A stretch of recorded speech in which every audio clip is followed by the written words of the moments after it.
This ain't for everybody. This a Charles Berry beat.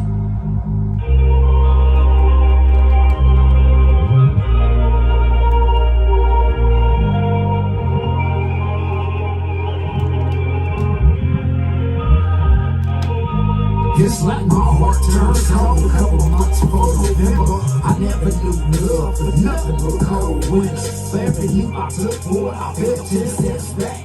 It's a trip on how to get where we went on track. 2020 lost my legs, couldn't walk like it's 17. Ankle brace, prosthetics, arthritis, and plenty pain.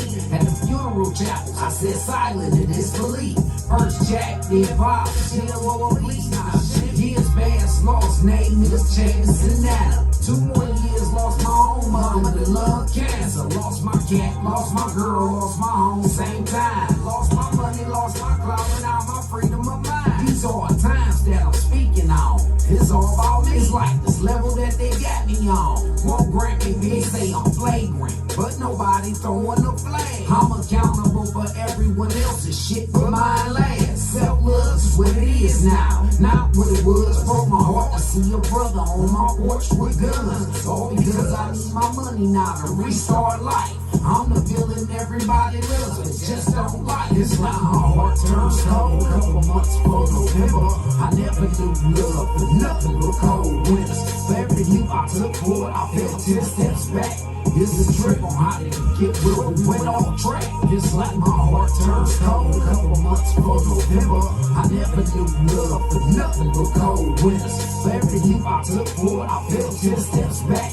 It's a trip on how to get where we went off track. I took rap to the outer limits. On Lil Slick stated facts to some rotten people. They're wrong. I'm not the father of the year, cause I won raised by one. I'm ready with cotton ears from the amazing ones. I guess we get to pick and choose now. What we gon' miss? It's all fun and laughter till we get to talking the sense. Now snitches get stitches from niggas that don't have wheels. Only kids to feed daily, so they kill for a deal. The family gon' hurt from the loss of the father. The sons grow wild, haters lust for the daughter. The mama grows tired being broken with the beat. And all they care about is the Jordans and who run the streets. The bills is overdue when the jobs got scarce. The friends you thought you had for life but never there. Your stomach touch your back and the cold bites your feet. But everybody said they got a problem with me. It's like my heart turns cold a couple months before November. I never knew love for nothing but cold winters. For every leap I took forward, I fell 10 steps back. It's a trip on how to get where we went off track. It's like my heart turns cold a couple months before November. I never knew love for nothing but cold winters. For every leap I took forward, I fell 10 steps back. It's a trip on how to get where we went off track. This ain't for everybody. This a Charles Berry beat.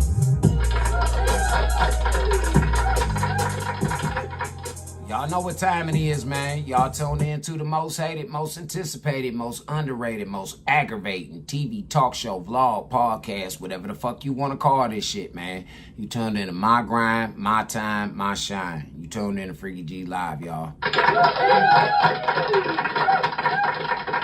Top of the AM to everybody out here this morning, man. Top of the AM to Instagram, top of the AM to Prism and YouTube. Top of the AM, y'all already know that my favorites, Facebook over here, man. I'm still in the process of setting shit up because we're about to have a hellified show today, man. I'm talking about, hey, we're about to run it today. It's the aftermath for everybody who didn't get the description because, again, I'm rushing. So YouTube and Instagram. The topic today is the aftermath. Yeah, it's the aftermath of the Metcalf and the Anthony trial. We going over a few things.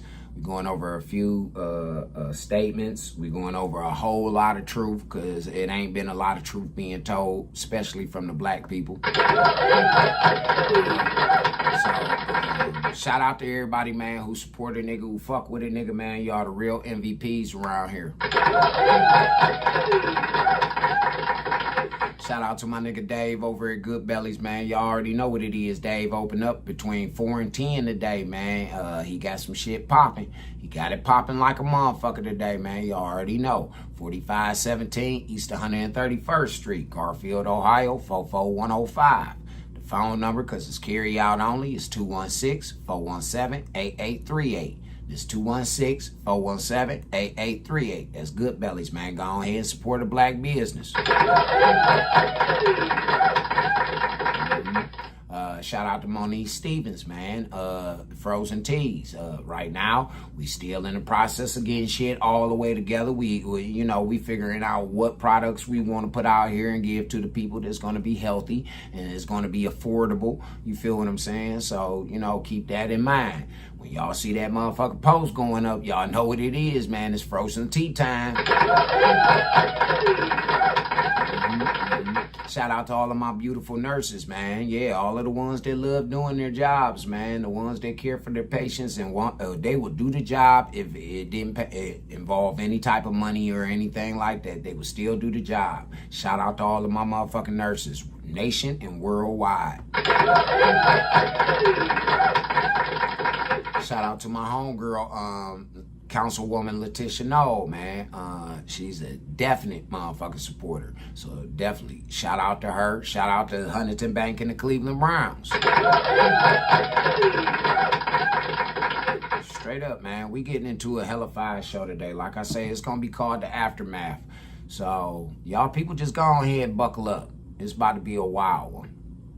Come on in with them comments, man, but keep it, let's keep it fair, let's keep it motherfucking clean, and let's keep it adult over here.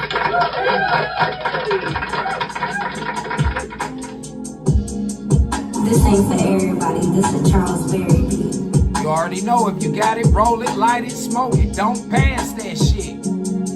That's how I broke from the bottom while on my rise to the top. I gave my soul to the Lord before my heart needs to stop. These wicked streets can turn a humble man into a beast. I will be, so I had to find a way to try to release. That's how I broke from the bottom while on my rise to the top. I gave my soul to the Lord before my heart needs to stop. These wicked streets can turn a humble man into a beast. I will be, so I had to find a way to try to release. I picked the mic up, yo, why niggas wanna push the snow. They had kids, I had dreams that hit the road and blow. I lost my homie to some fuck shit by some other niggas. They blew down on a clown that spun around the head. Minding his business on a mission, taking his brother down the stairs. He turned around and locked the door and took a shot straight to the head. He was next to grace the stage and throw it all up from the good. Ripped that GYS and different to the clan every night. I just see you lit, B-L-A-N-D. Wasteland, Taliban, you on the link every street. From 88 to 10-5, but people play with his life. I don't gave him a verse, but never spoke of the night.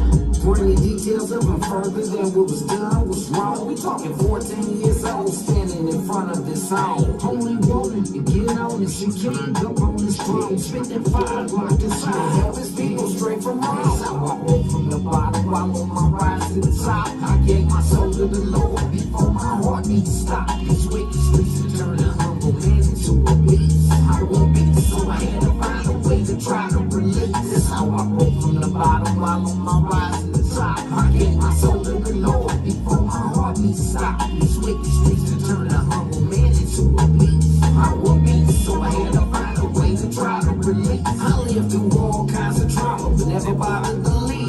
Kept it real and all with honor, so if I wanted, I get it. Ain't what I did off in the streets, never touched them on my own. Their poverty brought the strength to any strip I left upon it. Come on now, let me hold it. You know now why you hold it. You robbed the clique of niggas, you said you come back to.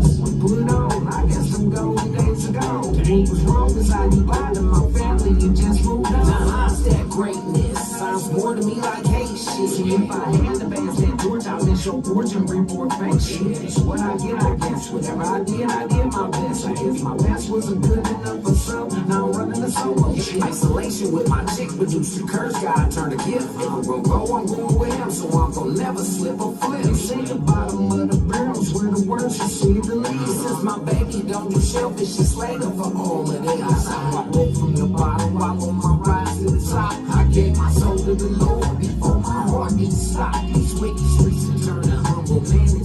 peace. I woke in, so I had to find a way to try to release. That's how I broke from the bottom while on my rise to the top. I gave my soul to the Lord before my heart beat stopped. He switched the streets and turned a humble man into a beast. I woke in, so I had to find a way to try to release. This ain't for everybody. This a Charles Berry beat.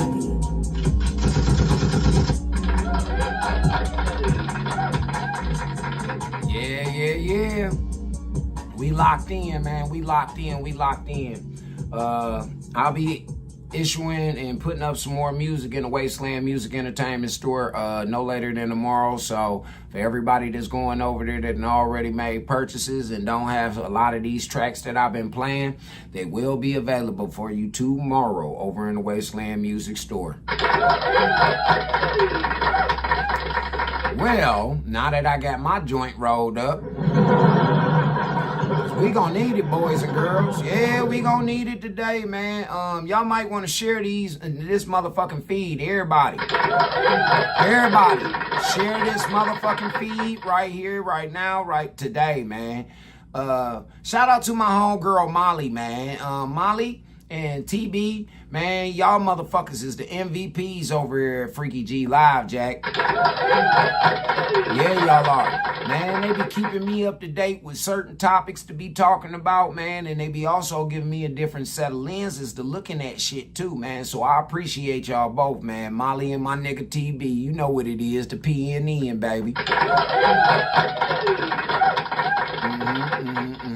Okay, we just gonna kick this shit off, man. Molly sent me over a clip earlier, and I would like, I posted it up, but I would like for a lot of y'all to hear for y'all selves that's tuned into the show. So let's go over here to Molly's clip.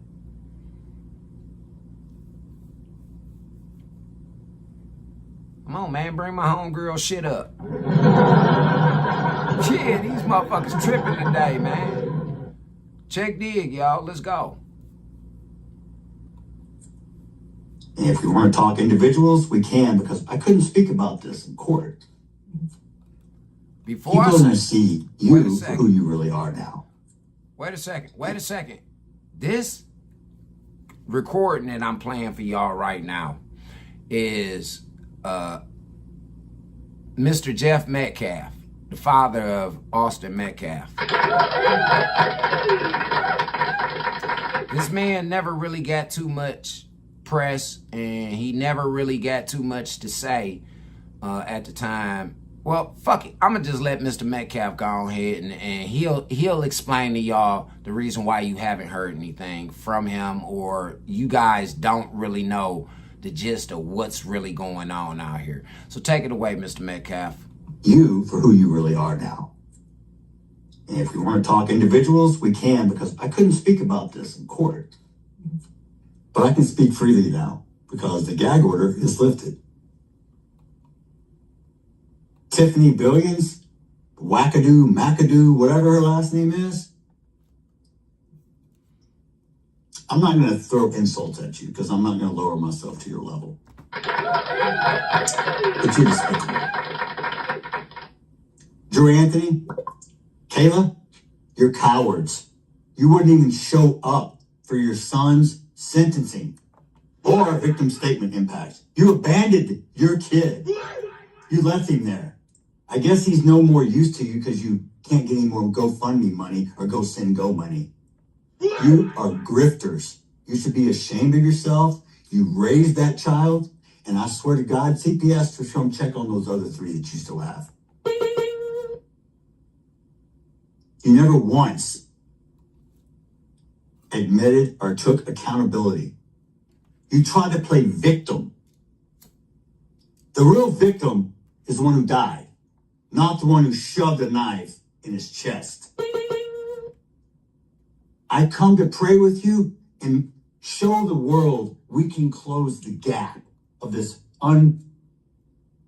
unbelievable racial divide. And what you do? You widen the gap even further. You hire a convicted, baby-shaking felon who's only in it for the money, who gives you bad advice, kicks me out of a press conference.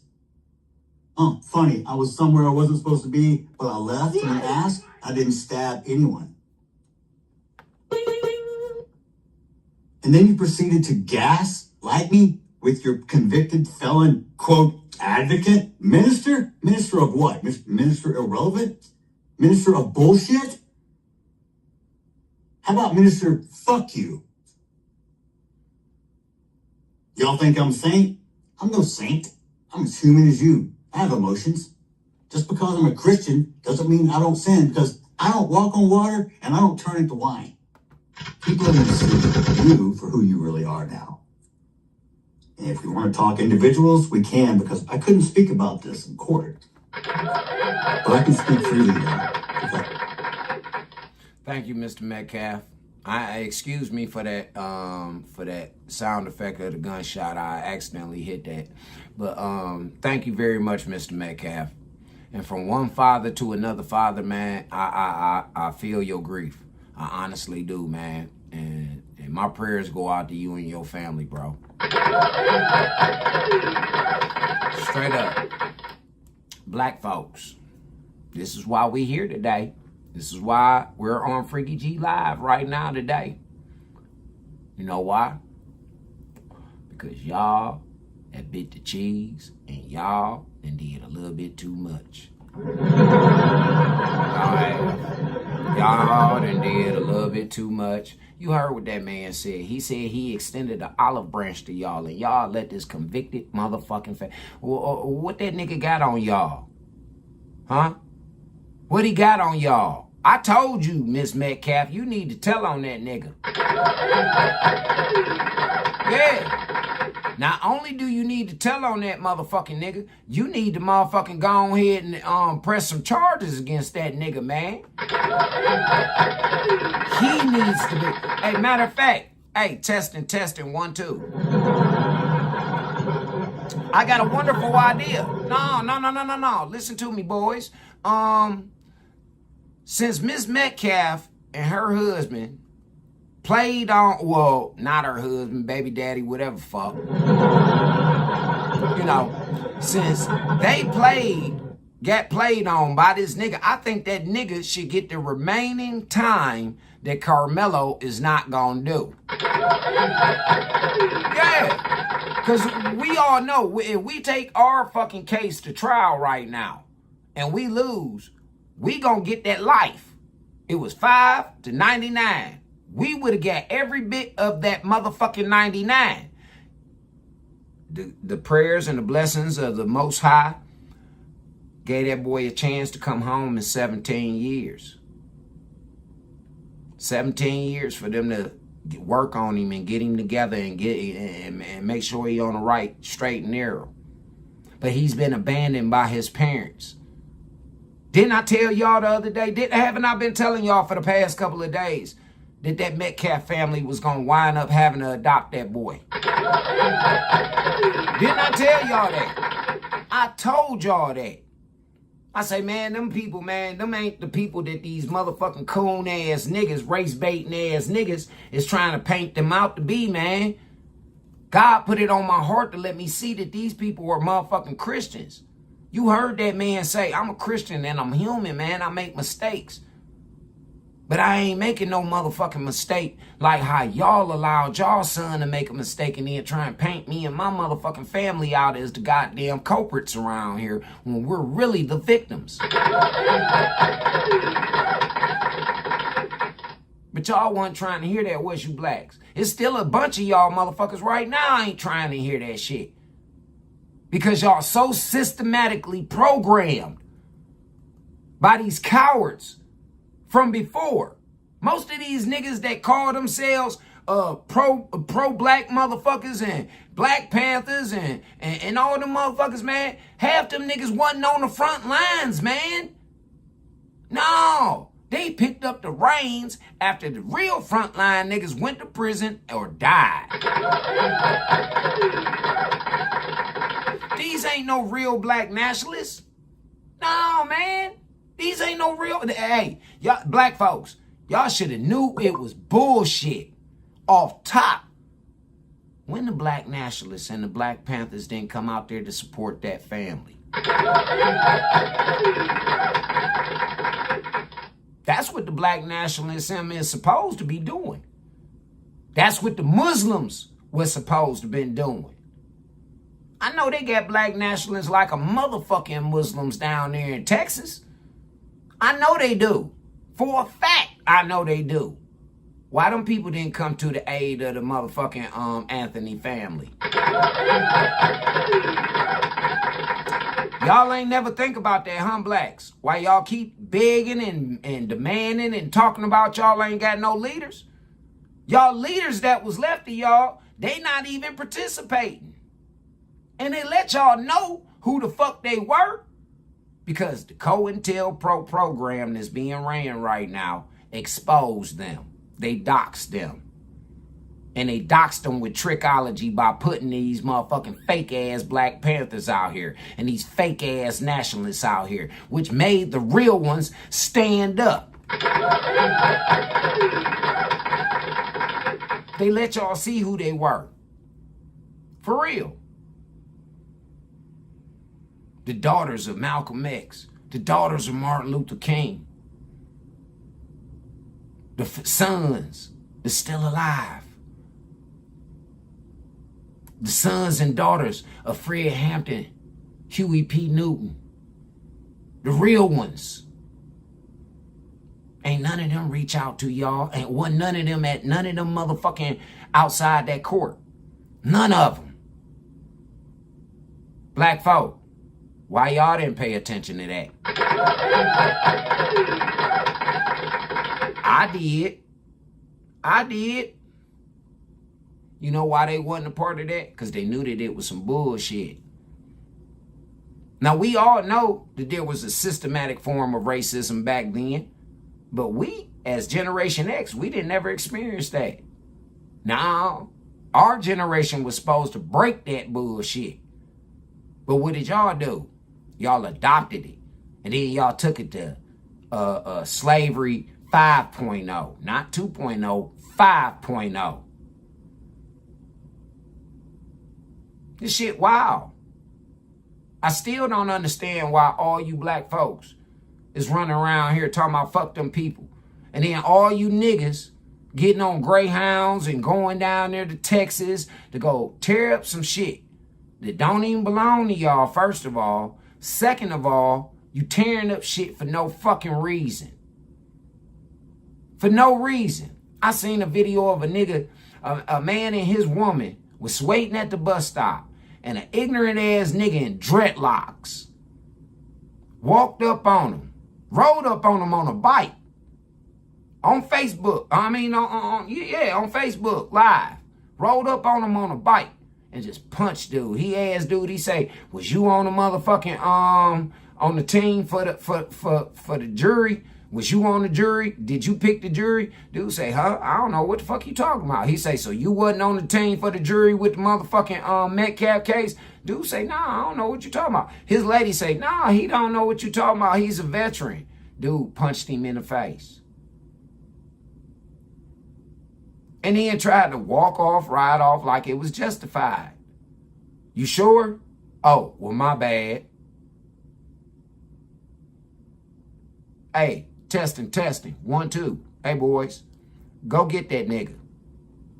Go get him. His shit all over the motherfucking social media and is blowing up. He going viral right now. Go get that hoe ass nigga. Oh, I believe in locking all you bitch ass niggas up. Because if we don't lock you up, we got to kill you, nigga. Because you going to keep doing what the fuck you out here doing. So I believe in that shit.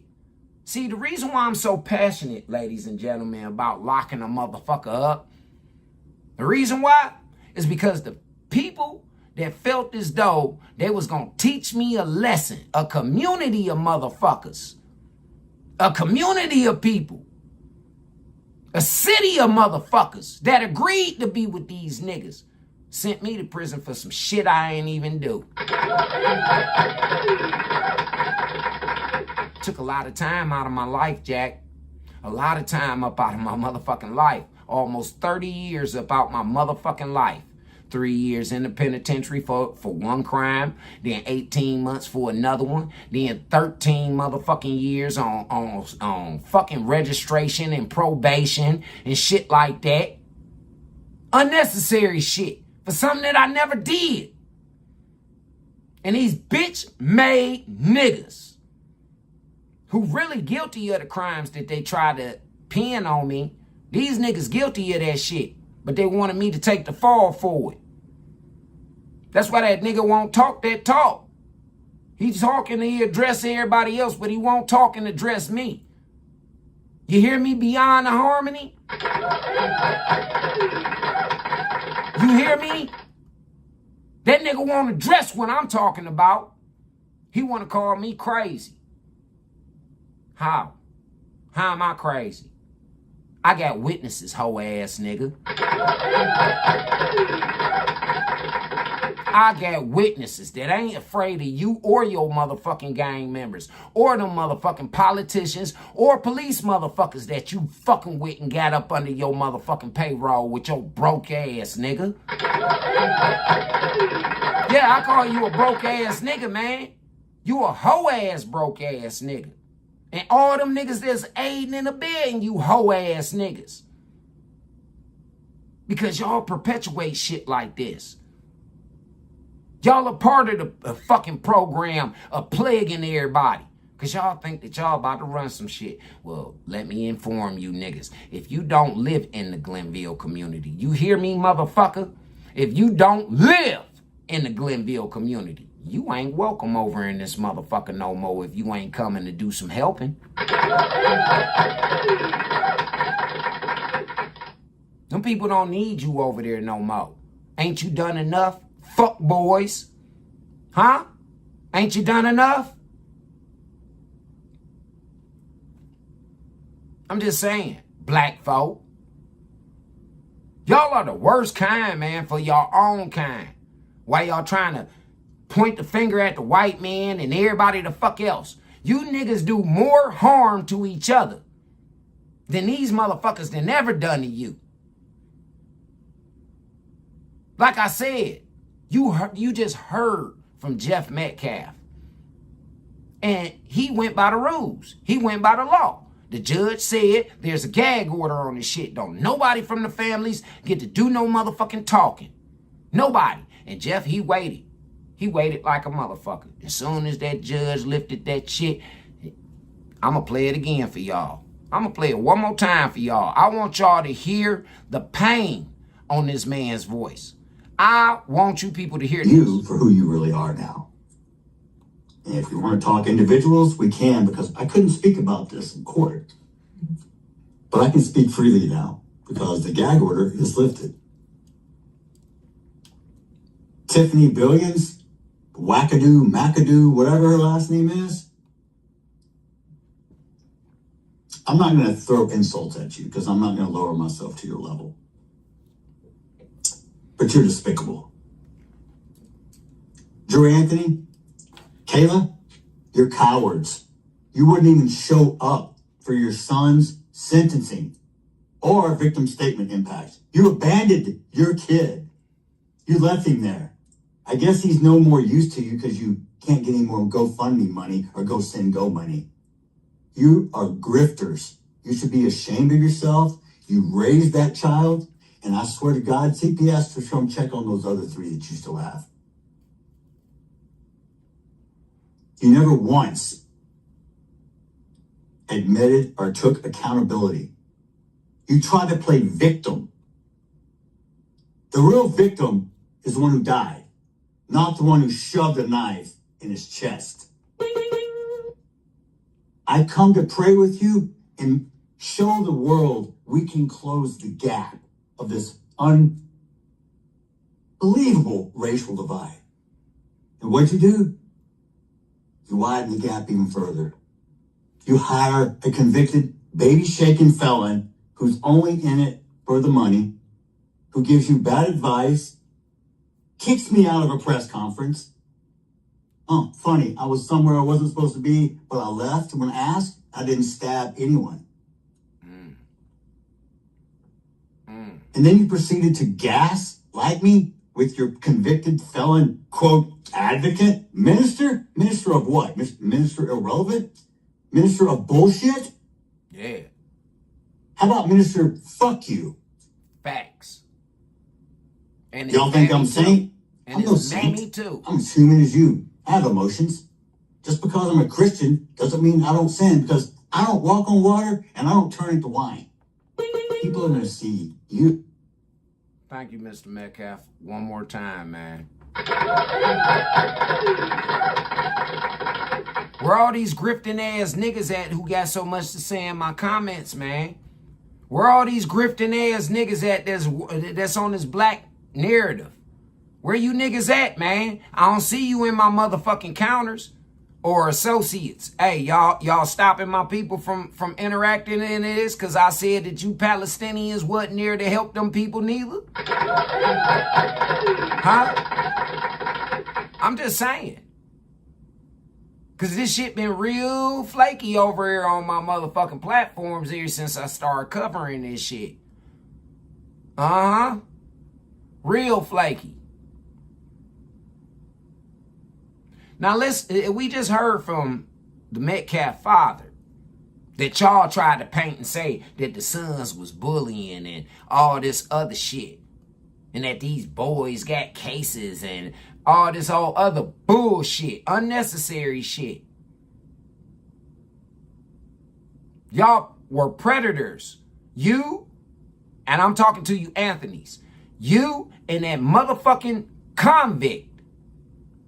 That coon-ass nigga preyed on this family. And you tried to destroy this family because you were jealous of this family.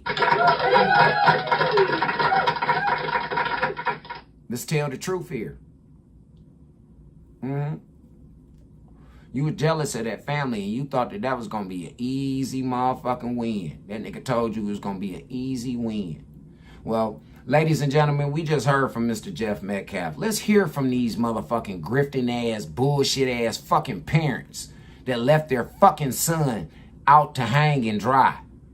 You know why he looked so pitiful in the mug shots? Because his family fucking failed him.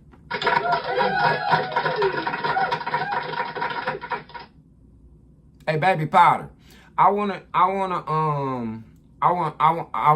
set up something for this young man. I do. Wasteland Music, I want to set up something for this young man. We gonna work with him. Yeah, we ain't gonna leave him dead off in that bitch. Nah, he gotta serve his time like a real motherfucking man for doing what he did. But we ain't gonna leave him for dead off in that motherfucker, man. Straight up. We gonna figure something. Y'all know me, I'm a crafty ass nigga. We gonna figure something out. I ain't Charleston White. I ain't Charleston White, everybody. You hear me? I'm not Charleston White. Charleston White is with the Anthony family. He's donated $75,000 to Carmelo's fucking appeal so that these people can get this money. I'm not Charleston White. I'm gonna make sure Shorty all right down in that motherfucker, man. And he one of the only little niggas the only people that I've ever sent money into a penitentiary about. But it's gonna be based upon, it's gonna be on a stipend. Yeah, it's gonna be based upon how he does off in that bitch. It's gonna be like an allowance for him. Uncle Charlie gonna send him an allowance. You do good. You motherfucking make something better of yourself. You participate in them programs. You show some motherfucking remorse. You dig deep. Show some remorse. And you do everything that the Metcalfs ask you to do, man. For real. Because I'm about to try and reach out to Mr. Jeff Metcalf. And I want to talk to him, man. I seriously do. I want to talk to him because, man, God putting that man on my heart, that family on my heart. I wish I had a family like that, man. My family left me for fucking dead. When these coon-ass, fuckboy-ass niggas set me up like how they did. When they set me up like how they did, my family left me for dead. But I was, hey, you know something, one thing about me, I ain't never take nothing that I did in the streets back home to where I laid at. You heard me say that in that song. I never let nothing that I did in the streets touch a home I roamed at. Never. But it still doesn't excuse the fact of the matter that my family turned their fucking backs on me. Both sides of my family, my mama side and my daddy side. My mama side tolerated me until my mother died. Then that's when it's like, when people feel as though that I don't have anybody who they're scared of that's gonna help me, then you feel what I'm saying? Just like right now, motherfuckers been trying to send my girl all kind of motherfucking friend requests because these bitch ass niggas have been kicked off my motherfucking page. Now they trying to send my girlfriend requests. Now they trying to get at her. But let me tell you something, hoe ass niggas. It's nothing that you can tell her that she don't already know. Nothing, hoe ass nigga. She know everything I done did. Every bitch I done fucked. All that. All that. She keep tabs on me to make sure. Because you niggas are fucking liars. These niggas up here that I'm talking about, these the same type of motherfuckers who support Carmelo Anthony. Let's hear from these bullshit ass grifters. Thank you, CBS Texas. It's the PNN, y'all know what it is. I felt stuck.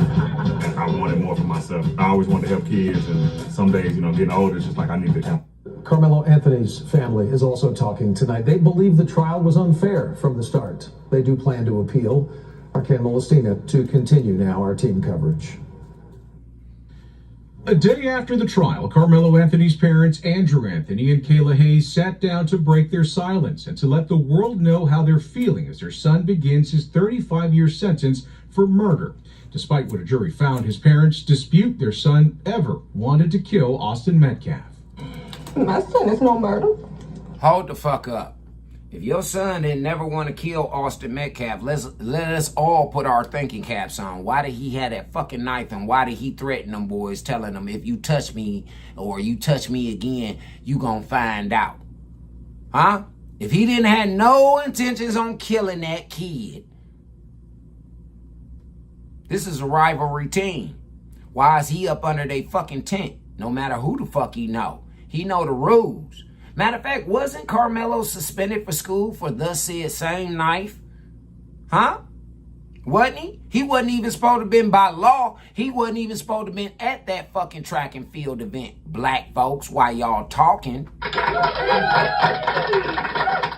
By law. But just because your kid, them motherfucking schools let your motherfucking kid go ahead and do that shit. And plus, Carmelo was their star track player and that motherfucking captain of the football team. He they star. So of course they gonna let him go. Of course they gonna cut some corners and make sure he participates. You hear that? DEI. Make sure he participates. But let's continue to hear this woman's lies. Don't be fooled by these fake ass tears. Every fucking interview that this woman has done, I'm a very observant person. Every interview this woman has done, there has not been a tear in her motherfucking eyes. There has not been a bit of remorse for her son or for this motherfucking kid that died. I'm dead serious. My son didn't intend to hurt anyone. My son was defending himself. And that's what hurt so bad. His mother recounts the moment she addressed the jury and made her plea to them during the sentencing phase. To have mercy on my son. That's what I told the jury. They did have mercy on him. I know they had their minds made up already. So Yeah, because you knew he was guilty. really wasn't much I could say to change their mind. Both parents fighting back emotions and tears as they described what they believe was a flawed trial. We were delusional. we thought we was going to get a fair shake. They claim there were inconsistencies from the get-go, despite... He said the key thing, they were delusional. He thought that they were going to get a fair shake. See, now I'm starting to believe that he's the one who brought that motherfucking handler nigga around. It wasn't a mama. It wasn't a mama. That's why I say, hey, young lady, you better tell. You better do what your son didn't do. You better tell the truth. You want him home in 15? You want him home in 15? You better tell the fucking truth. I'm telling you right now, because if not, he will do every bit of that 15, and when his ass go up to that parole board, they gonna flop him. You better tell the truth, ma'am. Fuck that nigga. Fuck that nigga. Put him and that motherfucking nigga in jail if need be. They can fuck each other. This is who took an oath vowing to tell the truth. Everyone actually lied on the stand. Everyone. All of the witnesses' statements were inconsistent. So you mean to tell me that 21 motherfuckers came together to lie on you? Lie on you that your son stabbed this boy. Stabbed him and killed him. Now y'all want to holler self-defense. Well, the videos that the court seen and the jury seen and everybody else seen in that courtroom showed that your son did not get jumped. Nobody, Austin pushed him like, yeah, man, get the fuck on up out of here. And your son leaned back, reached in that bag, came out and poked him. He knew exactly what the fuck he was doing. Now, again, I'm trying to figure out who put him up to it. Who told that boy to go over there and break the rules in a place where he wasn't even supposed to be? Because, see, that's where y'all met. You heard what Jeff Metcalf said. He said, oh, it's funny that y'all say that I was out of place, but I didn't stab nobody.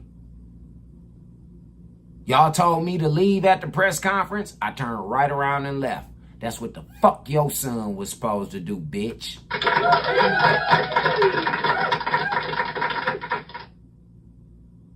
See, y'all black people looking at this shit all wrong. Y'all looking at it because of race. Oh, well, that's good. Look at all the people. Bitch, you wasn't even alive back then. And if you was alive, your bitch ass would be out there in the fields just like everybody else and talking about it so that it can be a part of history, ho. You wouldn't have done shit. Your punk ass wouldn't have been. There wasn't one of you fool ass black drunk hoes that was outside that courthouse. You wouldn't have done a motherfucking thing back then. Y'all ain't doing shit but making shit worse right now. Y'all made it bad for that kid.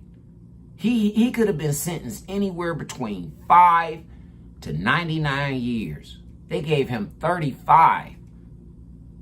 So they did show him mercy. They did. And he's able to come home. They didn't give him life without parole. They didn't give him 35 without no parole. No, they gave him 35 fucking years and he can come home in 15 with good behavior.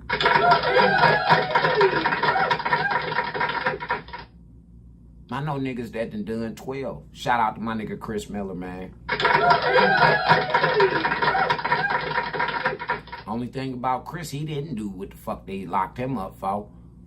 He didn't. He didn't do it. But he had to walk that time down. Chris didn't kill nobody neither.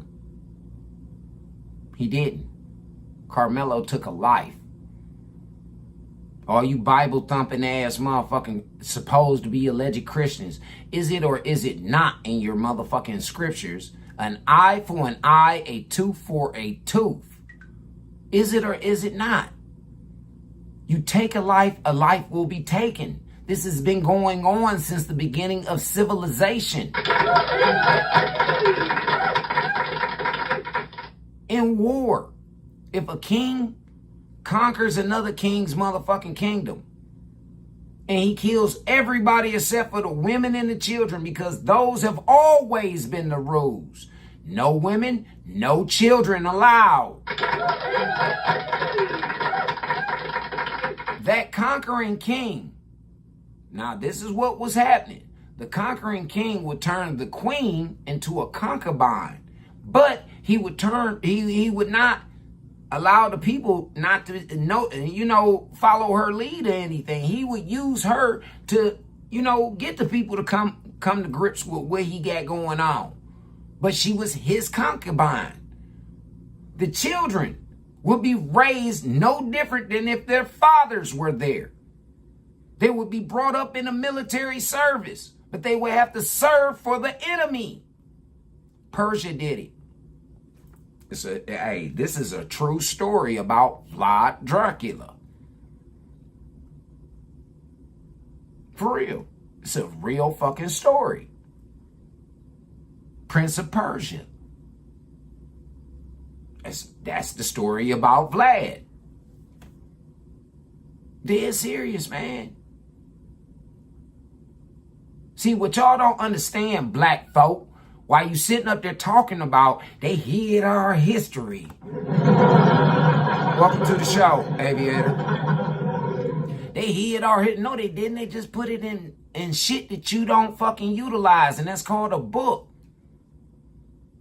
Everybody's history is in a book. Everybody. Africans, Germans, Chinese, everybody's fucking history is in a book.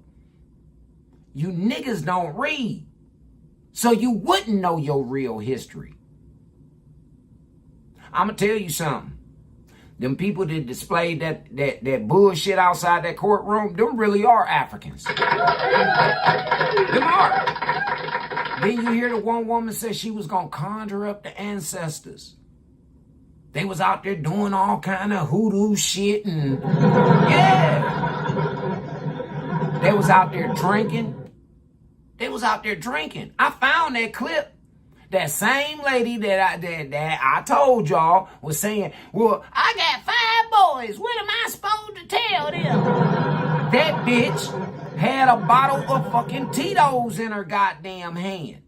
She did. The other bitch I showed y'all yesterday, she had a can of MDX. These hoes standing outside the courthouse, niggas swinging on motherfuckers.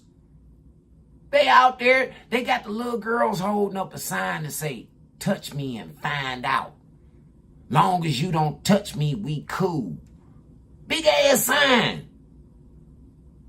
I kept telling y'all don't think that the judge, the prosecutor, and the fucking everybody in that courtroom ain't watching what's going on outside of the courtroom? The activity going on outside of the courtroom is what's going to determine the sentencing on this motherfucker. If found guilty. Dead ass serious. You niggas out there acting a motherfucking fool about nothing. But like I say, let's finish hearing from the Anthony family. His father says the court of public opinion had made up their mind about his son long before the trial began. He was the evidence was in. When he walked out of the jail. If you looked at the news all last year, he was already convicted. If you look at it, it was already done. It was innocent until proven guilty. He was already guilty. He says the threats of violence against them continue. What are you saying? Hold on. I'm trying to get this understood. This nigga just said that his son was innocent until proven guilty. Your son confessed to stabbing this boy. He confessed to that shit. Man, listen, black folks. Hey, and I'm talking to you black women. Y'all need to really understand who you letting stick your dick in you. For real. You need to understand them niggas. Find out if these niggas are competent or not. This whole ass nigga ain't competent, man. She shouldn't have never had no babies by this nigga. Never. But she seemed kind of slow her goddamn self. Because like I say, she still don't realize that her fucking son killed somebody else's son. She don't understand that. is oblivious to her, man. She cannot fathom the fact of the matter that her son took someone else's son's life instead of just walking away. First of all, he was somewhere he wasn't supposed to be. I don't give a fuck what none of y'all say. It was raining and fuck all that, man. For real. This shit is out of fucking hand. Y'all made up all kind of shit about this Austin kid, man. It wasn't even true. Y'all tried to say that the father and the motherfucking DA and the judge was in cahoots and all that. Man, listen, them Metcalfs got money, motherfucker. They ain't hanging around in the fucking, in the hood, getting drunk, smoking, and fighting and shooting and shit. No, they out in events. They giving money, they're donating to politicians, and they're donating to their community, and they're doing what the fuck they're supposed to do. Just like Donald J. Trump. They tried to connect Trump with everything that Epstein did. But the FBI knew that Trump wasn't connected with that shit because Trump was the whistleblower on Epstein and fucking Weinstein. Again, Trump's at an event. He's at a charitable event. Epstein wasn't no broke nigga. Weinstein damn sure wasn't no broke ass nigga. These people were in there to make donations. By them making them donations, those are tax write-offs, you stupid ass black motherfuckers.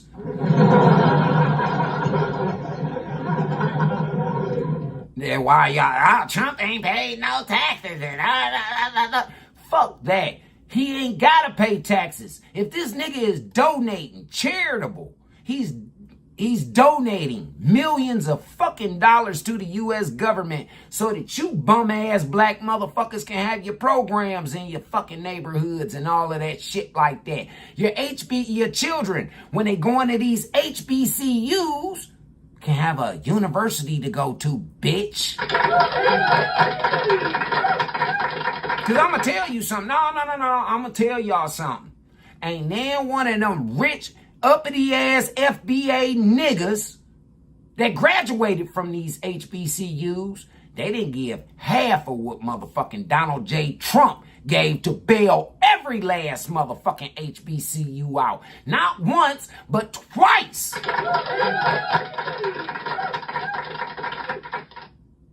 And these coon ass niggas, Ricky Smiley and motherfucking Plies and motherfucking Willie D and all of these other fool ass niggas, they ain't get one dime. And if they did, it was on the low end. This man gave millions. He bailed them out. So that means he gave close to a few billion over the years. If he bailed out all of the HBCUs, he gave off a few billion. All these uppity niggas that y'all listen to and y'all put on these pedestals and all that fuck shit. These niggas ain't doing shit for y'all, man. They don't even want to take pictures or hang out with y'all or nothing like that. These bum-ass, pissy-ass motherfuckers, and y'all hoes know these niggas stink. Their breath stank. Them niggas was musty. Them niggas was fucked up out here. They can come to your house and they can beg for you. Then, when the last time one of them entertainers came and knocked on your door since they done been on? Huh? When the last time a politician, a councilman came and knocked on your door when it ain't election time? See, I done figured something out about the black race over here in the United States. You niggas are grifters, con men and women. Bullshit motherfuckers who always, and I'm not talking about everybody. Let's get that shit clear. Because there's decent melanated people over here. You notice, I don't call them black. I don't call them niggas. I said decent melanated people over here. God-fearing, the real true God-fearing. Common sense having. Y'all motherfuckers is wild, Joe. Wow. Hey, black women, let me put this on you real quick before I finish letting this go out. Hey, how would you feel if you was in Miss Metcalf's shoes? Hey, fellas, how would you feel if you was Hunter Metcalf right now, which is Austin's brother, twin brother, who his twin brother died in his motherfucking arms? How would you feel right now? You got a bunch of weirdo ass motherfuckers who ain't got shit to do with nothing, ain't a part of the family or nothing, calling your house, threatening you and your motherfucking mama and daddy. Huh? How would you motherfuckers feel? Now, anybody who will feel any type of remorse or anything behind that, you are a human being. You are a human being. And that feeling that you are feeling is called empathy. It is. It's called empathy. These other motherfuckers who don't feel that, shut the fuck up, coon ass nigga. Sellout ass nigga, shut the fuck up. Them type people, they're not human. They're not. No. Them alien motherfuckers that them niggas say that they come from, they're higher intelligent people, the Anunnaki. Whatever the fuck they want to call them. Yeah, that's what them motherfuckers is aliens, man. They not even human. They have no humanity off in them. We need to start taking a look at that. For real, Americans. I don't give a fuck what the fuck you got in front of that, America. But if you born in this bitch, you got a birth certificate, you got a social security card, you're a motherfucking American. If you feel as though that you're anything else, get the fuck out of here.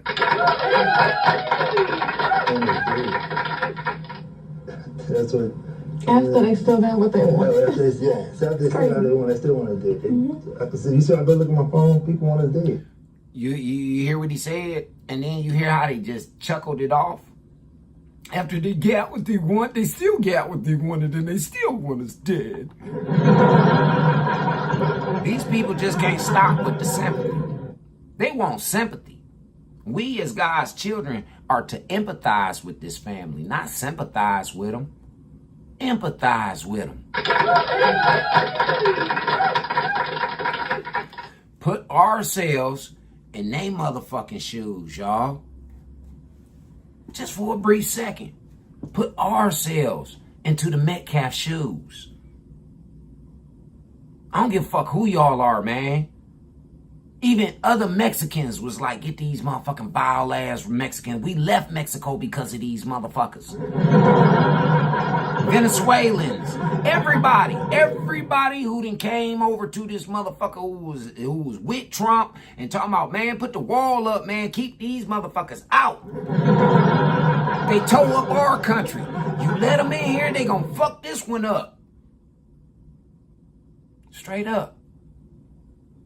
And then we got these race baiting ass, coon ass, bottom feeding ass, crab in the barrel motherfuckers. Everybody else, man, we all on a notion. I'm not a Republican. Just let's get that shit understood. I'm not a Republican. I'm not MAGA. I'm an independent conservative. You hear that? A independent conservative. So that means I align with conservative values. Them conservative values align with what God put down here for us to follow. So I stand on what God say. And I fear no man or woman, ladies and gentlemen. So I don't give a fuck about an entertainer. I don't give a fuck about a gangbanger. I don't give a fuck about a motherfucker who think they somebody but ain't doing shit. I don't give a fuck about them people. I keep telling y'all the worst they can do to me is kill me. That's the worst they can do. For real. I don't break laws, so you can't put me in prison.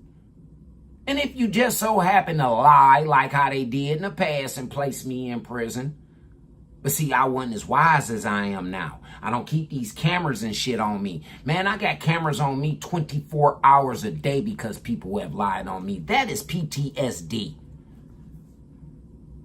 I have to keep these motherfuckers because motherfuckers want to lie on me. They want to set me up. They want to trick me up off of the street so that they can continue to keep stealing from my inheritance.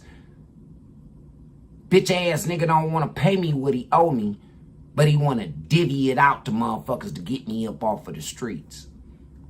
Make promises to motherfuckers if they can take me off the streets. Straight up. Thank you very much, Aviator. Thank you for your for participating too. I got you. I definitely will. I don't give a fuck, man. You say you the first Playboy X honey. Yeah. Hell yeah. I fuck with Playboy like a motherfucker. Hugh Hefner, man, that was one of the first magazines that I ever read. Just getting off the subject for a brief second because I'm interacting with one of my people. Something that these entertainers don't do. And it's a positive interaction, as y'all can see. Yeah. Hell yeah, man. I used to read Playboy all the time, and I read the stories. I read what was in that motherfucker. I wasn't just looking at and jacking off to the motherfucking pictures. No. I was actually reading the columns, seeing how intelligent Mr. Hugh was. I said it in one of my songs. I walk around all day like the Black Hugh Hef. I do. Got beautiful women all around me all the time. Always chill. Thinking of doing some anthropology and shit, but in my community. See, I speak this shit to y'all. Hey, Nick, how you feel this morning, baby? You know what it is, PNN. I want to lead by example. I asked God for that when he delivered me from my alcoholism and my drug abuse and me wanting to be on the fuckboy bandwagon that all these other motherfuckers is on. Straight up. I asked him, I said, God, I want to be your witness. Can I play the role of the witness? For real, I did. I said, Daddy, please, man, let me play this role as the witness, man. Come on, man. I ain't going out like Big Brother Jesus. No, I'm going out with a fight, a bang. Yeah. I'm going to defend myself. No, I ain't, no, Because we done seen time and time again that you keep sending these niggas messages. You keep sending these motherfuckers people that can get them off of this path of destruction that they on, and they turn around and kill them. And because these people were being peaceful. No, Daddy, I'll fight them with fire. Yeah, I will. I'll fight them niggas with fire.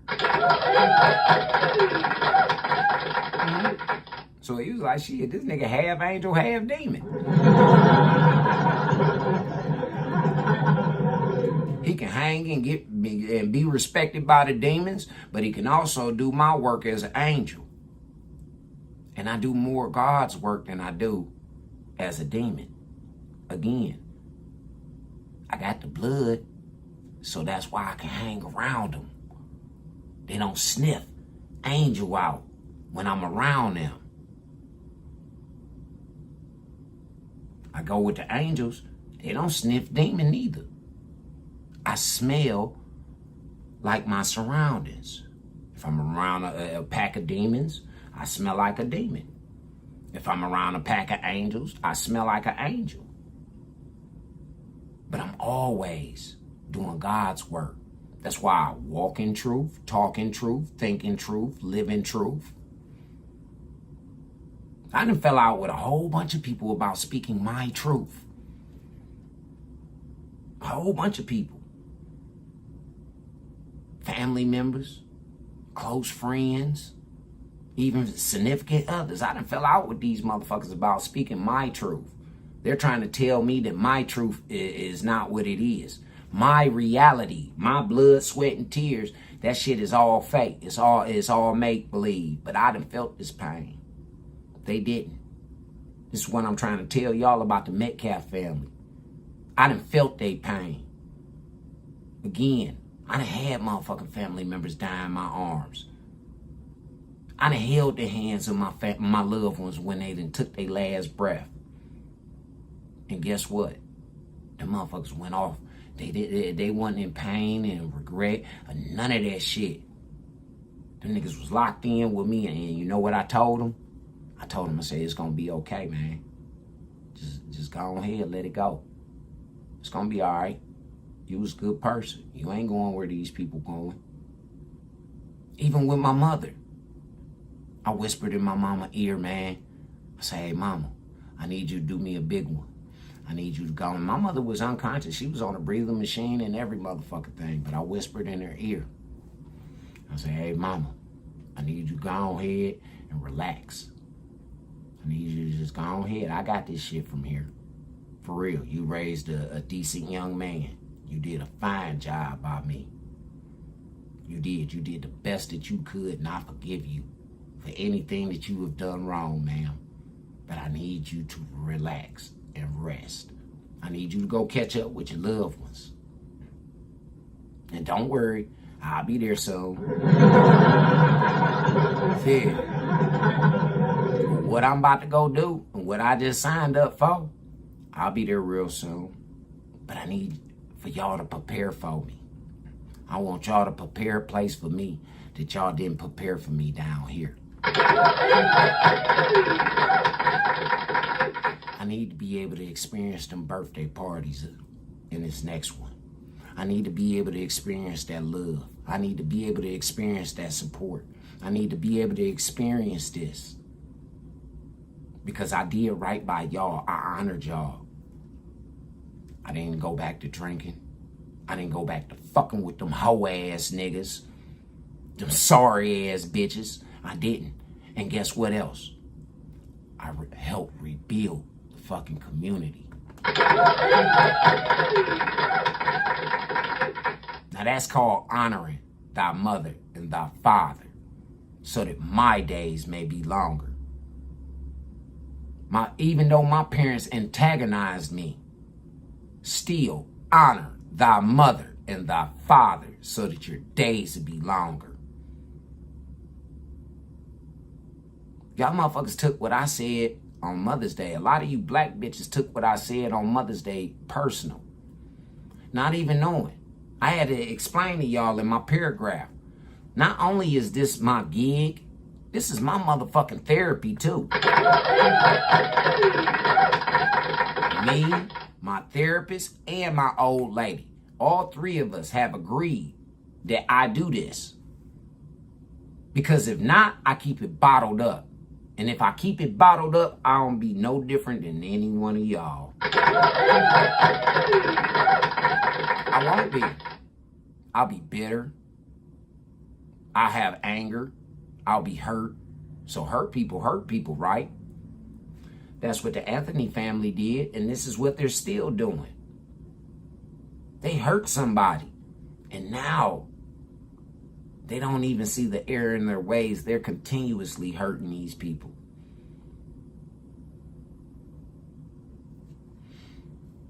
Now, they're saying that they don't know these Metcalfs and this, that, and the other. Well, why are you being so hateful towards them and your son took their son's life?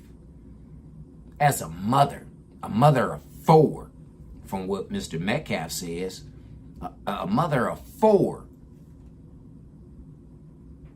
you crying about a motherfucker that you can go still see. These people can't hold their son no more. They can't go see him. They can't put money on his books. They can't. They can't kiss him. They can't hug him. On his birthday every year, now these motherfuckers gotta mourn. On holidays, when Austin was always there, probably the life of the motherfucking party in the house. He ain't there no more. Y'all cut that family's fucking electricity off. And now y'all throwing bricks through their motherfucking windows. barbaric. This is some of the most animalistic ass fucking behavior I have ever seen from you black people, man. I've never seen black men. That's why I say these aren't decent black people. These are fucking animals, and they should be treated like fucking animals. Lock their ass up or kill them. I kept telling y'all, man, to turn from y'all evil, wicked ways, but y'all said, fuck me. What it do, BJ? Welcome to the show, bro. Straight up. That's right. There's good and bad foster parents. Mainly bad ones, because them bitches is into it for the fucking money. And they don't care nothing about them fucking kids. All they know is that by me being a foster parent, it's going to get this bill paid. I can go on out here and do this, and I can go do that. Fuck that kid. It ain't mine. It didn't come from me. I know. I was in foster care. My son was in fucking foster care. I know. But see, I was the motherfucking responsible one going to even though they tried to keep me away. They can't keep me away. How you going to put my son in foster care in the city that I live in? They took my son from my baby mama. They didn't take him from me. They couldn't give him to me because my baby mama had a fucking rape charge put on me. This is why I wasn't in my son's life. All you bum ass bitches want to call me a deadbeat. Not only did the bitch rape me in order to have this baby, she placed me in jail because I didn't want to be with that hoe because she raped me to have this fucking baby. So when she found out I was getting married, this bitch concocted a lie, involved my sister, my daddy, my stepmama. Said that I raped my stepsister. Man, my sister died in 2019, but before she died, she said, hey, bro. And I knew she was dying because her mama, because of this shit that this hoe did, her mama blocked me from giving my sister a kidney that could have saved her life. I was her only match. This bitch, like I say, man, a lot of y'all people don't understand. Y'all got so much to say about me. But again, as y'all can see, I ain't like these other content creators. I come to this motherfucker with the truth. With the truth. See, I can speak on matters like this because I done been in them shoes. I was one of the most informative motherfuckers about this case. Because I done been on trial for my fucking life. For some shit that I didn't even do. If I really did it, I'd have shut the fuck up when I came home off of them 3 years. They was gonna give me 20. And it was supposed to give me 20. But the judge, because he knew that it was some bullshit, said, man, I ain't in it, And he told me afterwards, he said, hey man, if you would have picked a trial by judge, I would have never found you guilty because they don't have any evidence that stacks up against you. But by me being ignorant to the law because I wasn't getting in any trouble, the little shit that I was doing, it was because I was being a fucking follower to some loser ass niggas that want to be thugs. Straight up. Loser motherfuckers.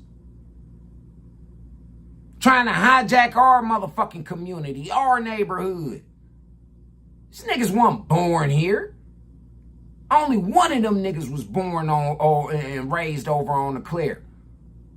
Mother niggas wasn't from there. They came from other neighborhoods and moved over there. They had family members that lived over there. And they po asses had to move over there. Straight the fuck up. I was born and raised in Glenville, nigga. And you see, like I said, if I would have done what they said that I did, I'd have shut the fuck up once I got my freedom. But I'd have been standing 10 toes down on this shit by my motherfucking self.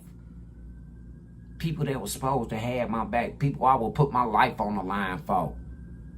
put my motherfucking life on the line for. All of them turn their back on me to go ride with these fucking clowns. All of them. All of them got an opinion that these bullshit ass niggas that painted this narrative in their face. Everybody feel like, oh, well, you should go hurt that nigga. You should do something to that nigga. He running his mouth. I ain't robbed nobody. I ain't hurt no motherfucking body. All I'm doing is speaking my truth. That's all. I ain't hurt nobody. I hurt your fucking feelings by telling the truth, you fucking lying piece of shit. Like I say, man, I'm passionate about this shit, and it burns me the fuck up. Because I done been in these people's shoes. I understand what the Metcalf's going through. I done had family members die, be killed. Be killed by another black. Not no white man, another fucking black. I know of people who done been antagonized and threatened and shit. Just like the Metcalfs. They done lost their motherfucking family, but because these niggas was gangbangers that motherfucking killed their loved one, now the gang is on these people's ass. And these people didn't have a motherfucking thing to do with it.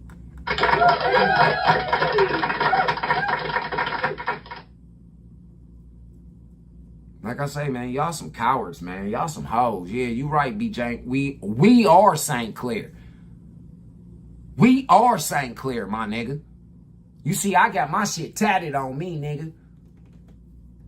And I got me a wolf on that bitch. Because I am. I'm the lone wolf around this motherfucker.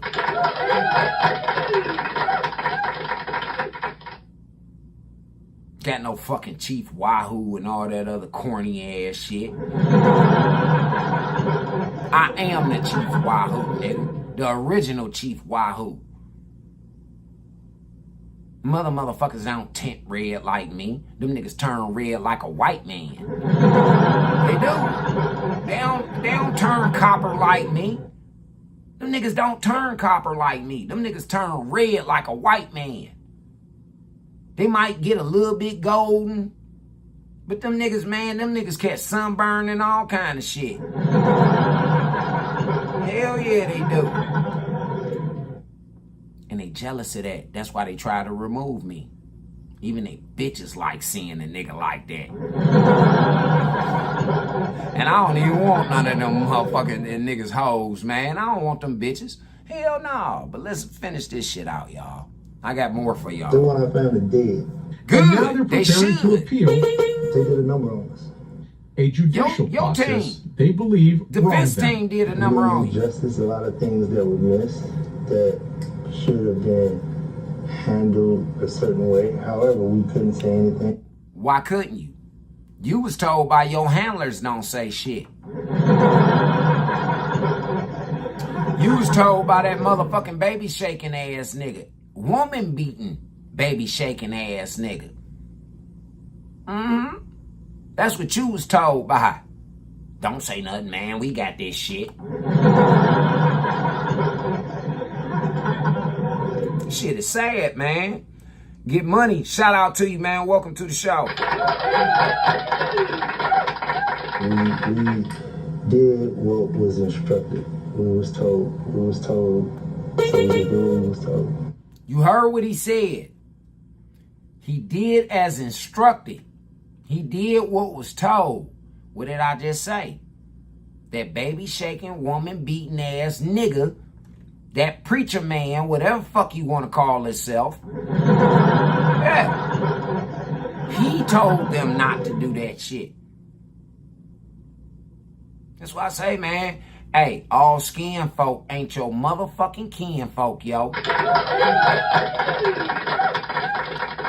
Good looking CBS Texas for that shit right there, man. Because CBS News and Hotmail were the only two news outlets that were allowed into the fucking courtroom during this whole trial. So thank you very much, CBS Texas, for keeping it all the way gangster and real with us with the truth. fuck with these niggas talking. Okay, and since we talking about the black media, yeah, y'all think that what I just said was some bullshit, right? Y'all think that I was lying? Check it out, man. Let's go on over here to Actual Justice Warriors. The Actual Justice Warriors over here on YouTube, man. I gotta move to because the camera angle for Facebook is blocking my path down at the bottom, so excuse me. Let's get to it. Have you ever wondered PNE why and it's Bo so Nigga hard Network. to change? The good news is it's not because of you. Many people think We gotta tell our kids the truth, that this is a racist ass country. We gotta tell them the truth.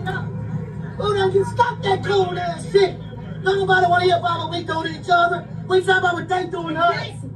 White folks kill white folks. Mexicans kill Mexicans. We ain't trying to hear no cool shit today. But obviously the motherfucker said blacks killing blacks. What about that? And these the motherfuckers out there talking about they Black Panthers. For real, this fat, big titty ass woman that's doing all this hooping and hollering with this bitch. Man, this bitch look like a pig, dog. She do. She look like a pig and got a voice like a man. But she got on a Black Panther t-shirt with the motherfucking right on fist. I guess these the Texas revolutionaries that came out for them. Some out of shape motherfuckers. These niggas don't even, man, ain't nobody about to be afraid of these niggas, man. The nigga push that bitch over and kick that nigga in his ass. For real, standing next to her with that beret on there, kick him in his ass, man. Real smooth, like that little boy that punched that motherfucking Ethiopian. He would have knocked him clean the fuck out. And like I say, this fat bitch, man, she looks like a hog. Her titties is huge and a motherfucker, man, and she ain't got no neck at all. Listen at this hoe talking about some cone shit. What the fuck is you talking about? This ain't got nothing to do with no race. And since you kept bringing up race, somebody from the crowd say, well, what about the blacks killing blacks? Yeah, come on through. You know what it is, man. Shit, you already know what it is, BJ. I already told them that Monique Stevens, and I only got a small supply. So, niggas better come get them bitches. I got, they 2 for $1.50. Yeah, y'all better come get them bitches. But come on, man. Let's listen to Miss Piggy and Kermit the Frog. The white folks today. This is a racist ass country. We're in a racist ass state. This is a racist ass court. But she lighter than me. She look like them motherfucking niggas that I've been talking about. Yeah, man, this fat white bitch look lighter than me, man. Yeah, man, what the fuck is she talking?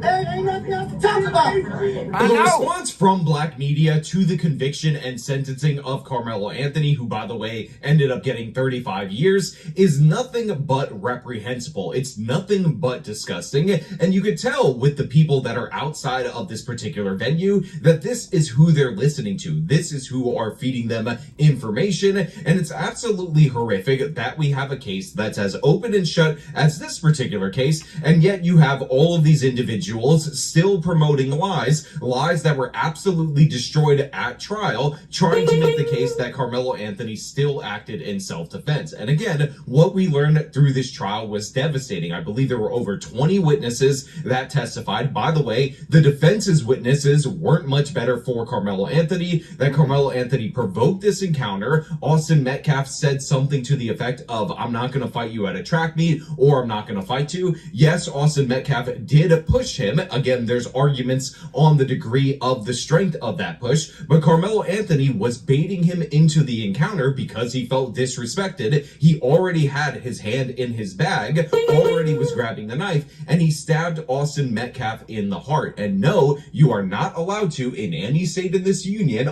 But I'm just saying, didn't his mother just say that her son didn't mean to stab or kill anybody? Did his mother not say that he was not trying to stab or kill anybody? Shall I hit the replay? Do I need to hit the replay? With these fake ass tears in her motherfucking in her eyes. She only had one motherfucking tear rolling down this eye on the inside, on the corner. That woman in her eyes don't even look like she been crying. She ain't had no bags under her eyes. Her eyes didn't look like Miss Metcalf eyes. It didn't. Her eyes didn't look like Miss Metcalf eyes. Miss Metcalf looked like she's been up under a lot of tremendous stress right now. That other bitch, nah, it just looked like she'd have been caught. You know how them hoes look when they get caught.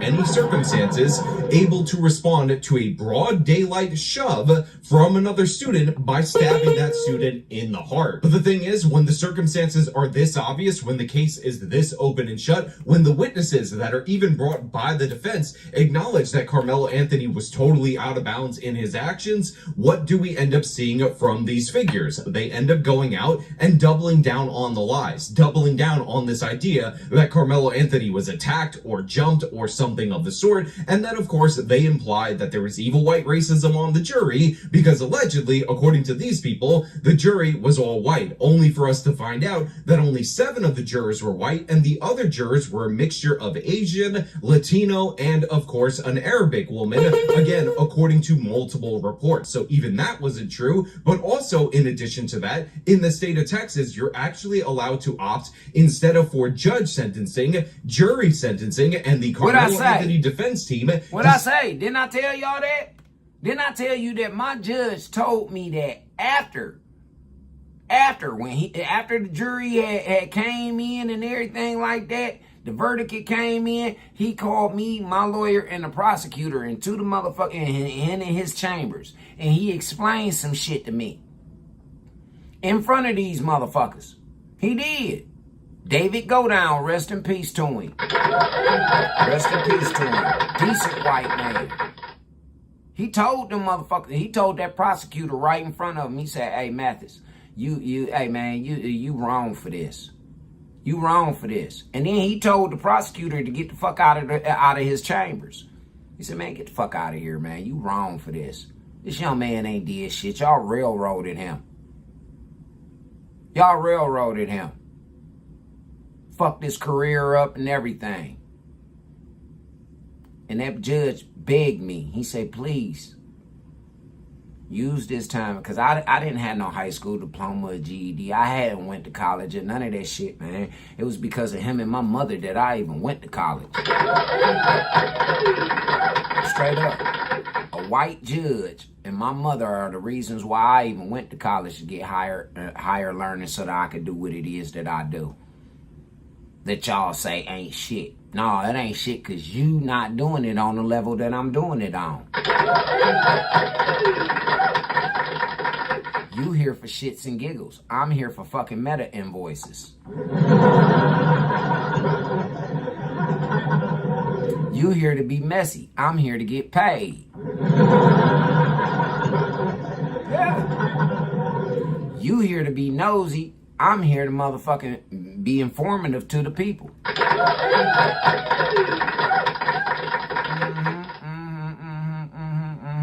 But let's get back to the more lies from the black media.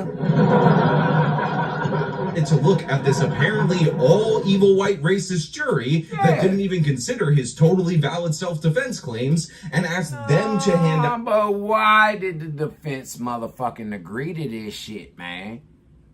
Why did his defense team agree to this jury selection that they did? The prosecutor just didn't put them people in that jury box. No. Hey, a lot of y'all women don't understand how jury selection goes because you ain't never been on trial before, bitch. You ain't never been on trial before. Half you bitches don't even go to jury duty. So you don't know how it goes. The prosecutor can pick a juror, but if the motherfucking defense don't agree with that shit, that juror gotta go. Straight up. It's 12 jurors. Six get picked by the prosecution, 6 get picked by the defense. They have subs. For real. And both sides pick the subs. Even amount. For real. But y'all know so much. Y'all sitting up here talking and spreading all this fucking propaganda and bullshit. The sentencing in this particular case, even though, again, representatives for Anthony are out there in the media saying, oh my God, evil white racism, all white racist jury. Again, the all white racist jury that's not all white, that Carmelo Anthony's own defense team asked to pass the sentence. I'm Percy Miller, Master P. Y'all heard that shit. Y'all heard that motherfucking physical... man say that shit. Y'all heard the father say the shit. You heard the mother say the shit. If y'all been watching and y'all been paying attention, y'all heard that motherfucker bullshit nigga say the shit. That Carmelo Anthony's own defense team asked to pass the sentence. It showed us. Here you go. Here you go. Here go that baby shaking, woman beating ass nigga right here. Here he go right here. He's standing up. Now, he told the father him not to say shit and that they got it. Now, check out what this whole ass nigga say. Check out what he say. This nigga need to go to prison, man. I swear to God he do. In time in American history, it has shown us to remove emotions from yet the law. This trial showed that it put emotions over the law. After Trayvon Martin and so many countless names, it has shown us. Why this nigga trying to talk like he Dr. Martin Luther King? Better days, what's going on? What's going on, homie? Welcome to the show. Yeah, man, no, man. That's some bullshit. Better days. That's bullshit, man. That's bullshit. That's what we over here talking about, man. This motherfucking dumb asshole pissing on a motherfucking boy's grave. Or acting like that. Man, they put a tranny out for that one. Yeah, they put a tranny out to piss on this boy's grave. Now, this is the level of bullshit people that we dealing with. You see what I posted? If you over on my Facebook, you see what I posted. We need to go get these niggas. We need to round these niggas up and put these bitch ass niggas in jail. Everybody that's race baiting, everybody that's giving false information, everybody that's perpetuating this bullshit. We, the American people, need to go round these niggas up, hell or jail. Those are the only options. You said you would do it too. See, that's what's wrong with you, and you gotta go. See you later. Yeah, you gotta go. You gotta go, nigga. Fuck out of here, nigga. You talking about fuck them crackers. Ralph, you tripping, bro. You tripping, bro. Nah, I'm gonna keep you in here. You say you not an American? Well, get your ass out of our country, nigga. Get out of our country. You ain't no American. Get the fuck on up out of here. Go to Africa or wherever the fuck you come from. Get up out of here, nigga. For real. We getting rid of all criminals. No, I ain't tripping. I ain't tripping, nigga. I wasn't raised like that. And you wasn't either. You wasn't.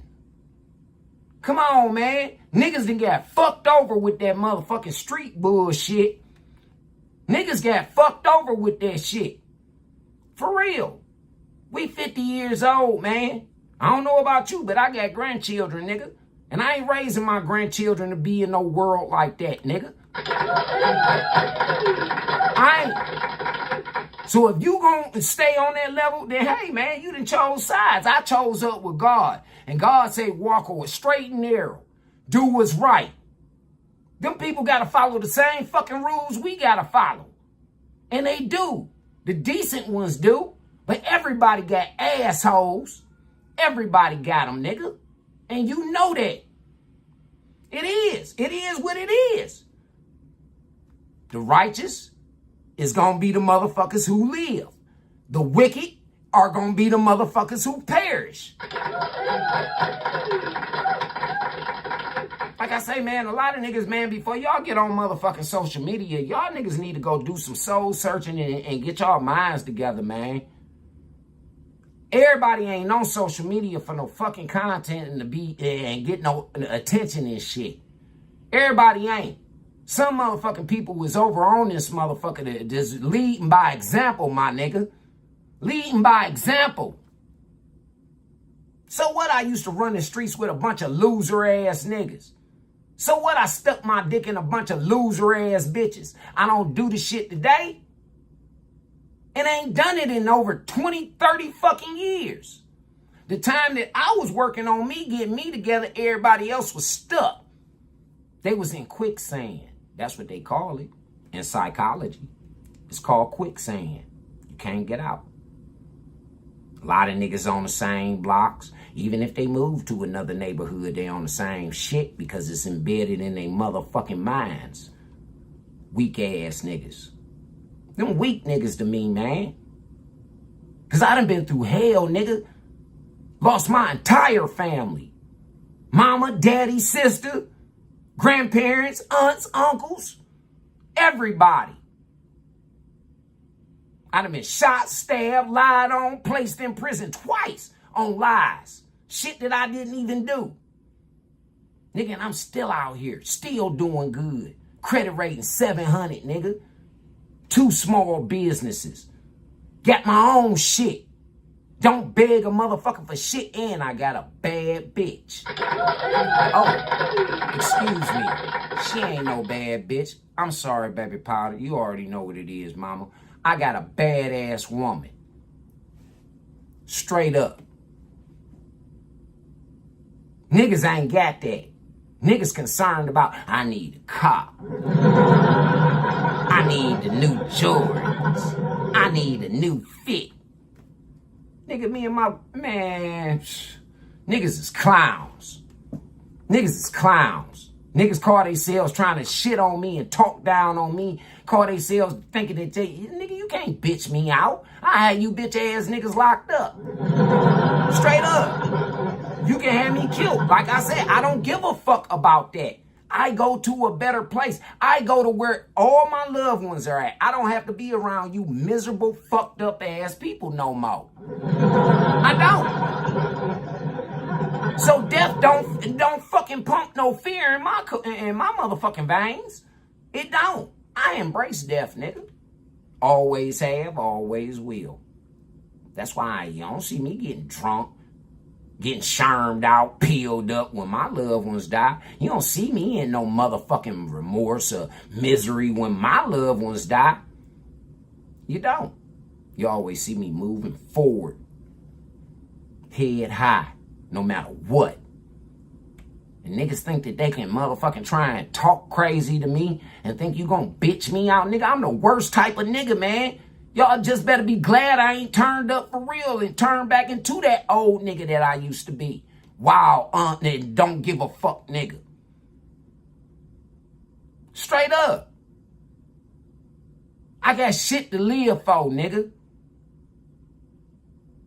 I got shit to do. God gave me a job. I don't know about y'all niggas, but God gave me a job. And I'm on mine all day, every day. All day, every day. For real, man. Now back on the topic of listening to this coon ass nigga. It's a bunch of coon ass niggas around here talking about fuck a cracker. Nigga, please. Fuck you. Nigga. Fuck you. That's why them white folks don't help your punk ass when you fucked up out here. But when these niggas get shot, they want to go to the white man hospital. Yeah, they do. Bitch ass niggas want to go to the motherfucking white man restaurant. They want to spend money in a white man motherfucking store for them Jordans and them motherfucking Air Maxes and shit. But it's fuck a cracker. Nigga, fuck you. What have you done to contribute to society? Any of you motherfuckers that say that shit. What have you placed in a society that's gonna better mankind? Huh? Any of you coon ass niggas, y'all the real fucking coons. Like I said, we need to round you niggas the fuck up. Get down or lay down, nigga. For real, man, there be a bunch of motherfuckers, man, that be talking that shit, man. All they gonna do is shoot a motherfucker. They ain't about to fight nobody. And that's what this shit was all about. Carmelo bitch ass didn't want to fight. He went up in there with a weapon. And he knew what the fuck he was going to do. If you ask me, I think that coach or somebody on that squad, on that team that he run track for, send him over there to go do that shit. It's a cover-up down there in Texas with this case right here. And the reason why them people came out in droves acting a fool like that is because they all in cahoots, just like the Glenville neighborhood with me. They all in cahoots. That's why them people came out acting a fool like that for Carmelo. Because it's a cover-up. It's a cover-up. Straight up. A whole community covering up some bullshit. And this nigga right here doing the talking for the family, he definitely in cahoots with the shit. He might be the ringleader. Let's hear some more of this fake ass Martin Luther King ass talking ass nigga. Yeah, man, I apologize to y'all, but I had to, hey, you know, that's like one of my brothers right there, man. We grew up together, man, and from time to time, big brother got to talk to him like that, man, especially when you talking ignorance, man. We on a world stage over here, my nigga. This ain't just local. This a world stage over here on my platform. I'm on YouTube, Prism. I'm on motherfucking Instagram. I'm on Facebook. This a world stage over here, my nigga. This ain't no play. Like I said, I get meta invoices. I get paid for what I do. Y'all niggas come on here running y'all mouths and don't get paid shit, man. These niggas don't get paid. These niggas don't. No, they talking about, I get money, and so what, nigga? You probably out here doing some illegal shit. But I'm saying right here on this platform, I'm getting paid. They send me an invoice, my nigga, which I write off on my taxes every motherfucking year, nigga. I do my own fucking taxes. I don't need to take my shit to Auntie. I don't need to take my shit here and take my shit there. I went to school for fucking marketing. Of course I know how to do my own taxes. Fool ass niggas. And then y'all always got to talk to me. Think you can say something to me. Again, I apologize to my people, but sometimes you got to give it to a motherfucker real, Joe. That black life is not safe in Collin County. It showed us that they did not listen to the law. It showed clearly that a judge interfered in this process. How? It showed very clearly that a black boy was allowed not one black soul on a jury.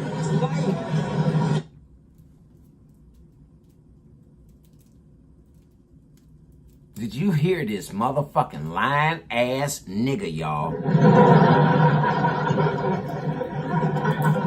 He said that a little black boy wasn't allowed one black soul on the jury.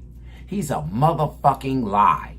There is black jurors who said that they couldn't even be on the jury because they would motherfucking not, just because he's black, they would find him not guilty, so they would be a bias. There's people that said that they didn't want it, and man, fuck, what the fuck is this? See, this is what I'm saying. Hey, Carmelo mama, if anybody know that woman, listen to me, and listen to me well. You and your motherfucking baby daddy need to tell on this nigga. You need to tell on them motherfucking people that's involved. You need to get these motherfuckers, man. You need to get these motherfuckers. Oh, hey, listen, I don't give a fuck what no alleged think they street nigga got to say. Listen to me, and listen to me swell. The truth is going to set all of y'all free. The truth, Anthony family, is going to motherfucking set y'all free. Y'all will be able to sleep at ease at night. I promise y'all, you will be able to sleep at ease at night. God got y'all motherfuckers if y'all tell the truth on this nigga and that community that's behind extorting and fucking humiliating y'all. They put y'all out there like sacrificial fucking lamb. And they played with your fucking child's life. Carmelo, 3 siblings. Carmelo was the one that was supposed to made it out. Track, football, 3.7 GPA. He was the one that was supposed to made it out. This nigga right here, this coon ass nigga, all the people in the motherfucking community, all y'all motherfuckers who support this coon ass nigga talking about y'all supporting the family when he's feeding y'all motherfucking lies. Y'all ain't supporting that motherfucking family, because if you were supporting that family and you know that that family, you would be telling them motherfuckers, hey, listen, what y'all are doing, put yourself in that woman's shoes. Now, what if Carmelo was dead, bitch? You can go see him. You can go put money on his books. You can go hug him. You can write him. You can FaceTime him, because now they got them motherfucking cell phones and tablets and shit in these joints. You can still interact with your child. Put yourself in Miss Metcalf's shoes. Let's just reverse the roles. What if Austin stabbed Carmelo? Now you motherfuckers would have the right to do what y'all doing. Now you would have that right. But see, Carmelo stabbed Austin. Y'all motherfuckers is acting a fool, man. Y'all acting a fool. Y'all made it worse for that boy. God made that boy tell the truth. He said, I stabbed him. Yes, I did. He admitted that. And he thought, and this bitch ass motherfucker thought that he was gonna get him off on self-defense because he admitted that he stabbed him. I'm telling you, it's some wicked shit going on down there in Texas dealing with this boy and with this case. And it's a whole community behind it. I wouldn't be surprised after the comment that Miss Jasmine Crockett made yesterday. I wouldn't be surprised if she in on that shit too. I wouldn't be surprised. You know why? Because throughout her whole time up there in that motherfucker Capitol Hill. But now before Capitol Hill, she wasn't talking like that. She was talking proper. She was talking, you know, like how she's supposed to. She comes from motherfucking suburbs, predominantly white raised schools and all of this shit. But as soon as she get up there in Capitol Hill, now it's fuck the white man, white people evil, white people this, that, and the other. And then now she's all bougie and baby and all that shit. It's like y'all put that weave in that motherfucking hoe head and put them goddamn tarantula goddamn fingernails on that motherfucking hoe. And now all of a sudden she's black, she's bougie, she's ghetto. I wouldn't be surprised if she behind some of that shit too.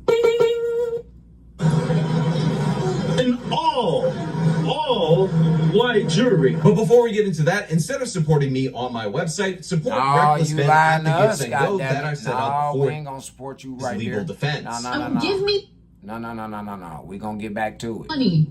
Give me the money. Okay? What do you want us to do? This bitch. What do you want us to do? This bitch right here, y'all. This the one on Court TV. I was watching it live, y'all. My right hand to God on my mama, man. I swear to God. This bitch had a bottle of Tito's in her hand. And she had like a slushy cup. I thought it was a 2 liter or something, but after watching it again, because I was looking for it yesterday, This bitch had a slushy cup, right? And it had like about that much Coca-Cola in it. She hadn't even cracked the motherfucking and the bottle of the Tito's. She just holding it and shit. And she talking to the people, and the lady asked her a question, and she lightweight refuted from the shit. That was before she did this clip right here. That's why I say yesterday I was looking for that shit, man. But this the bitch right here. At this point, what? I'm lost for word. I don't know what to do. I got 5 boys. I don't know what. I ain't got nothing to tell them no more. You can't walk away no more. So here you have a woman who says, what am I supposed to do? What am I supposed to tell my 5 sons? How? What the fuck does she mean? They can't walk away no more. They told Austin. Austin told fucking Carmelo, hey man, get the fuck out of here. 15 times they told Carmelo to get the fuck out of there. So what the fuck are you talking about? They can't walk away no more. See, this is what I'm talking about, y'all. This is what I'm talking about. There's a whole community behind this shit. Just like these St. Clair niggas with me. They've been bamboozled. They've been lied to. They have. They've been lied to about me. And I'm telling you, man, it's something going on. And with these Democrat motherfuckers that's in these communities are picking the motherfucking, the star people, the people that can make it out and make a difference and clean up and get shit together. These Democratic bullshit ass motherfucking people in these communities are trying to get rid of the people who can do that work and are willing to do the work because they don't want them to do the work. You know why they don't want them to do the work? Because that means that a lot of these motherfuckers will go to jail and a lot of these motherfuckers will be booted up out these communities. Straight like that. Straight like that. They know that. So what the Boule and the Democrats and the churches, these black pastors, all these niggas is in cahoots with this shit. The police chiefs, the motherfucking, the mayors, the councilmen, they all in cahoots with this shit. If they Democrat, the motherfuckers is against you, Jack. See how that shit go? If they Democrat, them motherfuckers against you, Jack. Supposed to get them to engage in the world, and in reality, the answer to this question couldn't be more simple. Don't stab somebody because you feel disrespected. Do not murder, and you will be perfectly fine, and you won't end up like Carmelo Anthony. And yet, this woman, who we've actually seen before, who we actually saw interviewed by Savannah Hernandez, doesn't seem to get the memo, even though, again, she's actually among the more honest individuals that were interviewed by Savannah, in that she said in plain English that even if the evidence showed Carmelo Anthony was 100% guilty, she would stick by him just because he's black. She at. If evidence does come out, Carmelo is not. Damn, man, I can't even turn y'all niggas around in this bitch. No, man. Hey, man. Hey, this bitch. Go to Savannah Hernandez channel over. It's at Sav says at SAVSAY S. Go over there to her motherfucking page. You will see this bitch right here. She's holding the shit right here. She got the motherfucking Tito's bottle like this, y'all. She got the shit in her hand like this. And she got the other motherfucking thing next to her titty like that and shit. And yeah. I told you the bitches was getting drunk. Fighting for his life when he stabbed and killed Austin Metcalf. Do you think that the black community will accept that? If evidence shows that he did not, no, we're going to stand by ours regardless. They stand by theirs. We're going to stand by ours regardless. Now, again, the reason... And she really went on motherfucking national motherfucking news and said that shit. She did. She went on national news and said that motherfucking goofy ass shit. They stand by theirs, I stand by mine. Again, this was before she said what she said. This was way before she said what she said, y'all. Dead ass serious. Check this out.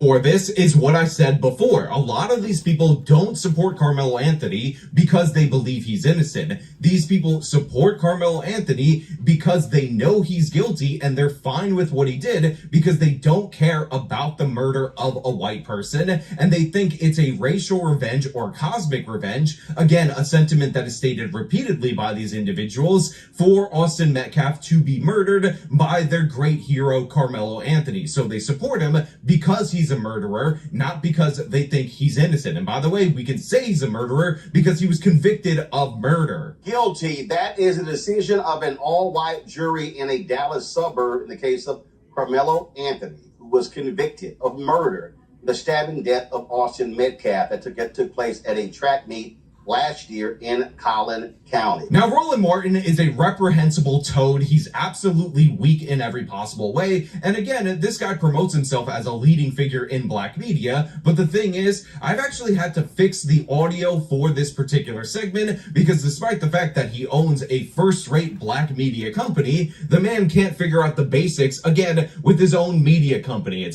He must be talking about that other cone nigga. Yeah. He must be talking about that fat faggot ass cone nigga, that motherfucking Omega Phi Psi fat fuck. Yeah, that fat fuck.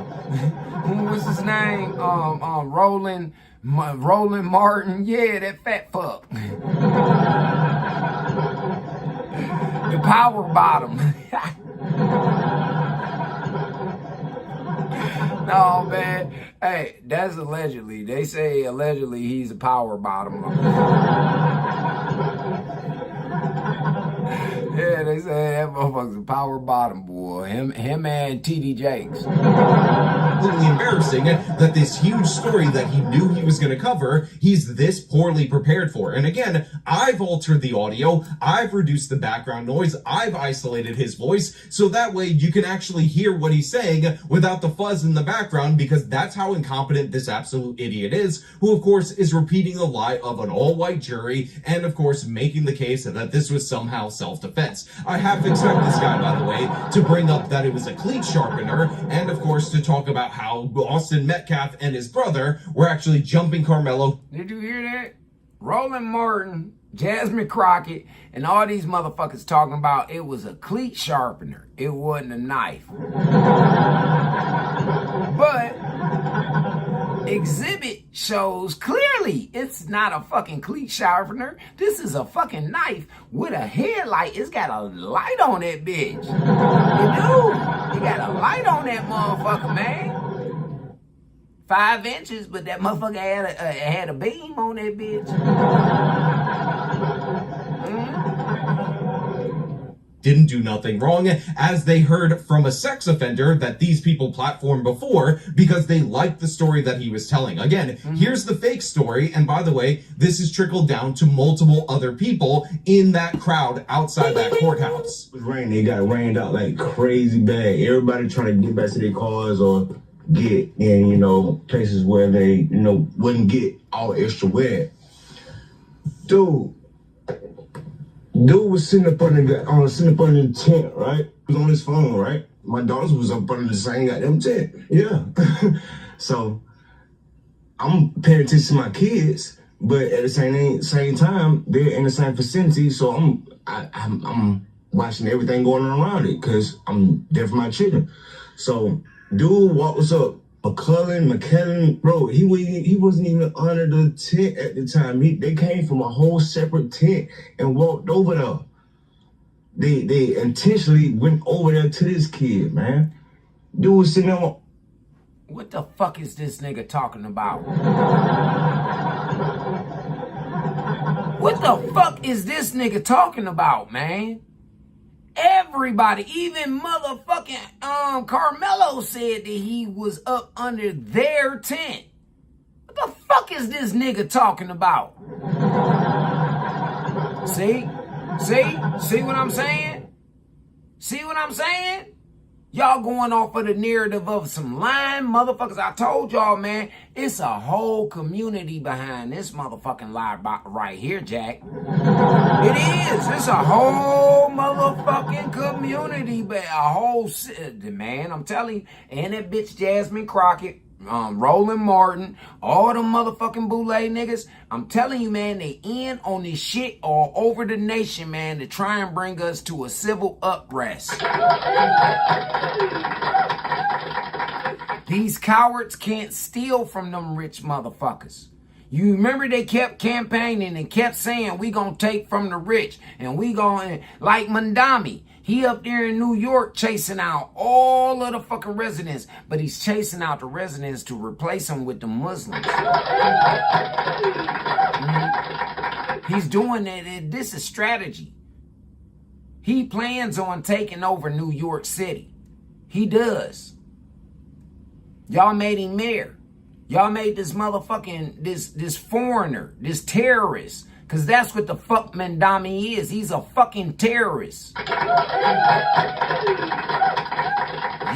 motherfuckers in New York elected a motherfucking terrorist as y'all mayor. One of the largest cities in the United States of America. Hey, you dumb, stupid motherfuckers. If them Knicks win, y'all motherfuckers, I guarantee you, Mandami steal all the motherfucking money. I guarantee he do. He trying to clear y'all out so them sand niggas can get their asses over there and take over New York City. His phone is trying to get dry. You feel me? One thing went from another. They grabbed this man and they tried to punch on dude. Dude went in his bed and what they went to try to jump this dude and punch on this dude, man. And he protected himself, dude. That's what happened. Yeah. It wasn't just one. It was both of them, bro. Austin, that dude that's got unalive, and his brother physically went over there to intentionally. It's not to the point that he brought a knife. For one, it wasn't on school property. The school is at least 5 to 10 miles away. It was a whole. You hear how stupid this nigga is? Did y'all just hear how stupid that nigga is?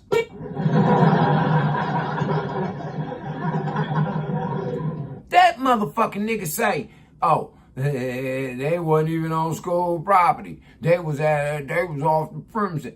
Motherfucker, this is a school event.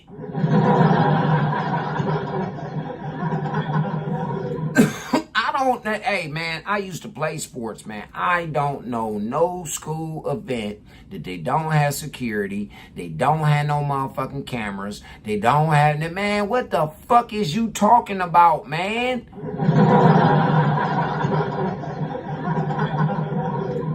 Man, see, this is what I'm saying, black folks. Y'all went off of these type lies. Just cause a nigga black. Y'all went in, man, this nigga's lying. Do y'all niggas know what a lie is when you hear one? Do you? Obviously y'all don't. Obviously y'all don't. That's why so many of you dumbass bitches out here pregnant, man, or they had motherfucking unwanted ass kids. Them niggas lied to you and you didn't understand the lie when you heard it. God damn. And then you want to sit up here and talk about somebody's discernment, bitch? Y'all hoes better shut the fuck up, man. It's community track meet, bruh. It wasn't a school track meet. So he had the right to have a knife on his person, bro. I'm just saying, this shit is ridiculous. I'm standing in front of a family school which has just turned into refuge for children and their family. Man, we don't give a fuck about their family. We care about it's the just Metcalf an family embarrassing right now. scenario right here, a humiliating experience for this particular community. And I will point out that a lot of these people are genuinely, legitimately misinformed. But the thing is, even the family of Carmelo Anthony is unfortunately not innocent in this case. And by the way, throughout this whole process, I've been saying leave Carmelo Anthony's family alone. And the reason for that is because you shouldn't harass them. Definitely not. Listen. You can say logically leave them alone, but these people are fucking antagonizing this other family. Not only are they antagonizing this other family, they hired a motherfucker to go antagonize this family. So no, fuck that. All gloves is off. All gloves is off. Fuck that. Fuck that. Fuck that. Fuck that. No, it don't work like that, black folk. You don't get it. That's why I said about that nigga, man. You don't get to send your motherfucking family members and no gang members at me, nigga, because you owe me money and you know you do. And you trying to figure out a way to weasel your way up out of that shit. You don't motherfucking get to do that, bruh. Nowhere in the United States do you get to do that shit. That's extortion, nigga. That's all kind of shit. That's extortion, racketeering. That's all kind of shit, man. You don't do you can't do that, black folk. Man, do you know how many motherfucking federal charges that is? That's mob behavior. All that shit, man. You can't do that. Stalking, being a predator, all of that. Like I say, man, old boy, no. His ass will be in a lot of fucking trouble if I press the fucking issue. He really don't want me to go to court with him. He'll be in a lot of fucking trouble, Jack. A lot of trouble. And guess what? I got evidence. I got evidence that this nigga sent these niggas to my motherfucking house to cause bodily harm to me. Because I asked about my money. And I ain't talking to him because I can't talk to him. I got to talk to him through these motherfucking airwaves. I got to talk to him through my truth. To let that nigga know. Ho ass nigga, what you did to me was wrong, nigga. Dead wrong. I don't give a fuck how you looking at it, nigga. What you did to me was dead fucking wrong, nigga. Just like what this family is doing to this other family is dead fucking wrong. Just like what you niggas that's supporting this Anthony family and this bullshit. Fucking with these other people, you're dead fucking wrong. And I promise y'all something. I promise every last one of you motherfuckers something. I promise y'all, man. You will be fucking dealt with. You niggas need to get y'all fucking souls right. Some of y'all niggas, it's just a matter of time for somebody to knock your ass down. It is. It's a matter of motherfucking time. But like I say, when a motherfucker kill me, I'm going to a way better place. Way better motherfucking place, Jack. I bet I won't. Y'all niggas call me broke. I bet I won't be broke there. I bet I won't be broke. I guarantee you that the roles are reversed where I'm going. I guarantee it. And motherfucker, you'll be beneath me as you are here in the flesh. Beneath me, weakling. Y'all niggas weak, man. That's some weak shit. I hate bullies, man. And that's some bully shit. I hate motherfucking bullies. I don't give a fuck what color you are. I hate a motherfucking bully, nigga. I don't care if you black, white, Puerto Rican, Mexican. I don't give a fuck. I hate bullies, nigga. Y'all niggas is weak. Weak as fuck. Man, if God, shit. Y'all better be glad, nigga. siblings. Anybody who published images of them, the younger siblings, to me, you're an absolute scumbag, because the fact is, Carmelo Anthony did this. Too. But you make the case hard to leave them. His siblings ain't got nothing to do with what the fuck Carmelo did. Not unless they put him up to it. Yeah, his siblings ain't got nothing to do with that shit. This is between his mammy, his daddy, and him. This ain't got nothing to do with them babies. Nothing. No, hell no. His mammy, because she in cahoots with the daddy, and him. Mother babies ain't got shit to do with that, man. But them other babies need their mama at least shit.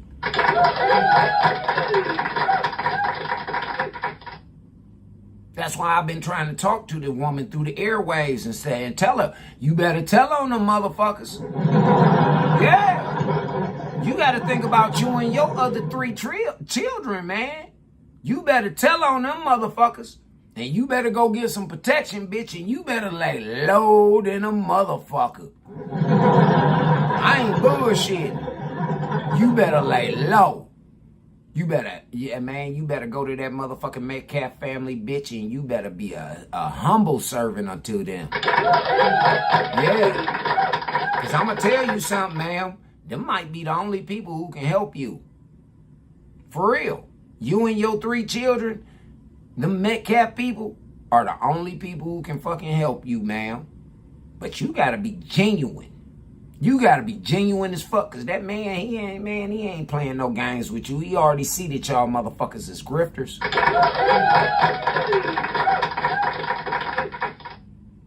For the sake of you and your children, ma'am, listen to me. Fuck what these niggas in the streets is talking. These niggas in the streets ain't protecting you. They not, ma'am. For real. They not protecting you. They got you out there dangling you around like a fucking carrot. Like how Black Lives Matter did Tamir Mama. And everybody else that they represented. I'm telling you, ma'am. You need to tell on them motherfuckers. You got 4 children to think about. Carmelo was a fucking pawn in a game that your baby daddy, husband, whatever fuck that nigga is, he ain't no man. I tell you that shit. Whatever the fuck they got you in cahoots with, you better tell on them niggas, and you better tell on that whole community of motherfuckers who's standing behind y'all. Tell on every last one of them righteous motherfuckers. You know the fat bitch that looked like the pig with Kermit the Frog? Yeah, that was standing up there talking about the coon shit. When they kept talking, when they asked that black man, why you over there with them, we ain't gonna talk that coon shit, cause he asked me, say, shit, we talk, well, what about the black on black crime? She gonna her fat ass, we ain't here to talk about that. We here to talk about black on white. Bitch, this ain't got nothing to do with that. This ain't got nothing to do with that. And even if the shit did pop off, your fat ass and that skinny ass nigga are done. Done. For real, y'all ain't, man, y'all costumes don't scare no motherfucking body, man. He ain't got no Kevlar on, and bitch, you don't neither, cause your fucking titty sit all the way out here.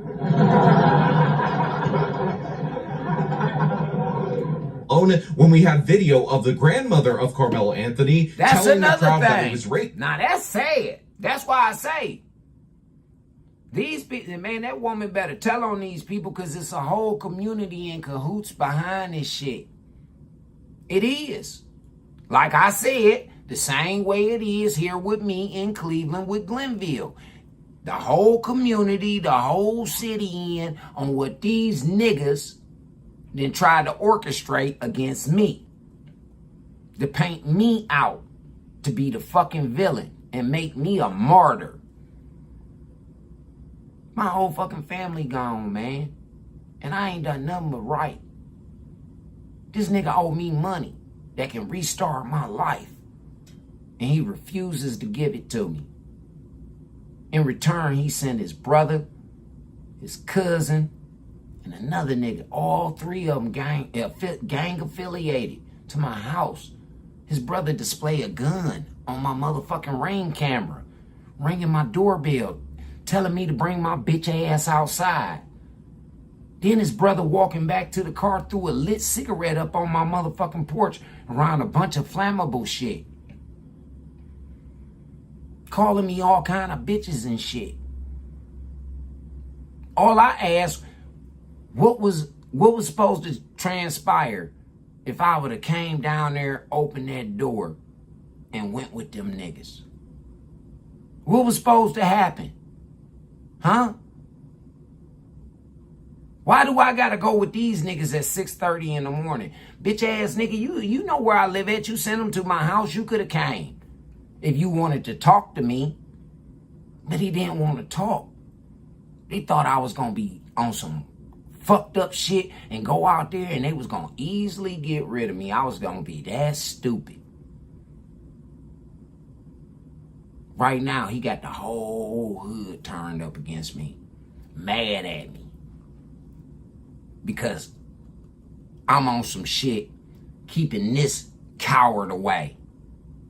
Them other niggas done came in the hood kicking it. I done been around them. I done been to their fucking giveaways. I done been to their events and all that. Video shoots.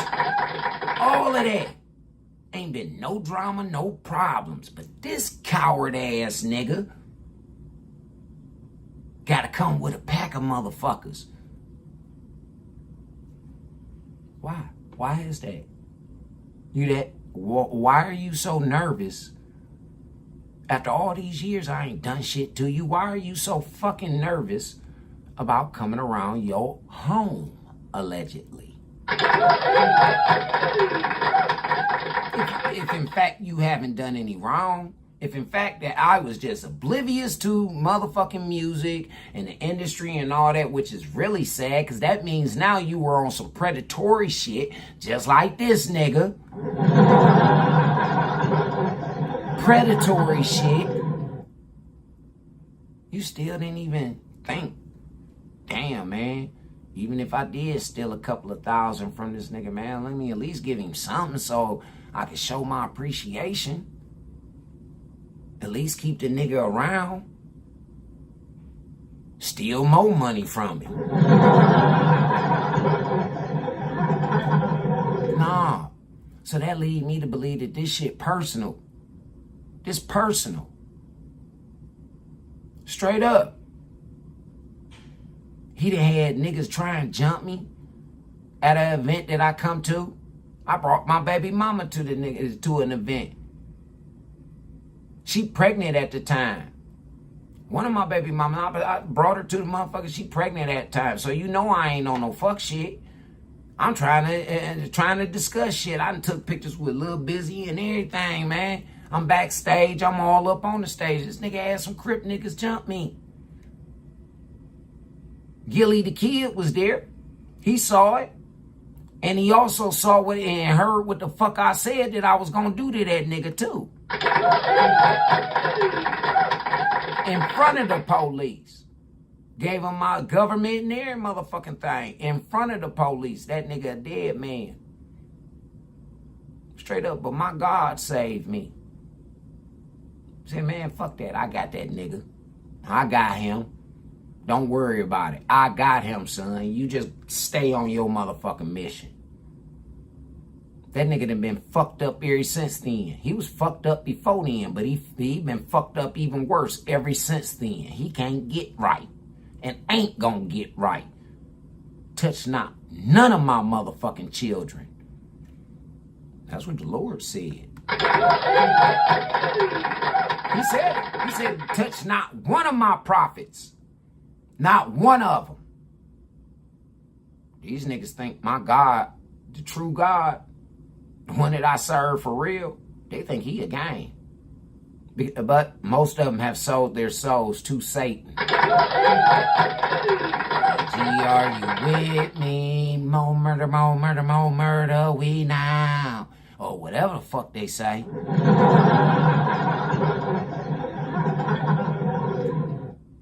Still perform those songs right now to this day. Still keeping y'all up under that trance. A more murder. Murder, murder, kill. God said thou shalt not kill. God said thou shalt not kill. For real. That's what God say. See what happened to Carmelo. Again, when Carmelo Anthony provoked and stabbed another student in the heart, and supposedly it's racism that he was convicted of doing exactly that. Again, this was a murder by the law. It wasn't self-defense. It's not self-defense in any state in the union. And the idea that you could just respond to every disagreement, every form of disrespect, a light shove between high school students by stabbing somebody in the heart is absurd, not something that we would accept, and again, would not be self-defense. Peep that. He's the captain of the track team and the football team. Carmelo was for his school, just like how Austin and his brother was for their school. These are captains. These are rivalry teams. Track and field, football, all that. These boys, they are competing against each other at all times. Carmelo knew damn well he wasn't supposed to have been up under their tent. I don't give a fuck what event it was. He knew for a fact he was not supposed to have been up under their tent. And when he was asked to leave, what's wrong with leaving? Huh? You're out of place. I don't give a fuck if it's raining. Before it started raining, you're supposed to start making your way to your fucking tent. He knew exactly what he was doing. Exactly. That's why it was premeditated. There's no way you could have got manslaughter. And then you threatened them. Touch me and see what'll happen. Touch me again and see what'll happen. Went to shove him again and boop. These niggas said, these black folks, these black media motherfuckers said that he was jumped. The video that they showed in court didn't show anything like that. Come on, I got evidence. Like I said, man, this is a truth network over here. Anywhere in this nation. It wouldn't be self-defense anywhere in the world. That's his grandmama.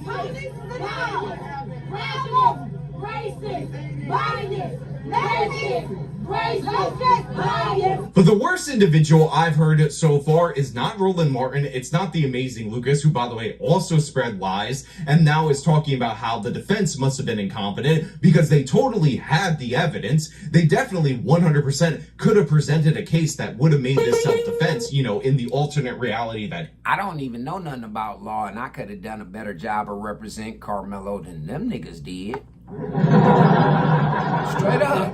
I ain't no fucking lawyer, but I know enough about common sense and I know enough about the law that, hey man, I'd have got that nigga, his charge knocked down. I'd have made that motherfucking boy go ahead, show some remorse to this family, man, so that they can go ahead and give you some time. Take it from a nigga who know about this trial shit, young. That's how I would have approached the family. I would have done a way better job than these motherfucking niggas who done got paid top dollar. And now here it is, Charleston White. He putting up $75,000 towards his appeal. His appeal gonna cost $150,000, but who charging $150,000 to represent this boy for an appeal? Huh? These niggas? They charging $150,000 for a fucking appeal?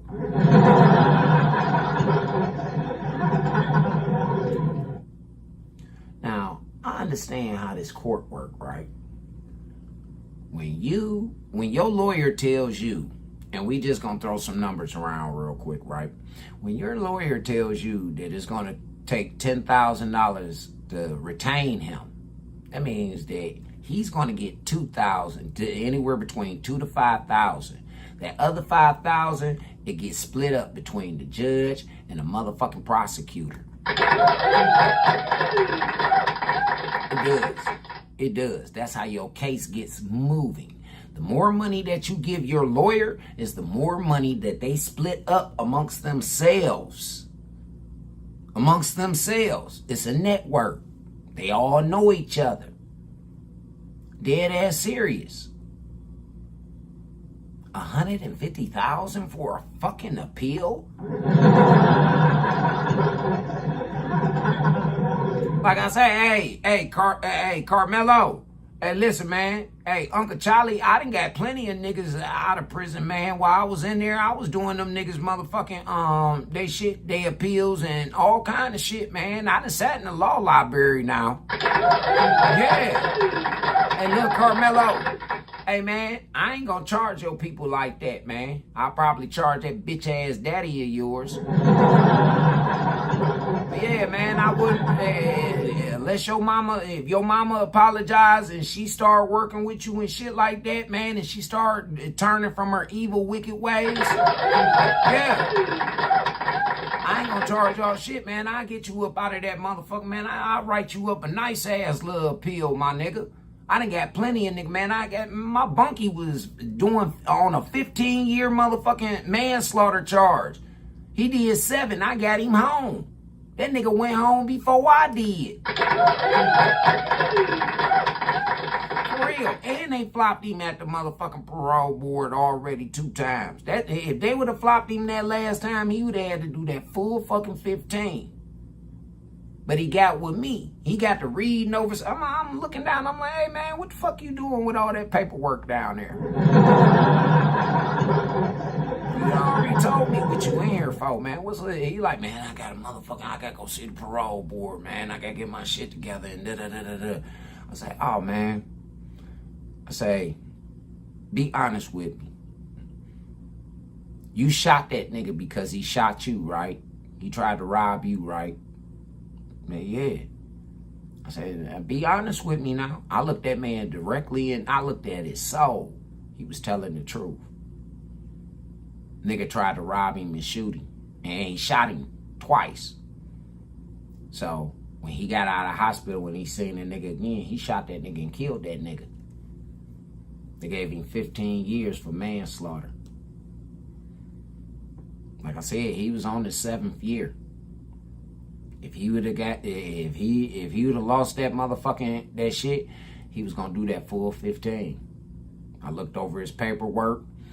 I was fresh in. I had on a 36-month motherfucking sentence.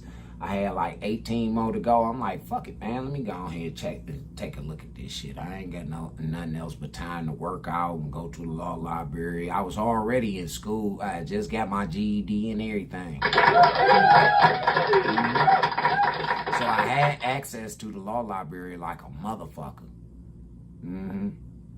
I started up college classes. I started up with small business management at Hocking University up there, Hocking College up there in Chillicothe, Ohio, man. Hell yeah, shout out to them. And I was able to transfer my credits when I got out to Tri-C Cuyahoga Community College. Shout out to them. Yeah, but I got my bunkie off. Carmelo, for real, man. It ain't over with for you, young. You got to tell the truth, though. You and your mama got to tell the truth. To save you, your mama, and your 3 siblings, you the man of the house. Because your daddy ain't no motherfucking man with what he did. Oh, man. Your daddy got you railroaded, young. Your daddy did that shit. Or whoever made that decision, grandma, daddy, whoever the fuck made the decision. To get these coon ass niggas to motherfucking represent you, young. It's sad, man. And I thought, here it is, it was only me that was getting done by a community like that. By my own family like that. I did. I thought it was only me. That's around the age that they fucked me around, started fucking me around too, 17. I went to prison at 23 on my 23rd birthday. I did. I went to prison on my 23rd birthday. I ain't never been inside no motherfucking prison. I had never been down 71 or none of that shit ever before. I was terrified, y'all. I ain't even gonna lie. I was terrified at 23, so I can imagine what the fuck he feel like at 17. He was just in the county. Now he about to go to the big house at 19 motherfucking damn. 19 motherfucking years.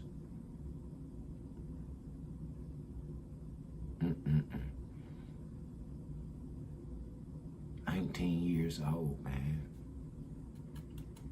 On a 35-year motherfucking sentence. Because I don't know. I don't know, man. It could be anything, man. It could be daddy was trying to, you know, make Carmelo, because he was the oldest, be some big Billy badass or something like that. I don't know. It could have been a mama. It could have been a grandmama. It could have been anybody, man, with the way that these people were acting.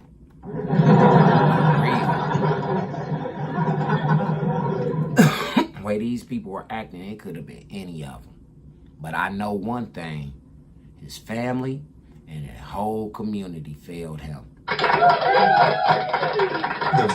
With this woman called Thelma Anderson, I believe that's what Roland Martin called her. Her commentary, horrible. And this is a legal analyst, by the way. This is supposedly an expert. Thelma Anderson, legal analyst, joins us right now. Thelma, give us a sense of what the courtroom is like, and also what's happening outside. First and foremost, the one thing that I would ask for people to do at this moment is pray for the Anthony family, because they have been legally lynched for the last year, and more so by this slaughterhouse of a courthouse, as well as the family of the Metcalfs. So the energy right now is very white supremacy. See what I'm saying? When I say it's a whole community behind this shit, it's a whole community behind this shit.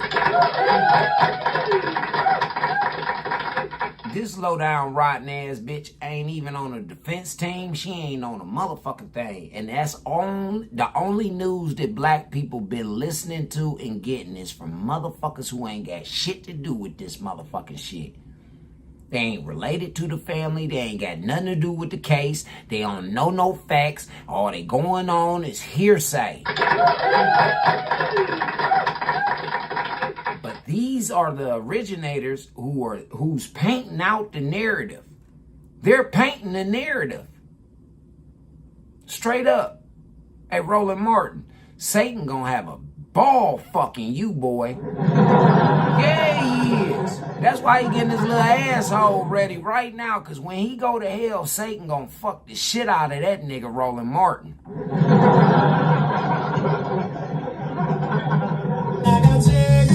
Zegrid releases immediately and blocks acid that causes heartburn for 24 hours. Feel the difference.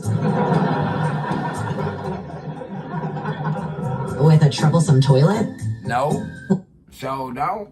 Yeah, it's very white supremacy. They have shown up to be the pigs that they display. That's the opening salvo from the legal analyst that Roland Martin brought onto the show. She refers to the courthouse as a slaughterhouse. She talks about how it's a legal lynching of Carmelo Anthony, by the way. And the only motherfucking pig that I saw was that bitch in that motherfucking black nationalist uniform. For real. And she was outside with your ass sitting in that hot ass motherfucking car, bitch. She was outside with you. Talking about ain't gonna be no coon shit. That's the only hog that I saw. Only hog. Well, it was some more of them out there. But she was the loudest one. Ain't it funny that it's always the fat, big titty, ugly bitch, man? It's always the loudest, rowdiest. Ain't it? She always, man, that hoe need ass, man. Hell, I got one in here for a big ass too. Was in the thumbnail for the Roland Martin video, legal lynching of Carmelo Anthony. And then she says the participants in this legal lynching are, of course, Austin Metcalf's family, because Austin Metcalf's family decided for no reason at all whatsoever to take the life of Carmelo Anthony by stripping him of his freedom. Now, I believe at this moment in time, the sentence had not been handed down for Carmelo Anthony. He actually has 35 years in terms of a sentence, but he's eligible for parole after 17 years. But imagine the absolute audacity to say that the family of the murdered person, Austin Metcalf's family, lynched the murderer because he was convicted and not even given a sentence that ends his life. It's not like he can't get out after 17 years. Again, it would be unlikely that he would be paroled that quickly, but again, it is in fact possible, and then go on and continue with his life, go back to his family. He can go get a job and do. No, he better not. Like I say, Mr. Jeff Metcalf, hey man, you just got you adopted black son, man, for real. True enough, he took your son. But if you the Christian man that you say that you are, if you and your wife are Christians, and Hunter, listen to Uncle Charlie, man, for real. Listen to Uncle Charlie for a minute, man. Hunter, if y'all are all the Christian people that y'all say that y'all are, y'all gonna embrace that young man. I understand that y'all angry right now. I understand that it's gonna take a while. Y'all got a long time before that nigga go to the parole board. For real. Take some time as a family. Go get y'all some counseling, some grief counseling. Hunter, please, man, go get you some therapy. For real, because it's going to be hard, man. I know that's your twin, man. Y'all was together for 17 motherfucking years, man. That was your motherfucking right hand. I understand, man. Go get you some counseling. And if you ever need somebody to talk to, man, feel free to reach out to Uncle Charlie, man. I definitely motherfucking look out for you, bro. For real, man. But I'm saying, Metcalf family, y'all need to adopt that boy. Because y'all see what his real family did to him. Y'all see what they did to him. Now, if y'all Christians like how y'all say y'all is, we all a part of that fabric. I look at y'all as my extended family. We extended family through trauma. We are. But that trauma is going to bring us together under God's family, up under his fabric. Again, one nation, under God, indivisible, with liberty and justice for all of us. Not everybody else. Not the lawbreakers. Not the criminals. Not the grifters and the swindlers and the motherfucking the con artists that come online and all that. No, not the people who sit up in here and spread propaganda and misinformation. Not them. May justice be handed upon them motherfuckers. May justice be handed upon them. For real. Please, man. As a son of God, I'm asking y'all, I'm begging y'all, man, for y'all salvation, for y'all peace of mind. Put it in your hearts, man, to forgive that. Yeah, like Jeff said already, he said that he forgave him. He forgave him. He went to extend the olive branch in front of the whole world to show him that we can get past this shit. This ain't what it is no more. We're not in the 50s. We ain't in the 60s no more. We ain't going back to that. We got mulatto children. These are God's children. We got autistic children. These are God's children. They were sent to us for us to learn how to help one another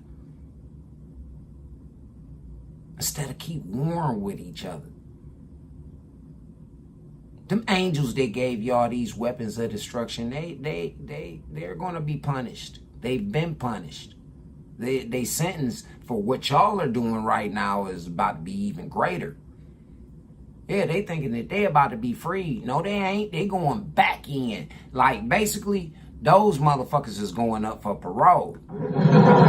Yeah. Yeah, they going up for parole, and they're about to get flopped. You know why they're about to get flopped? And they get flopped every time. Because mankind keeps repeating the same cycle over and over and over and over again. And it keeps fucking up the soil all over the fucking world, man. It's the spilling of innocent blood. You hear me? It's the spilling of innocent blood. Unnecessarily. That's polluting all of the lands, all over the world. That's why I keep telling y'all, man, in this judgment right here, this time, this the final one. There will never be another one. Never. Because God got, he got the right motherfucking recipe this time.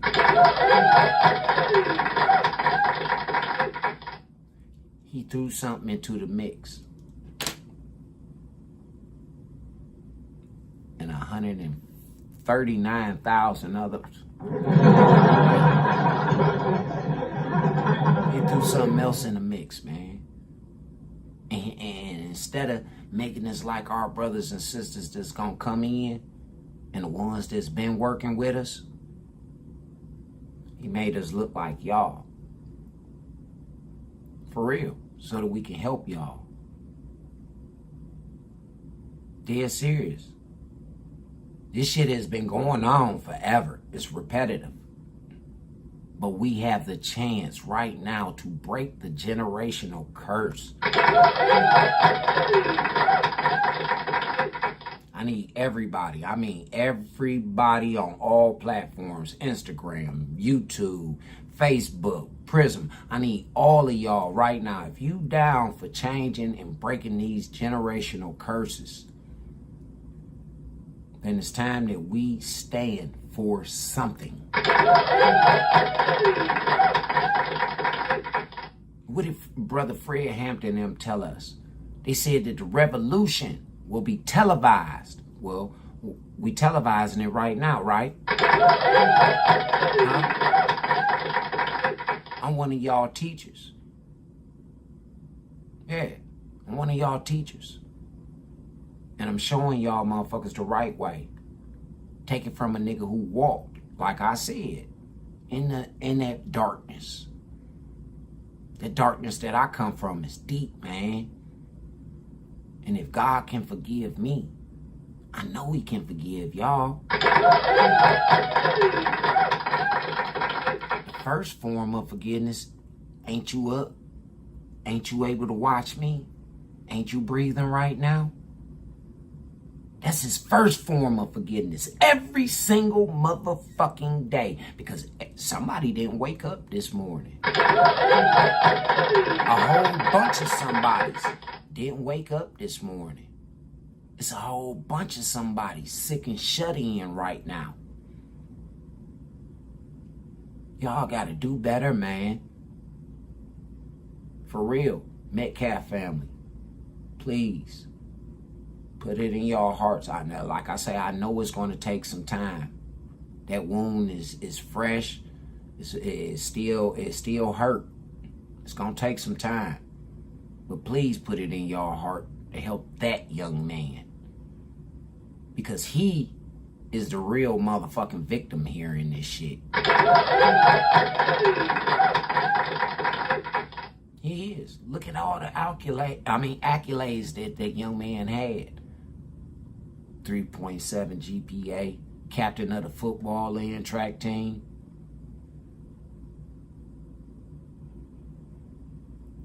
About to graduate.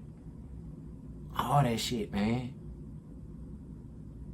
He was betrayed by his jealous ass motherfucking parents and a jealous ass fucking community that fake like they really got his motherfucking back. Oh, we got your back whether you right or wrong. ain't no real community, y'all. A real community gonna have your back when you right, because that's what community and neighbors is all about. A real community ain't gonna let their neighbors, nobody steal or hurt none of their motherfucking neighbors. A real community is a family, and we done seen what type of family this young man got. And people don't really love Carmelo. Jeff Metcalf, he realized that. These people don't look, man, come on, I'm about to play it again for y'all. I am. I'm about to play it again for y'all. Because these people are out of their motherfucking minds. They out of their motherfucking minds, man. And anybody supporting that shit is out of their motherfucking mind, yo. For real. People are going to see you for who you really are now. And if we want to talk individuals, we can, because I couldn't speak about this in court. But I can speak freely now, because the gag order is lifted. Tiffany Billions, Wackadoo, McAdoo, whatever her last name is, I'm not going to throw insults at you, because I'm not going to lower myself to your level. But you're despicable. Drew Anthony, Kayla, you're cowards. You wouldn't even show up for your son's sentencing or victim statement impact. You abandoned your kid. You left him there. I guess he's no more use to you because you can't get any more GoFundMe money or GoSendGo money.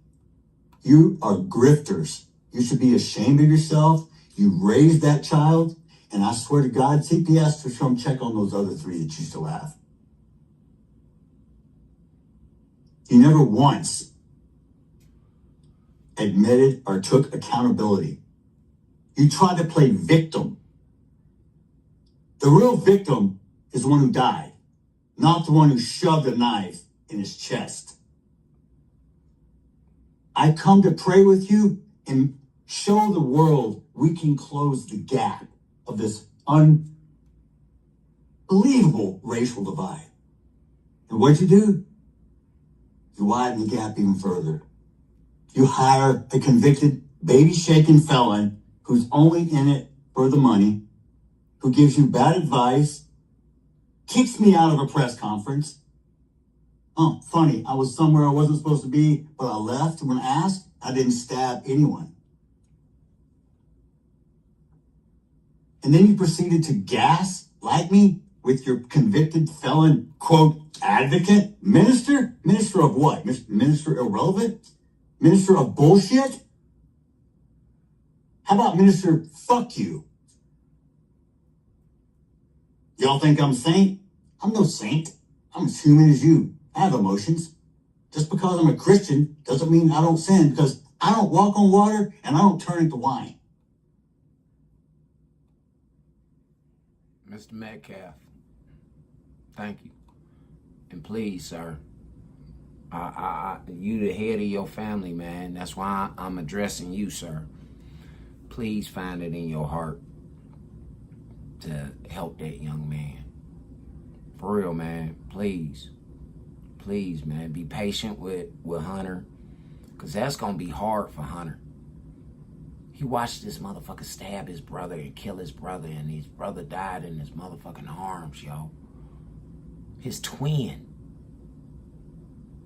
I always wanted a twin. I always wanted any siblings, man. I spent 15, 16 years by my goddamn self.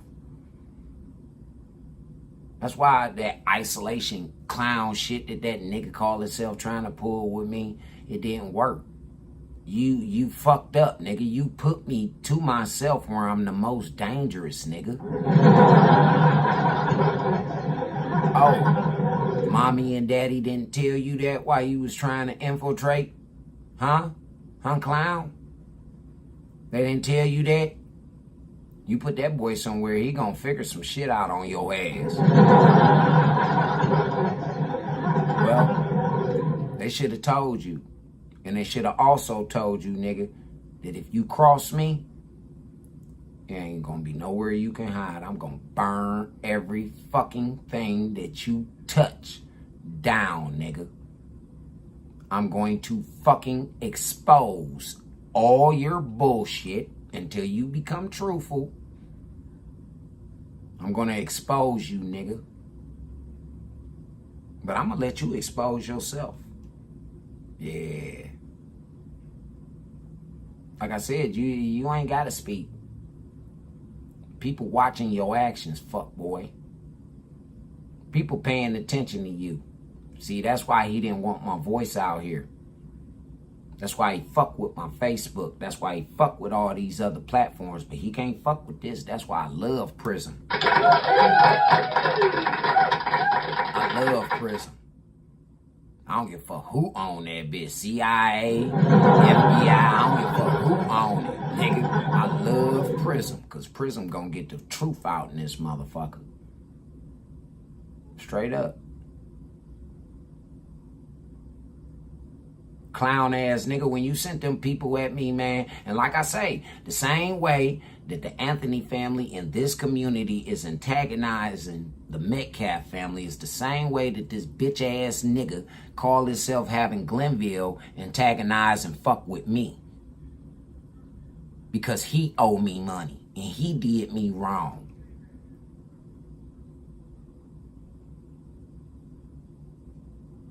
Like I say, the man, I have logical questions, legitimate questions. He won't answer. He won't answer. For real. And it's like, fuck you, nigga. I ain't paying you shit, nigga. And you can talk all you want, nigga. And the more you talk, the more I ain't gonna pay you. Okay, well, cool. Don't pay me, nigga. You ain't gonna stop me from talking. You ain't gonna stop these people from seeing the truth. Because only a coward has something to hide. A brave motherfucker stand on this shit. Well, the things that Austin Metcalf will never be able to do. But this disgusting, reprehensible woman is so filled with racial hatred. And again, she's platformed by Roland Martin and his hack fraud, crappy media outlet, Black Star Media. And she immediately, again, says that the Metcalf family and the courthouse, they are the lynchers. And by the way, motivated by white supremacy. So the energy right now is very white supremacy. They have shown up to be the pigs that they display with hate. They are celebrating the loss of life and the loss of freedom. So that's the energy. Yeah, I just played y'all from the horse's mouth, Mr. Jeff Metcalf, and his message to these motherfucking clown ass, coon ass, fucked up people. I just played y'all from the horse's mouth. This bitch ain't even got nothing to do with the fucking case. She ain't got a motherfucking thing to do with the defense team nor the family. Roland Martin sent this bitch. Mr. Prince of Black Media. The nigga that y'all all listen to. Him, Ricky Smiley, all the rest of them fuckboy ass motherfucking Divine Nine motherfuckers. Yeah, all of them. Them boule ass niggas that Trump had to go bail they motherfucking colleges out not once but twice, and they call him a racist. It's mighty funny that everybody who hollering racist ain't doing shit for real for the community or the people. It's mighty funny. I got more evidence to show y'all.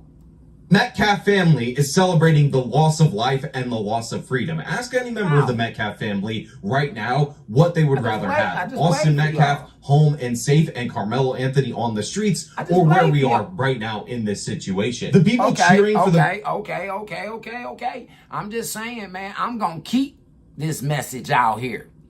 I'm going to keep this message out here. Since they want to keep painting this narrative and keep talking this shit, and they want to keep being on bullshit, we're going to see you for who you really are now. And if we want to talk individuals, we can, because I couldn't speak about this in court. But I can speak freely now, because the gag order is lifted. Tiffany Billions, Wackadoo, McAdoo, whatever her last name is, I'm not going to throw insults at you, because I'm not going to lower myself to your level. But you're despicable. Drew Anthony, Kayla, you're cowards. You wouldn't even show up for your son's sentencing or victim statement impact. You abandoned your kid. You left him there. I guess he's no more use to you because you can't get any more GoFundMe money or GoSendGo money. You are grifters. You should be ashamed of yourself. You raised that child, and I swear to God, CPS should come check on those other 3 that you still have. You never once admitted or took accountability. You tried to play victim. The real victim is the one who died, not the one who shoved a knife in his chest. I come to pray with you and show the world we can close the gap of this unbelievable racial divide. And what'd you do?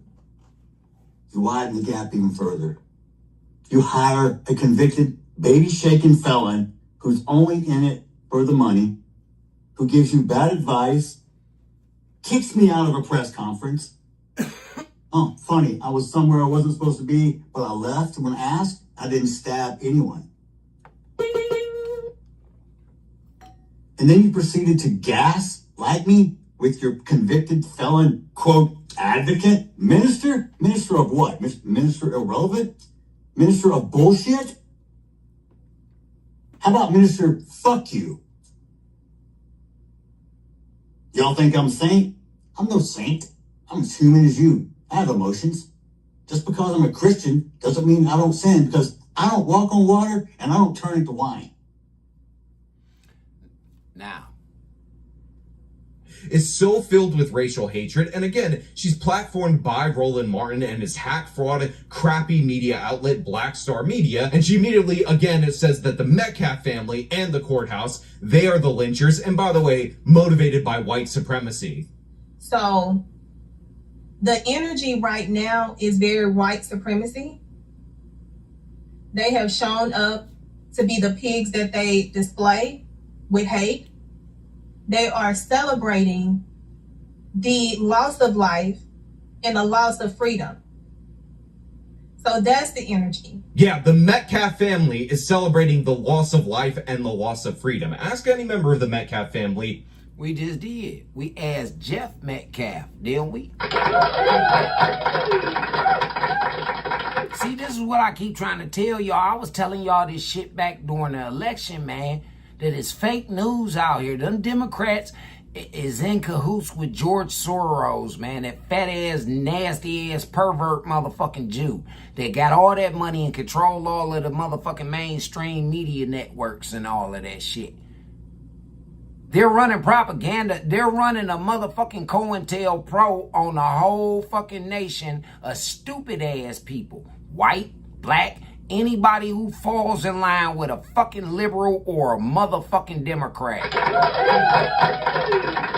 Straight up. Straight up. There's conservative Democrats, just like there's liberal motherfucking Republicans. Anybody aligned with a motherfucking liberal or Democrat. Any of them motherfuckers. They have been running game on y'all. They've been trying to trick you people up out of here to move these new foreigners in here. And they done lined their family members and their friends and their kids and shit, pockets and bank accounts and offshore accounts and shit like that. Why you think they wanted to send the money to Ukraine like that? These niggas been fucking y'all over the whole time. And it's always the same names. Roland Martin, Ricky Smiley, Tavis Smiley. All them niggas, man. All them bitches over there at CNN. All them hoes on The View. All them old bitches at The View. Every last one of them old bitches. Shout out to my motherfucking conservative women that be up there, man. Yeah. Joy Bernhardt and Whoopi Goldberg and all them motherfuckers, man. Fuck them hoes, man. God got something in store for them motherfucking evil ass people. God got something in store for these evil ass people. Just say, hey, look, y'all read y'all scriptures, right? Okay, hey, trust me. When it say in the scriptures, the Lord, when it's time, he's going to tell you to run to the hills. He ain't literally saying run to the hills. He telling you to take shelter. You've been provided shelter, right? You've been maintaining. While all these other motherfuckers is complaining and stressing and all that shit, you've been maintaining, right? That's the shelter that God has provided for you, right? So when it's time, when the shit hit the fan, and they say you got to run to the hills, you're going to run to your shelter. You're going to shelter in place. You're not going to open your door. You're not going to help motherfuckers.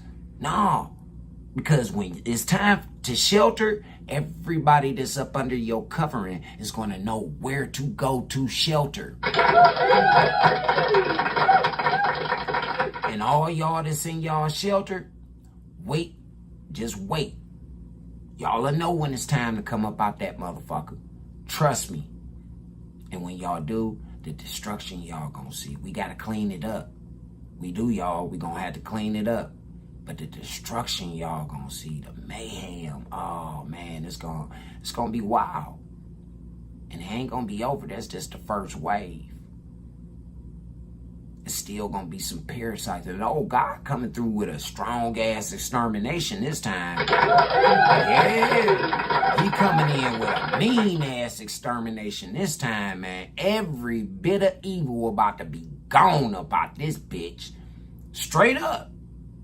That's why I kept telling y'all, hey man, turn from your evil, wicked ways and seek out the one true creator. Fuck them religions. Fuck Christianity and all that shit if they misleading you. A true Christian shows it in they walk. They don't walk around with it on their motherfucking chest like a badge. Talking about, I'm a Christian. They don't do that. They show it. They show it in their humanity. Right now, what they would rather have, Austin Metcalf home and safe and Carmelo Anthony on the streets, or where we are right now in this situation. The people cheering for the murder of Austin Metcalf, the people who demand that the murderer be set free without consequences, are you people, like this legal analyst right here, Roland Martin, Jamil Hill, Jasmine Crockett, which we will get to in just a little bit, and all these other prominent black individuals that can't help but trip over themselves in order to defend Carmelo Anthony's murder. And I will remind you, it's not because they believe that he's innocent, it's because they know he's guilty, but they're okay with what he did. They support what he did. Just like how they support the dope dealer, the rapists, the killers, and everybody, and all the gangbangers, and everybody else who terrorizing the communities and neighborhoods. All them foreigners that ain't trying to be American and want us to destroy America and all that other shit. Yeah, they all in cahoots together, y'all. It's just different, like divisions of that shit, but they all in cahoots with one another.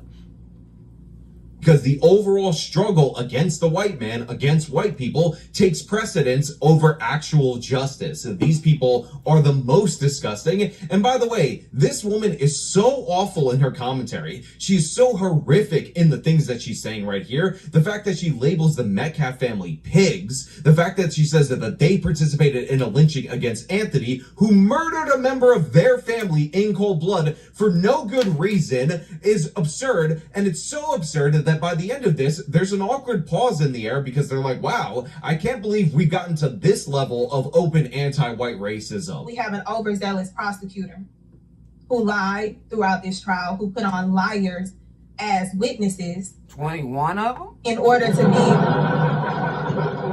a saving grace for the white community so that they can win an election.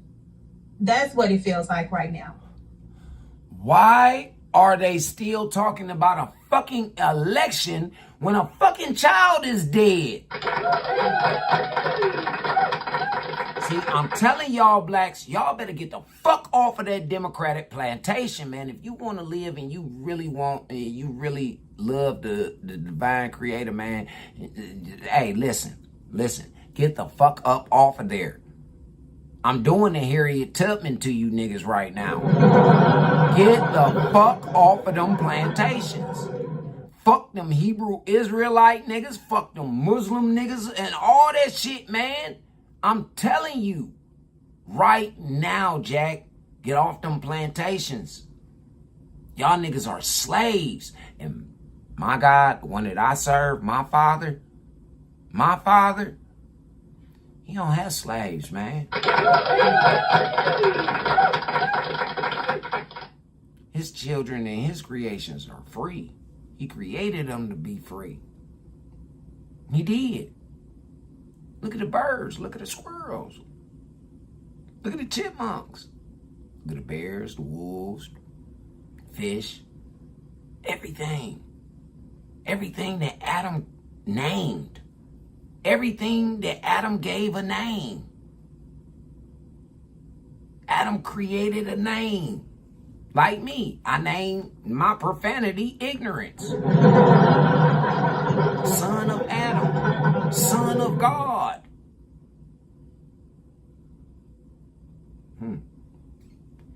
Peep what I just said. Descendant of Adam. Son of God.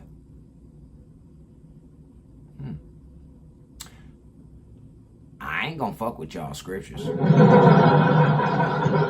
I'm a thinking man. I'm a logical thinking man. You know how there's a story that God has a wife and they fell out with each other and all that shit like that? Y'all don't see no type of similarity with the story of Adam and Eve?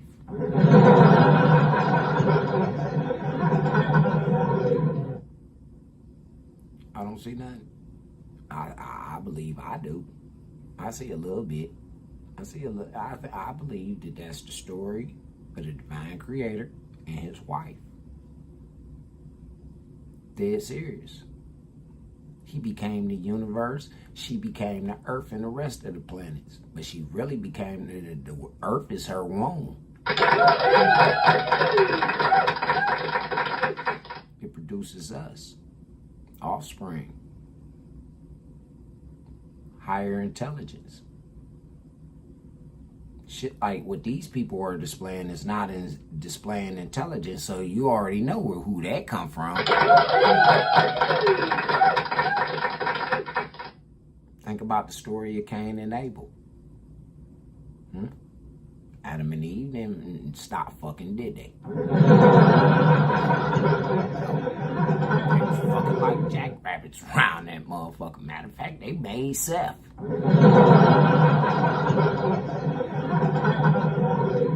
That's serious. They made Seth. Seth was a motherfucker too, boy. He was a cool ass middle child. No, man. We on this subject of the aftermath. This is the aftermath of everything that's been going on for the past year. Dealing with this case. See, I left this case alone to deal with some of my shit.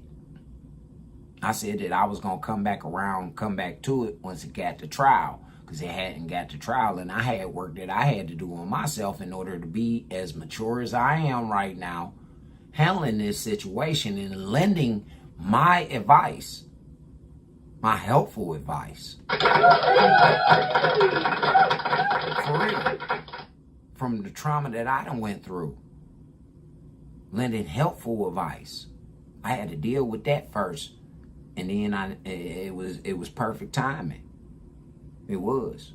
when I healed from what it was that I was at, man, this shit just grabbed a hold of me. It's showtime. Like Beetlejuice. Yeah.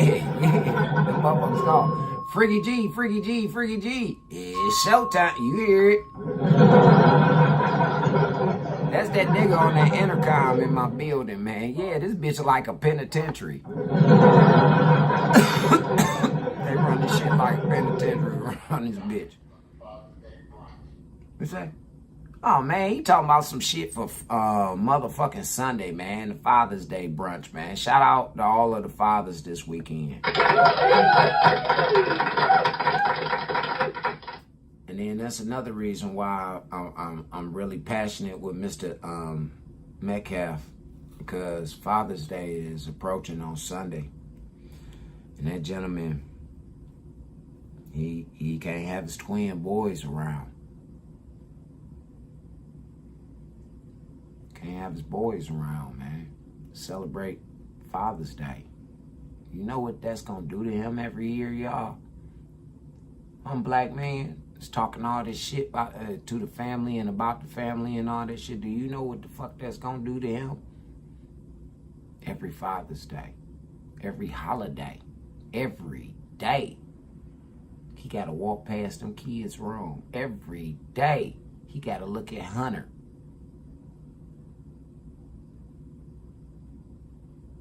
Every day. And y'all think that what y'all saying is cool? What y'all doing is cool? I don't wish mercy on your soul. Fuck your soul. Yeah. You think what y'all doing is cool? Fuck your soul. Cause it ain't. It ain't. Check this shit out, y'all. Shout out to my nigga Myron Gaines, man. Yeah, Myron Gaines from Fresh and Fit. Shout out to him. Myron always hit. That nigga hit from the hip, don't he, y'all? He be on them hoes' ass. He be on everybody's ass around this bitch. Listen. It was designed to protect white people, the system, and it was not designed to protect people. It's self-defense. Well, in this case, that it was not a case about race, but you cannot deny that just the facts of the case and what we've seen play out since then and what we're watch happening now is because the defendant is the victim is white, and that's the bottom line. I don't have an opinion. I don't have an opinion here. That's what Carmelo was doing. That's what Carmelo was doing. Protecting his motherfucking self. What? Yo! They don't want to record, bro.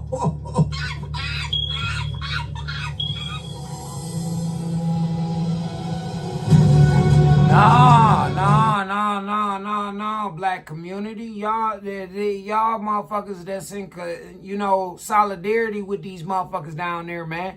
Y'all said, they said, y'all in solidarity with them. Y'all in cahoots with them. They said that that the white family, that the Metcalf family and the white people was barbaric and animalistic and all this.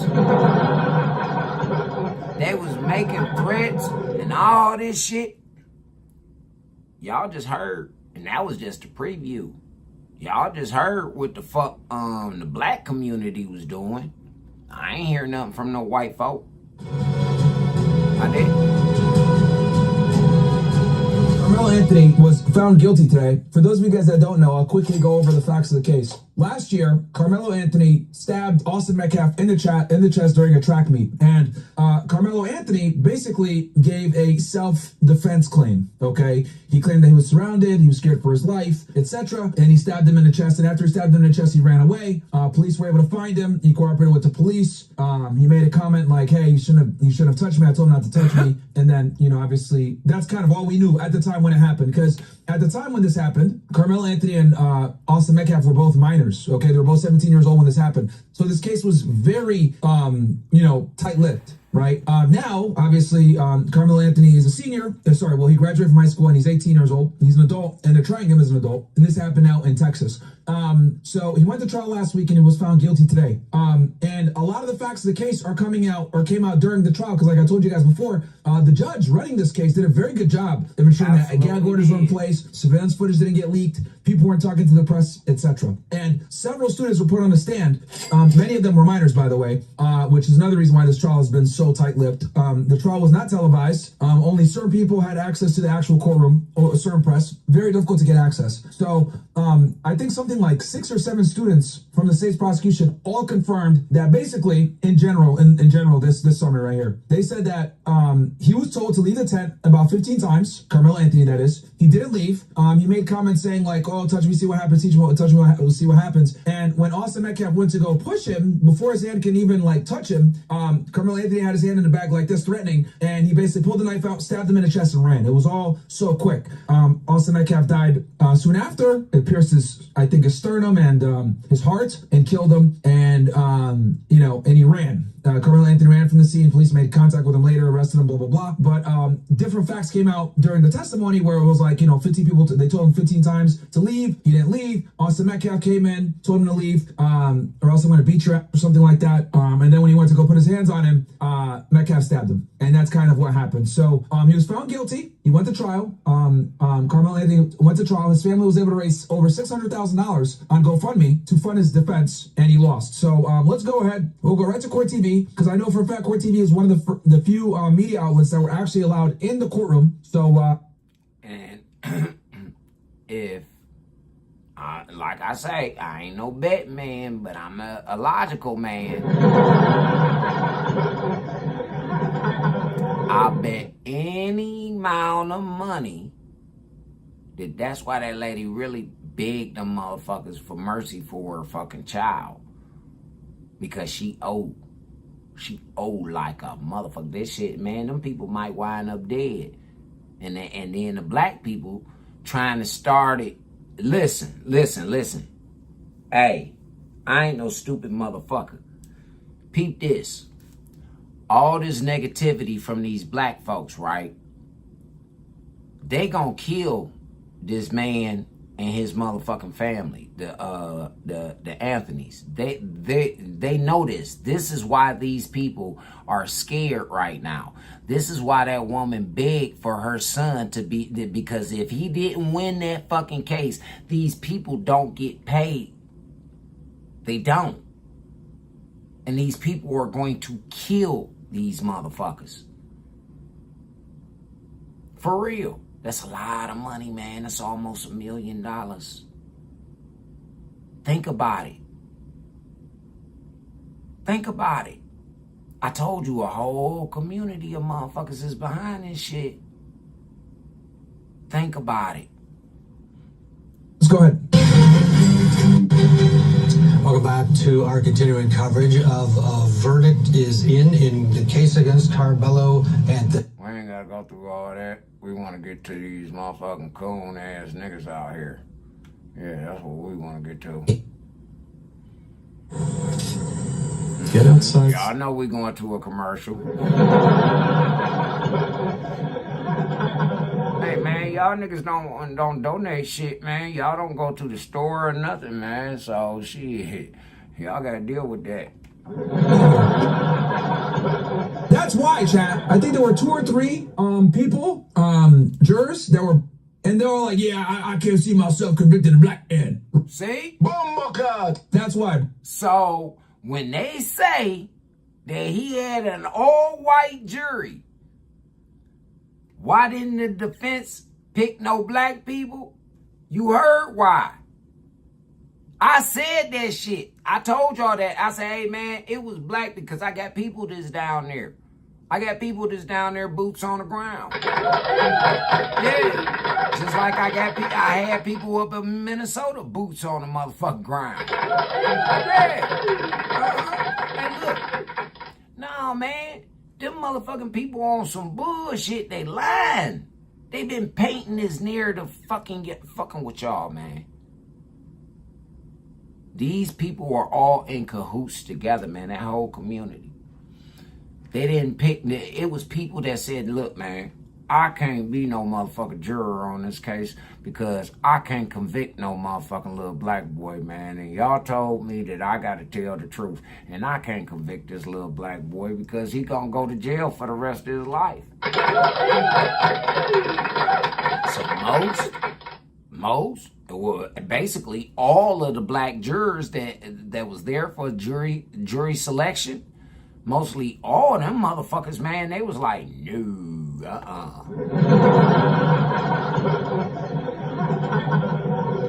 So how the fuck did the Metcalfs have something to do with that? How? How did the Metcalfs have something to do? How did the judge? Because this is what they're saying. The judge did this and the judge did that. No, motherfucker. Black folks was selected for jury duty. They were selected for jury duty, and they said, "Hey man, we can't put that little black baby in no motherfucking jailhouse. Not for the rest of his life. I can't do it. I can't go home. I got children. I got nieces and nephews and children and shit that I love, man. I can't go home and have that on my motherfucking heart, man. That I'd be the perfect nigga for jury duty. I would. I don't have no. Hey, listen. If that nigga guilty." If he guilty, I'm gonna vote. Hey, that nigga guilty. Me? Yeah, hell yeah. From the evidence that I got in front of me. Yeah, this nigga guilty. Yeah, and I'ma stand on it too. I'd be the perfect nigga for jury duty. Them motherfuckers can't bribe me. They can't, man, fuck you. You better get out my face before I have the FBI on your ass. Yeah, bitch. You better get the fuck on. I ain't one of them. I ain't no timid motherfucker. You can't just intimidate me, motherfucker. No. I got some people that'll take care of your ass. Yeah, I'ma fight you off until they get here. Yeah, I'm gonna whoop on your ass until they get here. But they best believe they coming, nigga. Oh, they coming. Fucking with me? Oh, they coming, nigga.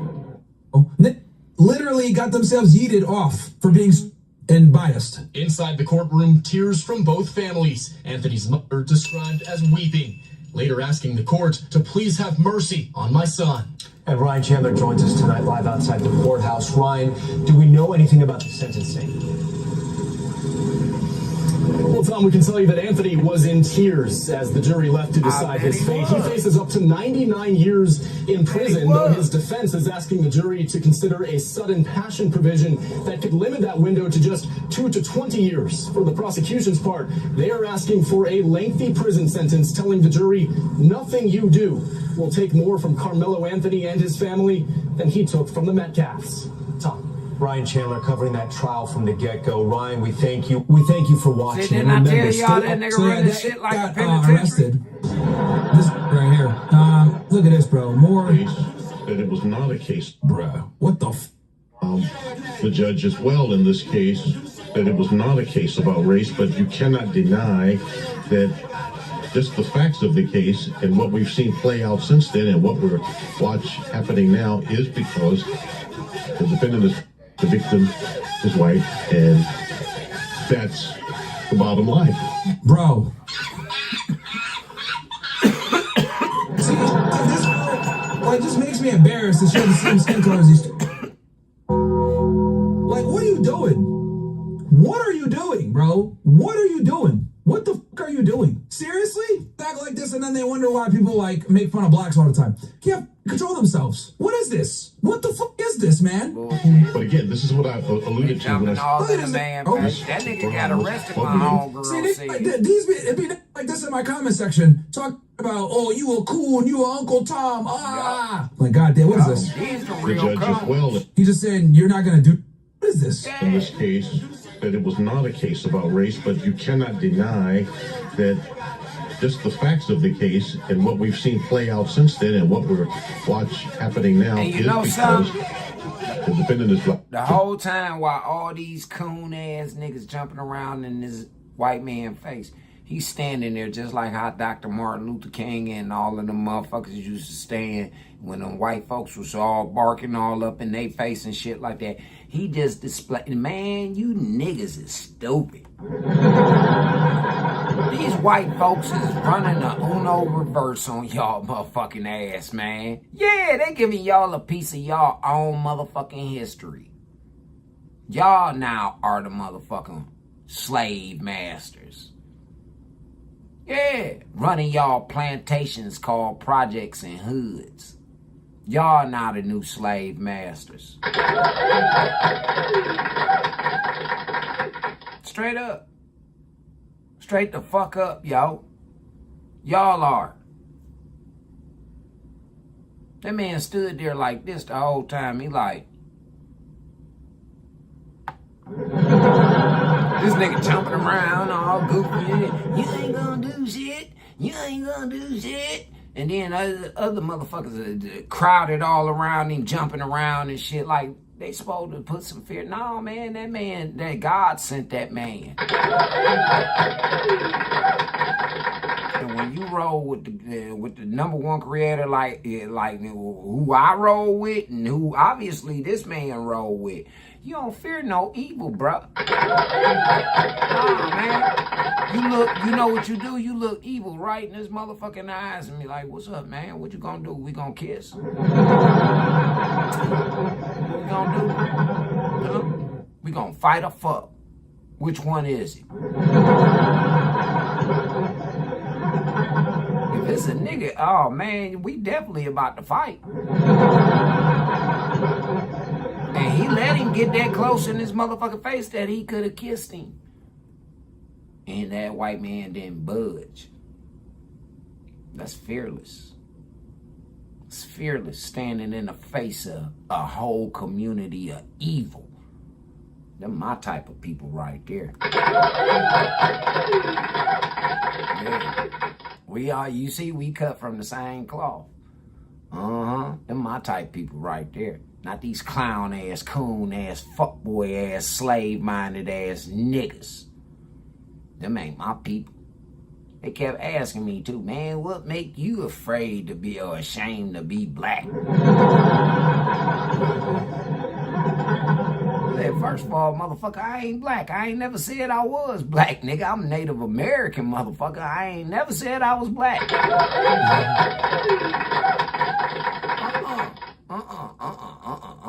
I don't want to assimilate with you niggas, man. Hell no.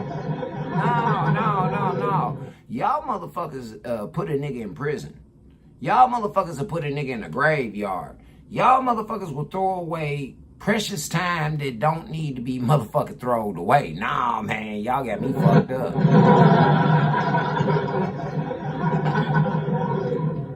If you say that I'm ashamed, then yes, I am. I am ashamed. Yes, I am. Y'all, I don't want to fuck with y'all. My mama told me that no, I would bring shame to my motherfucking family's name, nigga.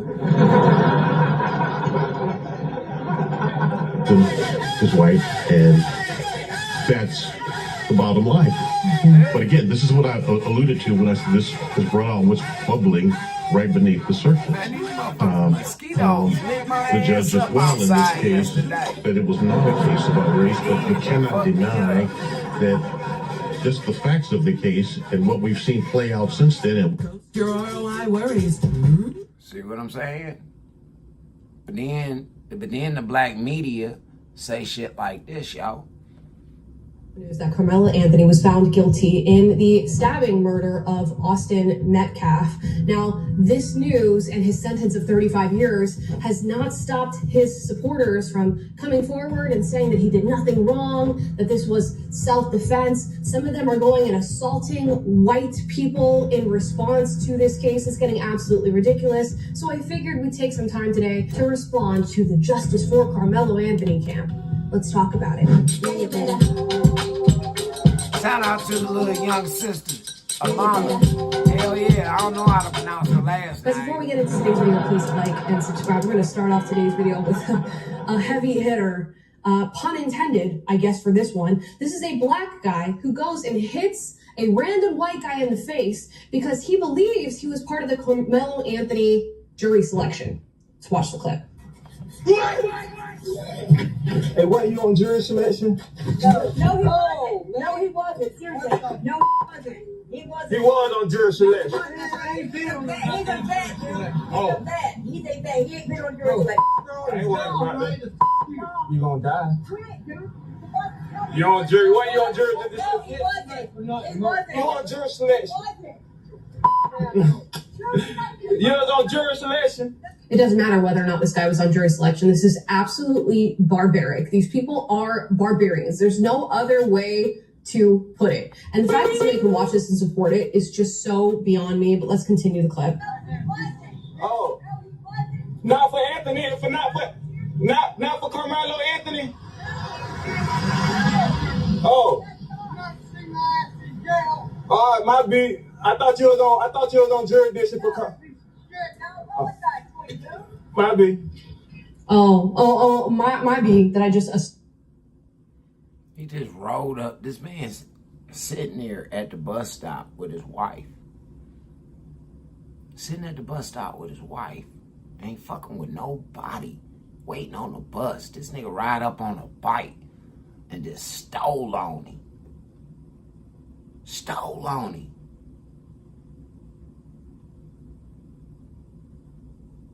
Walked up on him. He's sitting on the ground. Nigga walked up on him and just stole on him.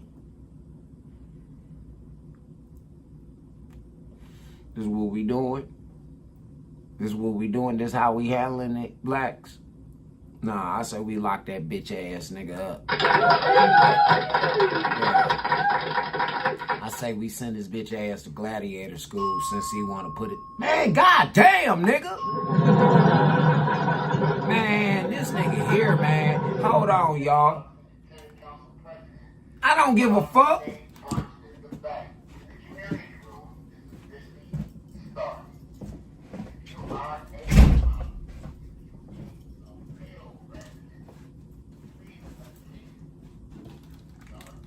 Motherfucker, I'm working. I don't give a fuck about y'all, fool. Interrupting my goddamn show, man, with that bullshit. I told you, man, something wrong with that nigga, man. I think that nigga institutionalized or something. Yeah, man, he ain't even a motherfucking property manager, man. This nigga got the key going up in there, getting on the intercom, fucking with people all the time and shit.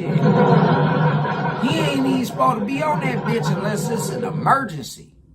For real. This ain't no goddamn emergency. Y'all just heard him 3 times on that motherfucker. Talking about a fucking brunch. Obviously, niggas don't want to come down there.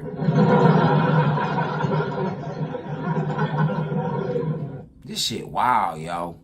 To a random man in the street who also happens to be niggas a veteran. Force I'm so for right now. This guy, just like Carmelo Anthony, should be locked up and charged for what we just saw in this video. But alas, I've heard no news involving that whatsoever. Is this just something we have to deal with as a society now? That every time a black person goes and commits a crime and is convicted of said crime, we just have to deal with a camp of people who refuse to accept facts, refuse to acknowledge reality, and then go as far as to justify the actions of said black criminal? That's how we have. Look, y'all, I got family members like that. I swear to God, man, that's why I don't fuck with them. I got family members like that right now, yo. Dead ass serious. I got cousins and aunties and uncles and shit like that. They gonna ride just cause you black. Or they gonna ride just cause you family. They gonna ride. Come on, man. This shit wild, yo. Live, and then they can go out and actually assault people because they believe or get a random thought that pops up in their head that the person was on the jury selection for this trial. Huh? Normally, I'm not shocked by stuff that happens. Each day, I'm getting more and more shocked by the stories that just hit our airwaves and people's response to this. And this just happens to be one of those cases. Now, we're going to move on from that video to a video of I guess, current representative on her way out, Jasmine Crockett, a Democrat, Texas. Didn't I tell y'all? She basically insinuates in this video that if she were in the same position as Carmelo Anthony, she'd have stabbed Austin Metcalf too. Let's hear it. If a 300-pound man is beating me, like on top of me and beating me down, I'm not limited to fist.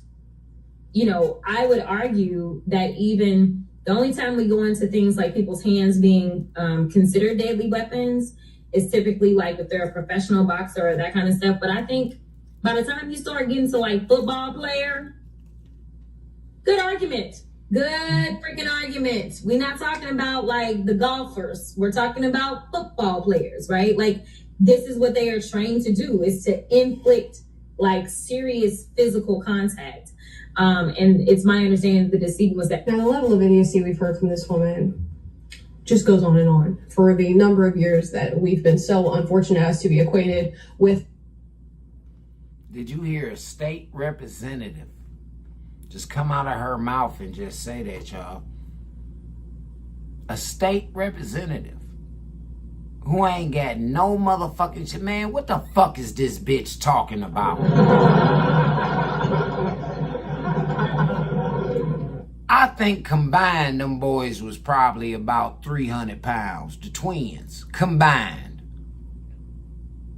They wasn't even beating on this boy, so what the fuck is this bitch talking about? And then how disrespectful can you be? How fucking disrespectful can this bitch be?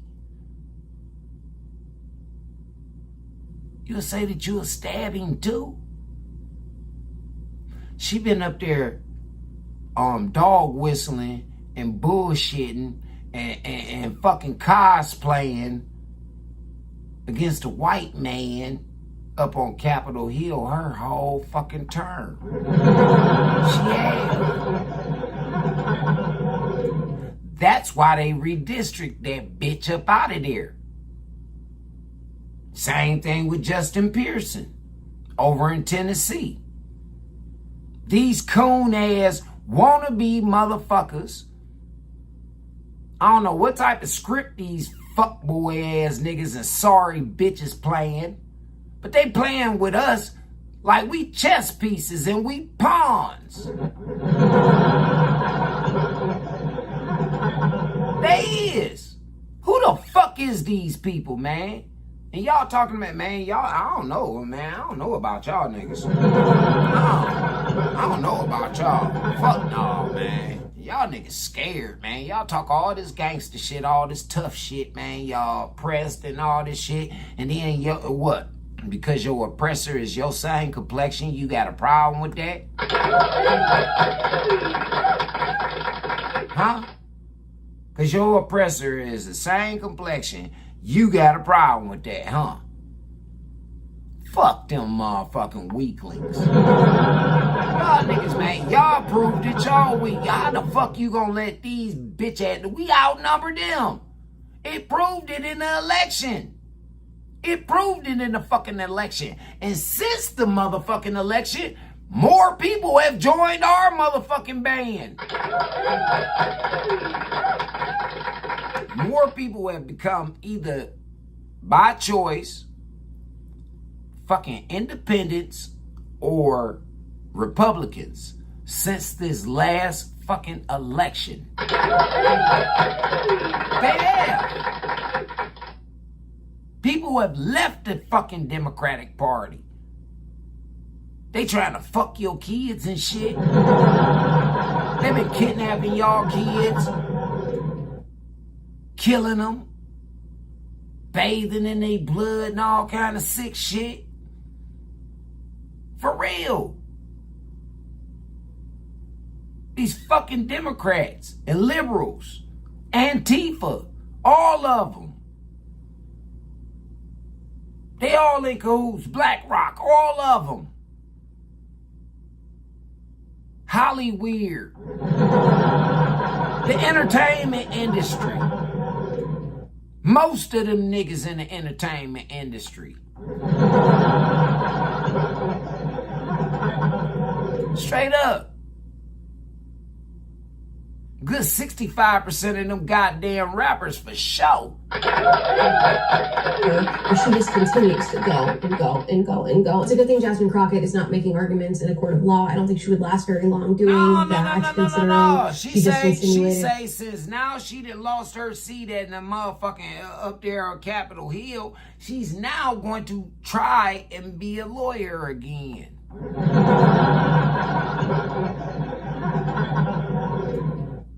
Who the fuck she about to represent?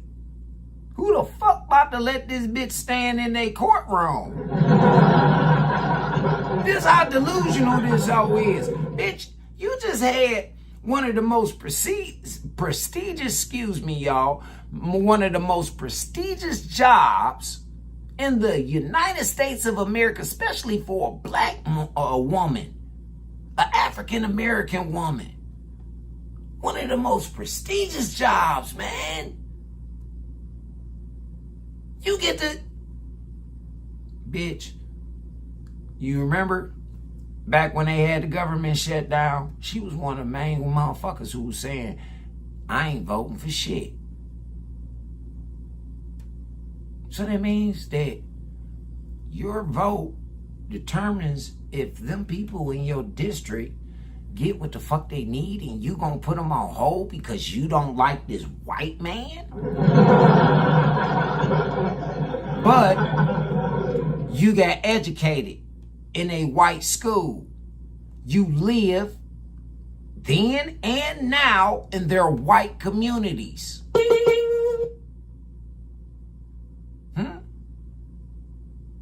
Make this make sense. All these motherfuckers don't name one of these motherfuckers that's talking this gangsta ass motherfucking coon shit that they running around here like Al Green, Al Sharpton. Don't none of them niggas live in the hood, come in the hood, and when they only come in the hood when it benefits them. So explain something to me, po black niggas. Nah, I'm part of y'all motherfucking, hey nigga, I'm a po black nigga. Shit, I'm on the bottom like y'all trying to come up. But I'm trying to bring some people with me. Like, hey man, I'm not coming back down there to come get nobody. I'm not coming back down there to come get no motherfucking body this time, Jack. No, you better come and you better, hey, y'all better get on the gravy train. Y'all better tell the next, hey, nigga, we going there, we getting free. Yeah, let's go. Let's go. This nigga say he know the way. He say he know the path to get the fuck on up out of here. Let's go. Let's get the fuck off this plantation. Yeah, I know that nigga, man. That nigga used to be down there with us, man. He used to drink. He used to smoke. He used to be a whoremonger. He used to be a womanizer. That nigga used to, man, he used to fuck niggas up and all kind of shit. He used to be a drug dealer and shit. He wasn't no thief, though. Nah, I wasn't no thief. I wasn't no thief and I wasn't no fucking liar. Never have, never will be. Straight up, man. Y'all people wild out in this bitch. Y'all wild and easily fucking influenced. Y'all influenced by the wrong shit too.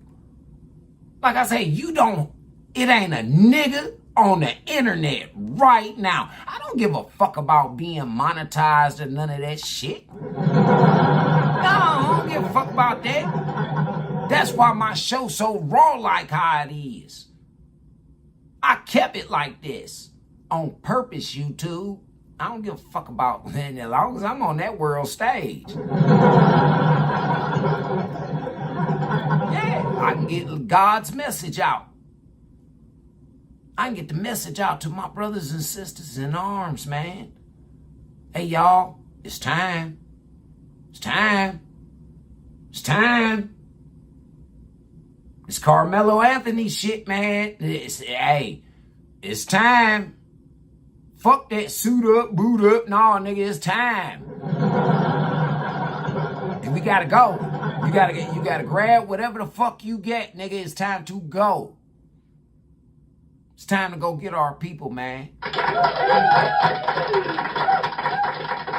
It's time to get the fucking snakes up out of the garden, y'all.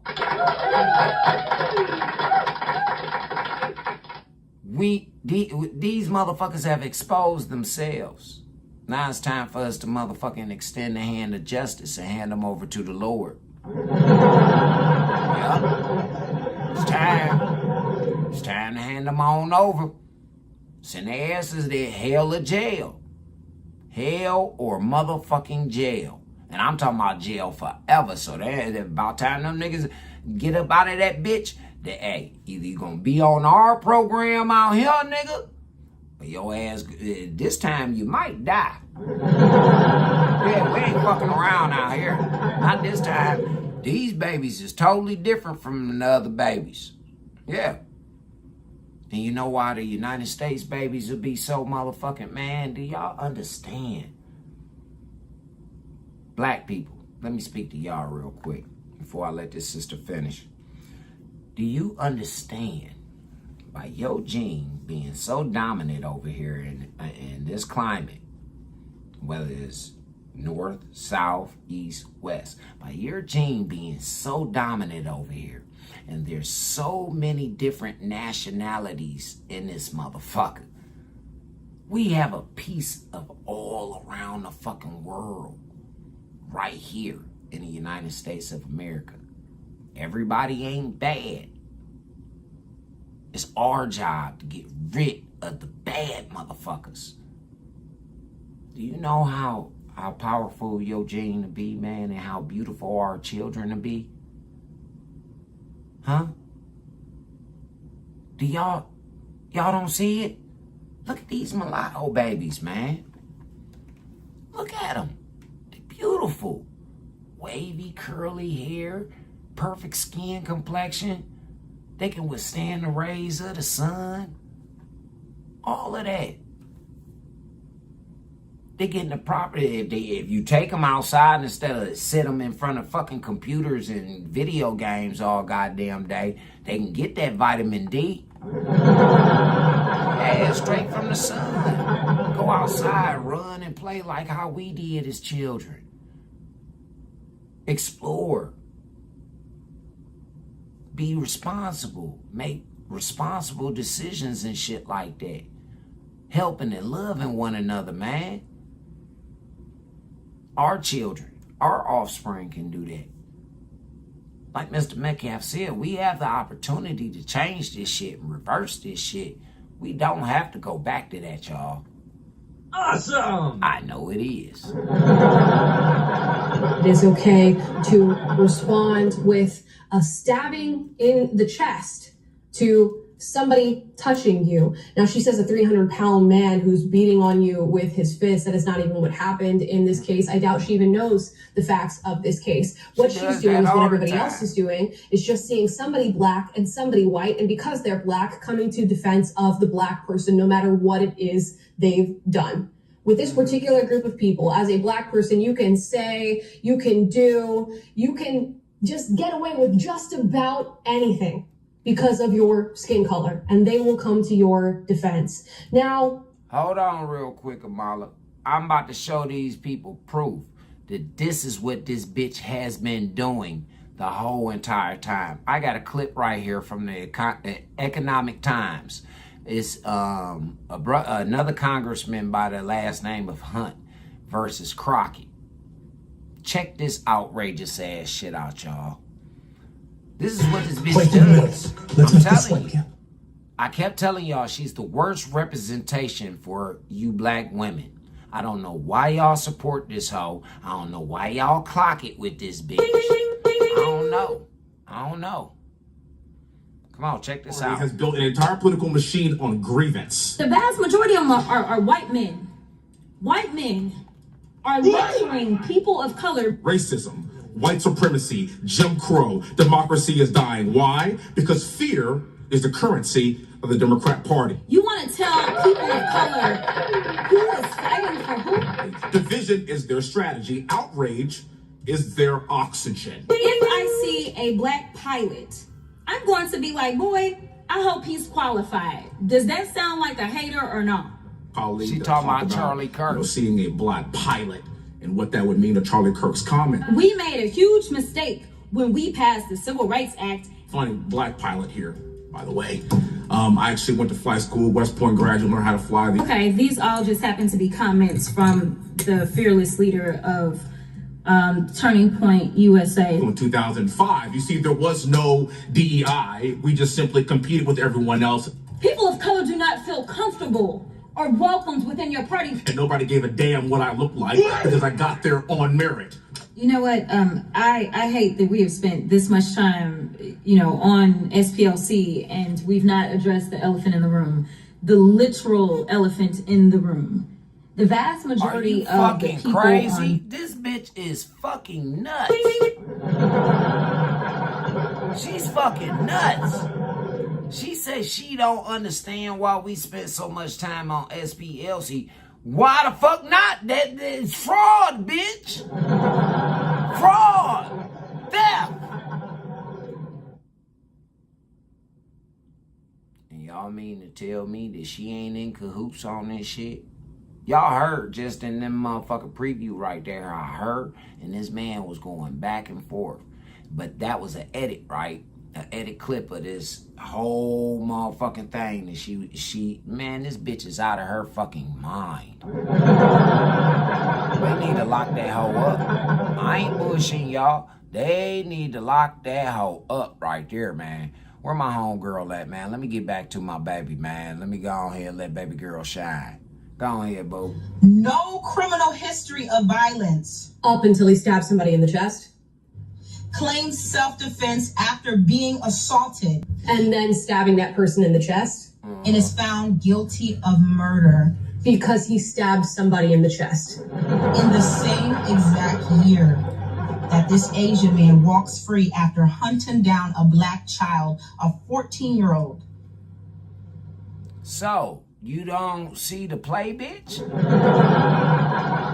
Same month, same week. Same week, that man was acquitted.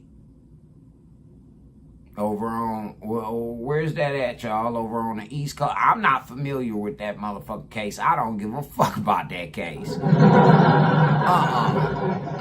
don't give a fuck about that case, man. Them Asian people gonna handle y'all ass. Y'all go down there fucking with them. They don't give a fuck, man, about y'all motherfuckers.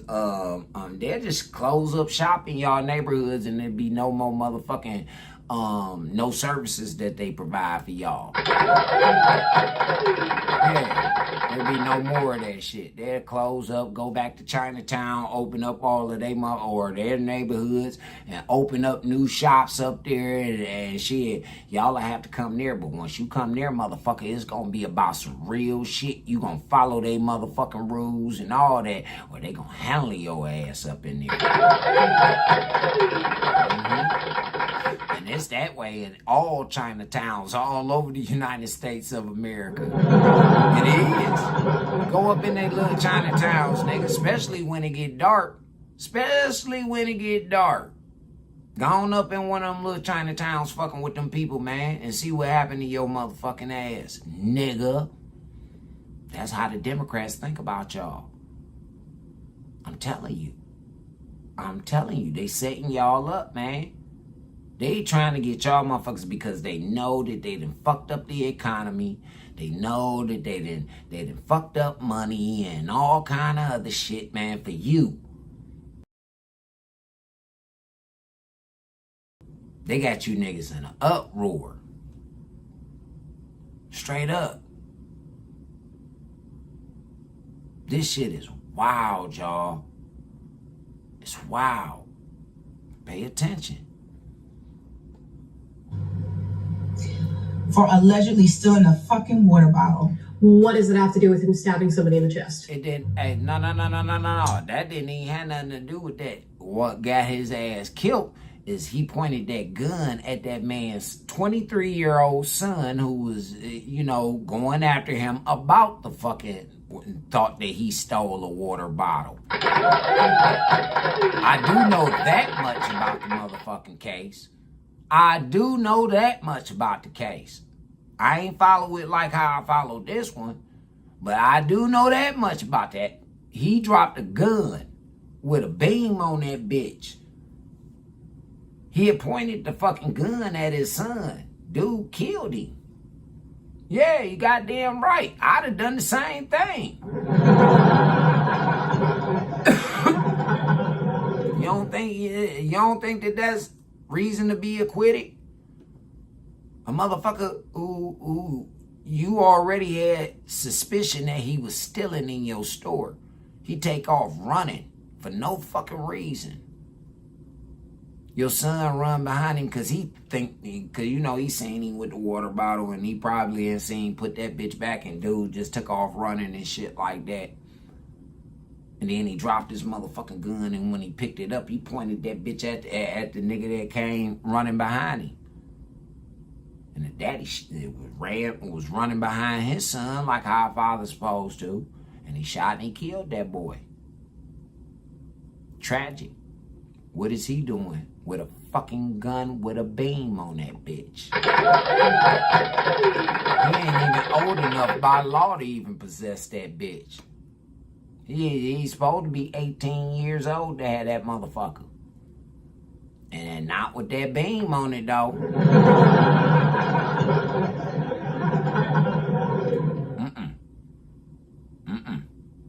Not a beam, extended clip, none of that shit. Certain high caliber rounds and none of that. Straight up, man. But see, y'all going into an uproar about that. That's these ignorant motherfuckers on whatever side of the motherfucking, United States that shit happened on. Now they got this shit down in Texas. It's like they trying to isolate us. You got shit going on in Chicago. You got shit going on in Minnesota. You got shit going on in California. You got shit going on in Colorado. You got shit going on in Arizona. And shit going on down in Florida. Man, I'm telling you. Shit going on in New York. Shit just going on everywhere. Popping off. Straight up, man, it's popping off. And y'all don't see it. Y'all still want to be out here playing. The justice system is not broken. Let me tell you something. Nah, before this tramp say anything else. Let me tell you something. These motherfuckers right here, y'all, when this shit really escalate, these motherfuckers right here are not going to be anywhere to be found. If they got money, them motherfuckers got bunkers and all kind of other shit they going to be hiding in. Swear to God, we going to be out here destroying each other while they tucked off some goddamn where. But my father got a trick for that too. All you motherfuckers, let me tell you something. All you motherfucking demonic ass niggas and y'all little bunkers and shit that y'all done built and that y'all investing in and all that shit like that, those are gonna be your tombs. Straight up. Because when that air supply run out on y'all ass, because them generators are going to shut down. When that air supply run out on y'all ass, and I'm gonna tell y'all something, it's gonna be a different world when y'all come up top. Y'all ain't about to leave us to destruction. Hell no. Y'all ain't, the wicked shell is going to be judged, but y'all ain't about to lead us to destruction. No, we can't wait till y'all niggas try and come up out them holes. We can't. We gonna fuck y'all niggas around, man. Straight up, because y'all demonic. Those are y'all motherfucking prisons. Since you don't want to go to our prison, y'all built y'all own. Y'all did the Pablo Escobar. Y'all bitch ass niggas built y'all own prisons. Because we ain't about to do that. No, we ain't. My father didn't create us for that, y'all. That wasn't that. No, man, that don't please him. What pleases him is when we love each other, man. We empathize with each other. We help one another. We respect one another. We do right by one another. That's what pleases my father. I don't know what type of God y'all motherfuckers are serving, but I'm telling you right now, they weak as fuck, and my father, he'll step on their motherfucking ass and crush them. But he can't, because y'all motherfuckers created him. You know, like how your kids, when they little, they make you pictures and they make you all kind of sculptures and shit out of clay and like presents. They figure that's their way of pleasing you. Presents, right? That's what y'all gods is to my father. Presents. For real. That's why he don't destroy him.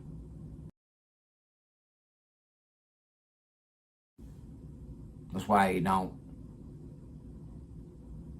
For real. Y'all gotta forgive me, YouTube. My motherfucking neighbor keep trying to call me and shit. Yeah, man. I called her ass this morning. I was gonna go to the store for her because my other neighbor here. And then, man, I go to the store for my neighbors. My motherfucking neighbors is seniors.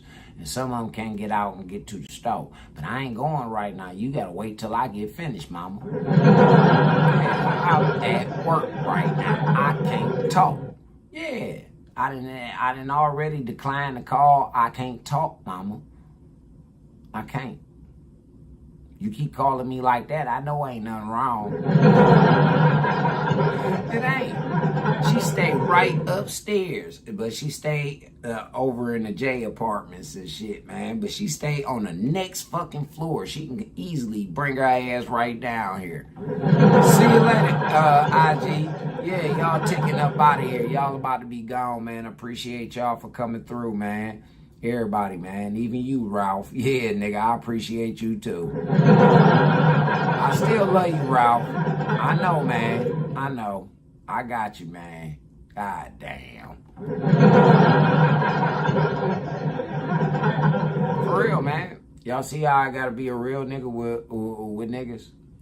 Me and Ralph, man, we always been cool. Like, it ain't like we never had it out with each other and shit. But we ain't never really like each other.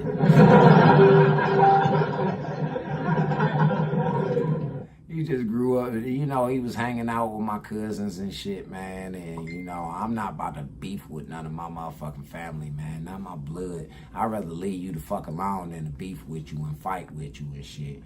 Nah, for real. Hey, we agree to disagree. You go your way, I go mine. Nigga, when we run across each other, let's just agree to be presentable to each other. Straight fuck up, man. But, you know, yeah, man, Ralph's still my nigga, man. My nigga, he going through some shit. He healing. He ain't took that step yet, man. Go on here and get him no help. But, you know, it be that way sometime. Like, when I first tried this shit out and started doing my path of healing, at first I was trying to do it all on my own, and I couldn't do it. Nah, man, it was destroying me.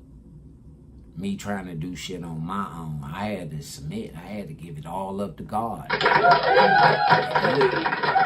had to submit, yo. For real. I had to give it all up to him. I just told my girl today, man, before I got on here, I said, hey, listen here, yo. I really appreciate you because I'm not used to asking nobody for help. And it ain't like I asked her for no money or no shit like that.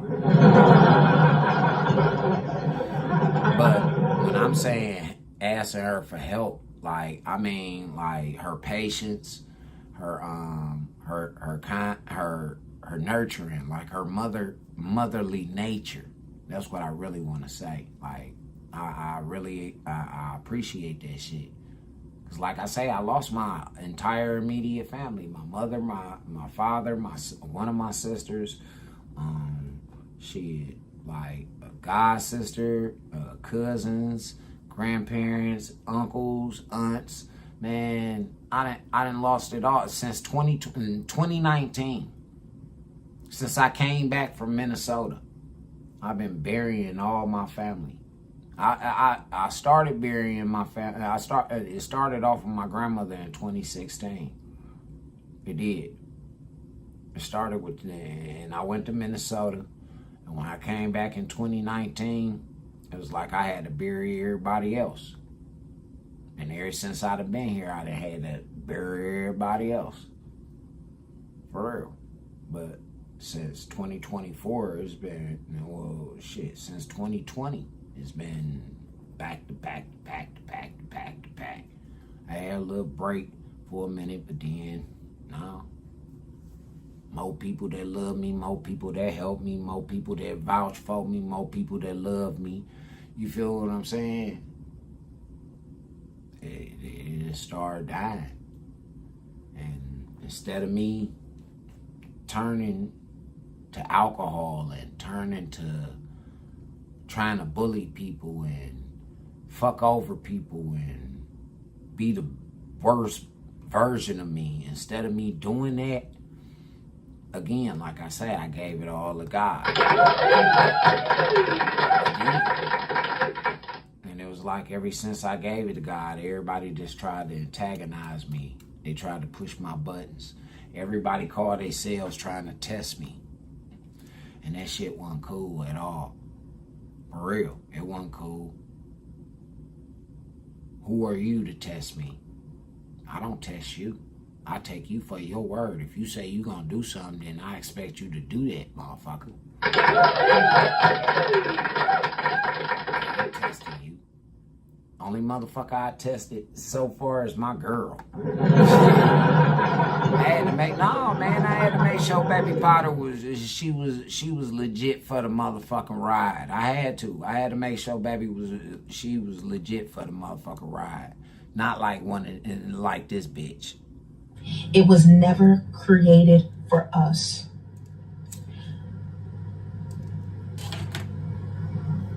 I have nothing else. Good. My heart goes out to Carmelo and his family. May the ancestors be with him. What ancestors? May the ancestors. What motherfucking ancestors?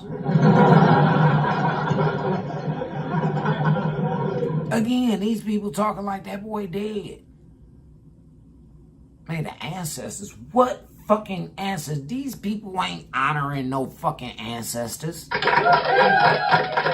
What ancestors are they honoring? They ain't honoring Dr. King. They ain't honoring Malcolm. They ain't even honoring Nipsey.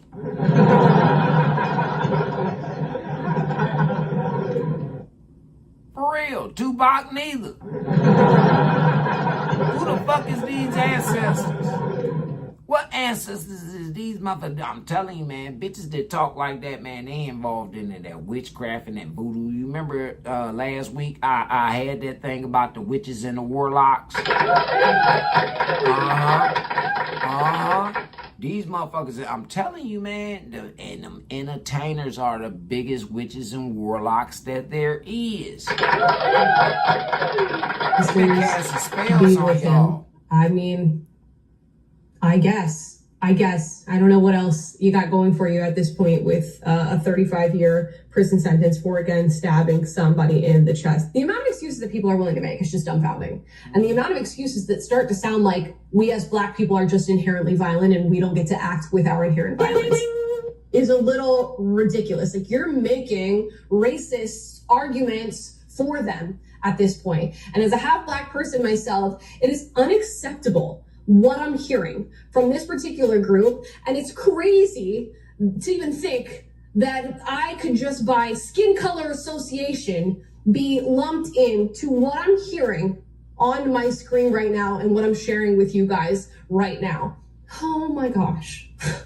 Like, this This cannot be real. You guys cannot truly believe this. Something has gone wrong. The amount of cognitive dissonance, the amount of just lack of regard of reality in this case is truly. I told you, Lil Mala and everybody else, man, these people ain't human beings. These is aliens. These niggas is the aliens. For real. They the aliens. They waiting on some spaceship to come on. They call it the mothership. They waiting on it. They praying to these ancestors and all this shit. I don't pray to no motherfucking ancestors. I pray to my Father God. I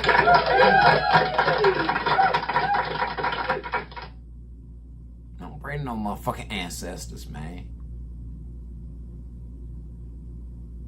I don't even fuck with no necromancy like that. I feel the spirit of my mother when she be around. I feel the spirit of Mama P and Manny and Miss Chavis and even sometime Rob J and Wolf. Yeah, I feel the presence of Boo. I feel the presence of Shimmy. I feel the presence of Jack. I feel the presence of my Auntie Kay. I feel the presence of my Grandpa James. I feel the presence of my auntie and man, all my aunts and uncles, all my cousins, all my niggas. I feel their presence from time to time. I ain't never in my studio or in my apartment alone, nigga. I got plenty of people to have fun with. Yeah. Hey, Facebook, y'all don't remember me telling y'all a while ago, man, that, shit, I ain't doing this for y'all. Yeah, hey YouTube, I ain't doing this for y'all, man. Like Busy Bones say, man, I'm doing this for Heaven's movie. I want to lead stars and actors in that bitch. Yeah, that's what I like, man. Hey, shit. Hey, soon as a nigga kill me on here, I'm gonna have a hellified go out scene. Yeah, I am. I'm gonna have a hellified go out scene, boy. This gonna be the baddest motherfucking, man, this, the Book of Charles, the Book of St. Charles, man, that's gonna be the baddest motherfucking movie that they show up in heaven. It's gonna sell out every motherfucking where, in the movie theaters, on DVD, and all that.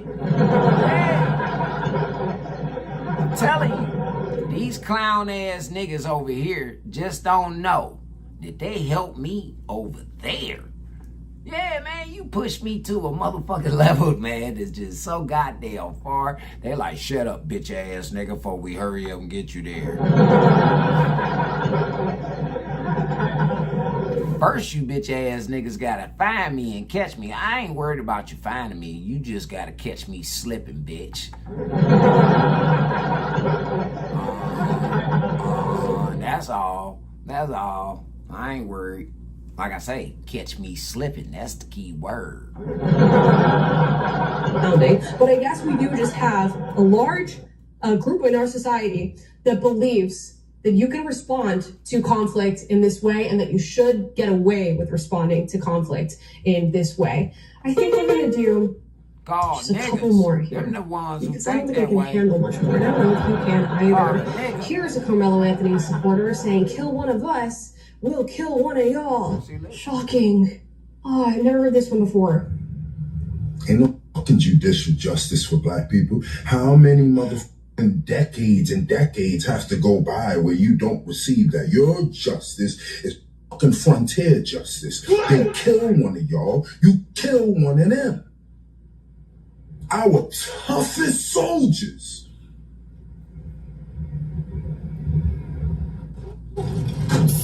Well, let me answer that question.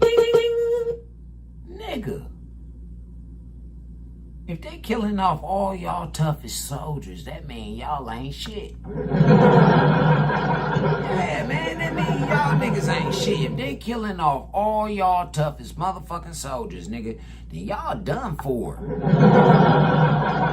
Yeah, see, didn't I tell y'all, look at how my father work it. Won't he do it, y'all? Yeah, he will. Won't he do it?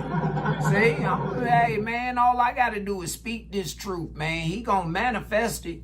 You just heard that clown ass nigga. take one of ours, we gonna take one of yours. You took our toughest soldiers, our strongest soldiers. Oh, really? That mean that we can go ahead and just fuck y'all around then. If we such tyrants as you say we are. Ain't gonna do shit. What? I'm talking to you. No, you ain't, nigga. You ain't gonna do shit. Oh, yes, the fuck we will. You'll kill up on your own. No, we gonna lock you niggas up. No, that's what the fuck we gonna do. Yeah, we gonna lock that nigga up. We ain't gonna kill him. No, we ain't gonna kill him, not unless he come in with that fuck shit towards us. Then, yeah, we'll kill your ass. It's called stand your ground and self-defense. Real self-defense. And then you'll have them fat hoes out there that, singing Kumbaya and doing all that shit for you too, nigga. Yeah, talking about the ancestors about you too, nigga, because you going to jail fucking around with one of us. Fuck wrong with that nigga. We heard very similar arguments with the Rick Chow case, that now because a 14-year-old black kid was killed, somebody needs to go and kill Rick Chow's son. We're going back to Hammurabi's code here, which is just great to think about, that we live amongst people who believe these things and support these things. And then when you talk about it, you're racist. You're the problem. The criminal justice system that locked up a murderer is in fact the problem, because it's pitted against black people. This is the white man holding black people down, holding them down from stabbing people in an argument. Okay, last one. This one's from Cardi B. She tweets out, wow, just freaking wow. Disgusting. This is not justice. This is trying to make an example. Cardi B. Again, are y'all looking at the lineup of motherfuckers who is setting up this motherfucking bullshit for y'all? Are you looking at the lineup? All Democrat supporters. All Democrat supporters. Did y'all notice that Trump and them Republicans didn't turn Amber Rose, Nicki Minaj, none of them bitches down, but they sure didn't let them get down.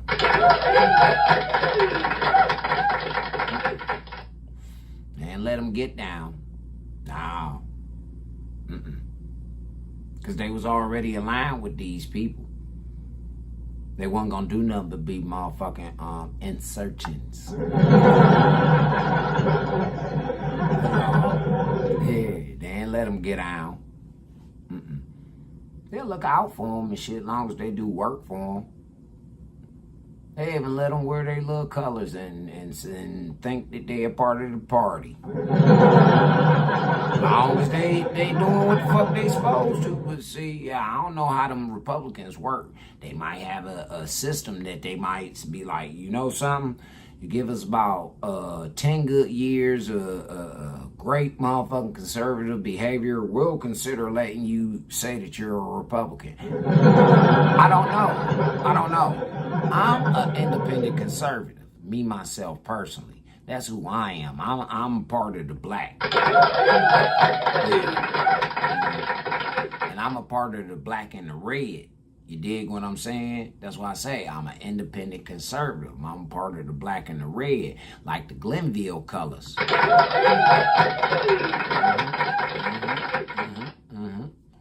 That's why they done always been my favorite color, man. Black and red, shit, that done always been my favorite color. And then it just so happened that the black and the red, they into politics. Y'all just going with the red and the blue, like the Crips and the Bloods. I'm rolling with the Lord. Yeah. Always bet on black, nigga. For real. I got one more for y'all, man, before we go ahead and get ready to wrap this shit up, man. We've been on here for a minute because this is something that we really needed to touch on. Really. For real, y'all. We needed to touch on this shit because it's time. It's time for y'all to finally wake the fuck up. These people walking around here talking about they woke, Them niggas ain't woke, they just out the closet.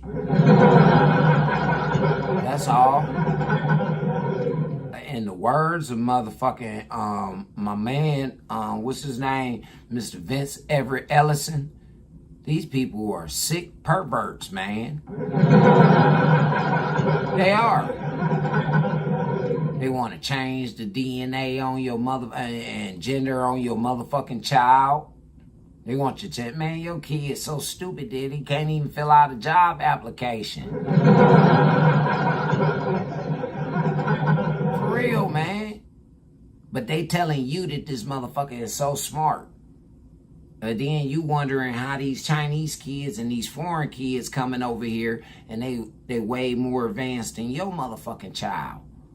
Or the child is born here in the United States of America, but since the parents come from over there, the genes itself, you feel what I'm saying? They on a whole different regiment, man. Y'all hoes don't have y'all kids on the sleep schedule or nothing. Nah, man, them kids do what the fuck they want to do. You buy them a cell phone or a tablet, them little motherfuckers do whatever the fuck they want to do. Straight up. Let's go ahead and go over here with chat with Miss Linda B, man. Linda B is a conservative sister, and she's a Christian sister. I like her viewpoint. When I listen to Miss Linda B, she reminds me of one of my aunts that passed away, man. So I do sit and I listen to her. I may not agree with her all the time, but I do sit and listen to her. Let's go check her out. I am Steve. Yeah. Parkinson's is you part of already my know life. we but it's not- changing it around. It's gonna be a commercial. Can't get away with it. I don't mind the PNN, man. Me, myself, personally. I don't. The Po Nigga Network, I don't mind that shit, man. Yeah, because I'm richer than all them motherfuckers that's portraying they rich. That's for sure. Hatred for someone's dead son. Well, the sentence just came out. Carmelo Anthony was just sentenced to 35 years. And what fascinates me is not the sentence, folks. It's the reaction. A young man was stabbed to death. A family buried their son. A jury heard the evidence. A conviction was returned, and a judge imposed a sentence. Yet somehow, much of the public conversation has become about defending the person who did the stabbing. Based patriots give the truth about Carmelo Anthony's conviction that the woke black folks cannot handle. Today on Chat With Me, Linda B.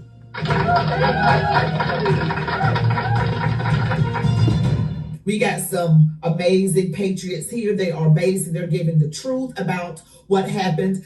And one of them is actually before the actual conviction comes down, and the other one is not, is after. And I want you all to listen to them because they're speaking a lot of common sense. Now, what is desperately missing on the left is anybody with common sense. Because you see, they're about feelings over facts.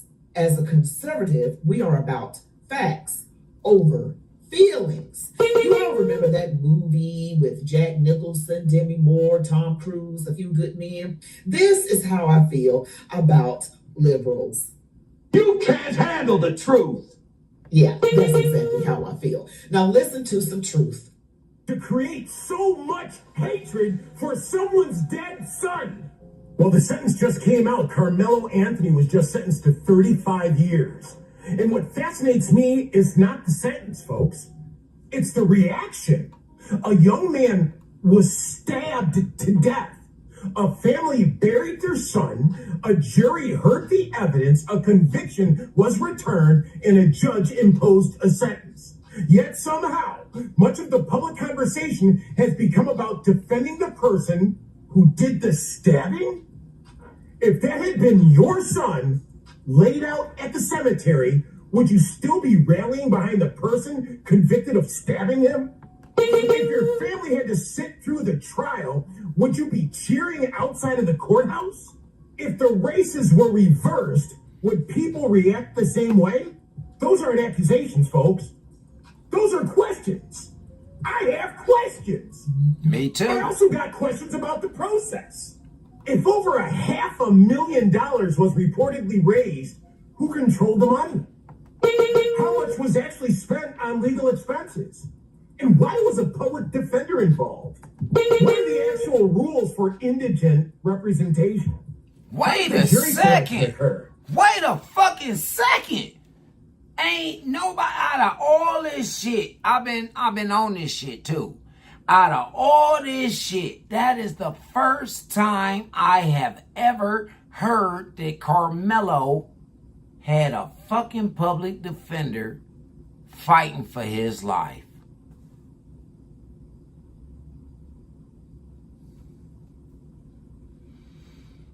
That shit just really pissed me off right there.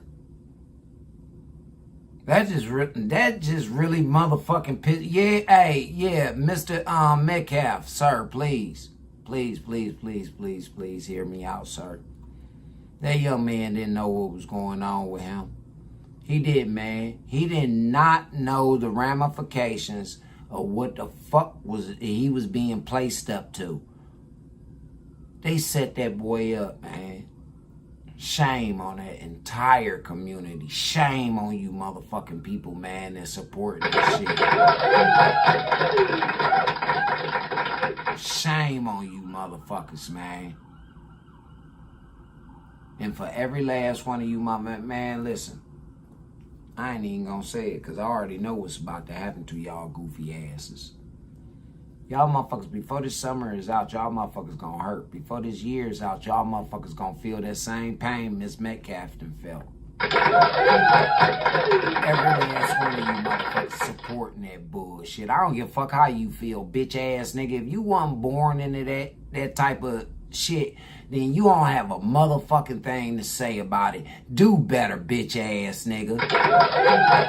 For real. If you want to reverse that shit, you want to fix it, then change, motherfucker. Then stop doing the dumb ass shit.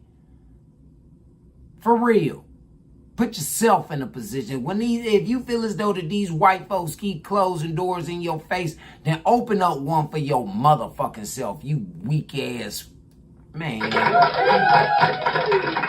I hate you niggas, man. I promise I do. I hate you niggas, man. Y'all niggas are the worst. Y'all the worst, man. For real. Were black jurors present in the jury pool? If they were, why did none ultimately serve?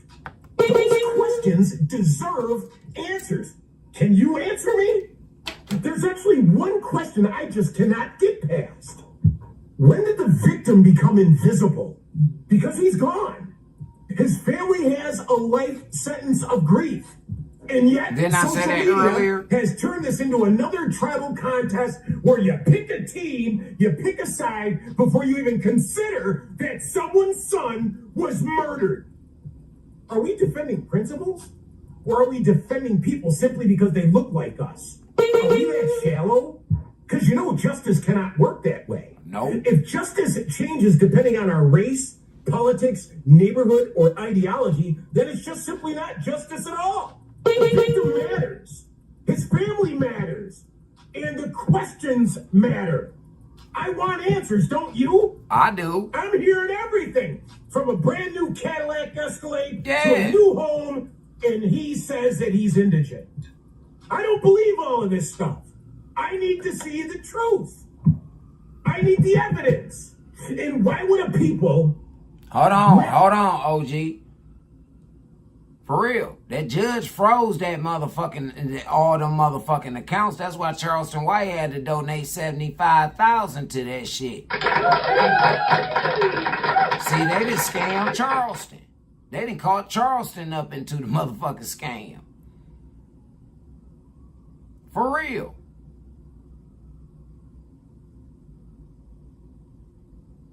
Oh, it wasn't gonna catch me up. I ain't say I was gonna lend $9 to them motherfucking niggas. I told Carmelo if he does what the fuck he's supposed to do while he's in jail, Uncle Charlie will send him a stipend. This Uncle Charlie. For real. Keep them niggas up off his ass. But if he doing what he's supposed to do, ain't shit gonna happen to him. Because Mr. Metcalf gonna also make sure them niggas stay up off his ass. For real. I'm telling you, man, we need to get these motherfucking people, man. And like I say, we got to spare the mama because Carmelo got 3 smaller siblings. We got to spare the mama. But them niggas, that daddy and his band of motherfucking homies, they got to go. If Carmelo got to be in jail, them niggas need to be in there with him. Straight up. If he got to be in there for life, them bitch ass niggas need to be in there with him. And they can't fuck with him neither. You know why? Because he did what they asked him to do. Straight up. And it cost him everything. Every fucking thing. Yeah. It's time to go get these niggas. He murdered someone's son. Why am I watching people outside of the courthouse carrying on and screaming? This is some civil rights thing. No, this is actually a hearing about someone who stabbed someone's son. And we've been on here. Your son. We've been on my son. We've been on here for 4 hours, 4.5 hours, and I've shown you countless fucking videos, countless shit displaying exactly what that man just said. People outside the courtroom acting a motherfucking fool. The family fucking lying. These people, man, are fucking despicable. Like I say, we gotta spare the mama for the sake of the other children. Unless we can find somebody who can take on the motherfucking kids and that bitch gone here and she served down with them. But other than that, that's the only thing that spare her. Straight up. Straight up. Because she been the most boisterous. She has. In front of them cameras, she's been the most boisterous talking about they railroaded her son. Yeah, that fucking defense team that motherfucking public pretender that they gave you, bitch. That's what public pretenders do. Railroad your children. I was railroaded like that. I'm telling you. The community of Glenville up here in Cleveland did me the same exact way, but they allowed the venue to be done and taken care of down in Montgomery County, which is Dayton, Ohio, y'all.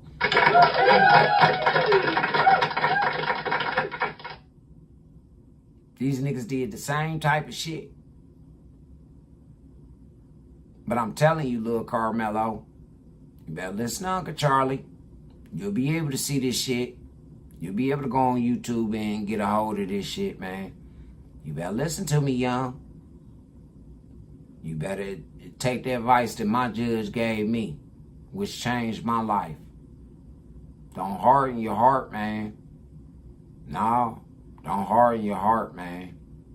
Change. Be that motherfucking person that these people said that you ain't. Be that person. Telling you, man. Because one person got filled with feelings, another person has to die. Hey, these are reasonable questions, folks. I think they deserve answers. Me too. And I think they deserve answers now. What role is the media playing in this?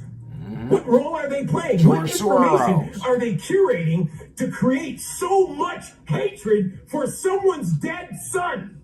That's the question. What are they doing to stoke the flames of someone's dead son? How can you make the victim the enemy when it was the person that you're raging over, that you're supporting, is the one who took someone's life? Again, I take it back to the Bible. This is Isaiah chapter 5, verse 20. Woe unto you who call good evil and evil good, who exchange bitter for sweet, sweet for bitter, light for dark, darkness for light.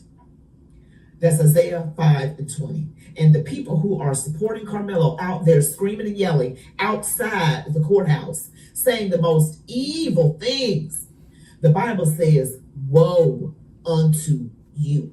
A little less. What did I say? Didn't I say it? And I screamed it from the rooftop. Woe unto these people. Woe unto their children. Woe unto their bloodline. Get these snakes out of our garden. These slime niggas, you know. You know the slime niggas. All these snake-loving motherfuckers, get them the fuck up out of here, y'all. I'm telling y'all, man, get them the fuck out of here. See, I brought y'all around here to the system, man. I had to put the word of the Lord down on y'all real quick before we get up out of here, man. I did. I brought y'all to a real sister that's gonna give it to you. You see, the first thing she did, she went straight to the scriptures, didn't she? Didn't she?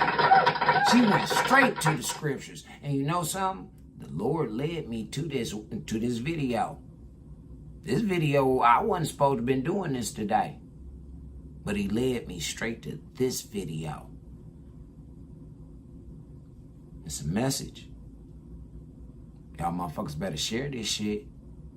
Y'all, and now this is the live y'all niggas supposed to be making going viral on some real shit. This the one that goes viral. Dead ass serious. It's nothing but truth. Y'all say y'all want the truth. Y'all say y'all want leaders. I just showed y'all true leadership. Stood up against the motherfucker. Man, I don't give a fuck about these people. It's the worst they gonna do to me. Told you, I'm ready. I'm ready to embrace it, nigga. I'm ready to get on over there and go kick it with my mom. I miss my mama, nigga. Shit.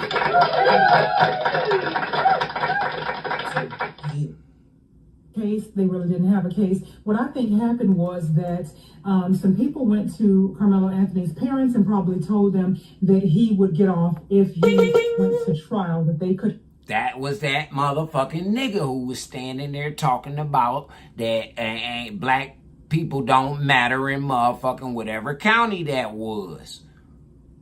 That nigga. Them handlers. They preyed on his family, man. They preyed on them. For real. Carmelo, what he did is he told a lie. And the reason why I say he told a lie is because a lie got to have a little bit of truth off in it in order to be believed. Just a little bit. That little bit of truth that he had off in it, that little bit of truth, you want to know what it was? I stabbed him. Y'all, everything else was made up. Everything else was made up. Them niggas, I'm telling you, man, them niggas need to go to fucking prison. Even the daddy, like I say, the mama and cahoots too. Because they sold their child down the motherfucking river. But I believe, and just hear me out, y'all, from what I see going on with that family and what's going on with that thing right there, what I see is we got some slow people who was, they was moved around, redlined. You know, them was some of them Section 8 people right there. Them was some of them Section 8 people right there. You could tell from the way that they talk. Straight up. And they moved out there to that suburb, which gave their son a great opportunity because he was such a great athlete. Like I said, them thirsty ass niggas sold that boy out, like how the Glenville community sold me out, called themselves trying to sell me out. See how these repetitive ass demons try to restart the cycle. But see, what fucked them up here in Cleveland with me, my father opened my motherfucking third eye, and I started seeing shit for what it was really worth. Oh, trust and believe. Since I touched back down in Cleveland and I've been burying my people, these motherfuckers ain't stopped trying to trick me up off of the streets, but not by no means trying to get me to touch other niggas' guns. All kind of shit. Anything that they can get that had me locked up. Anything. Real talk. That's why I got my own guns. I bought my shit. They know I got it.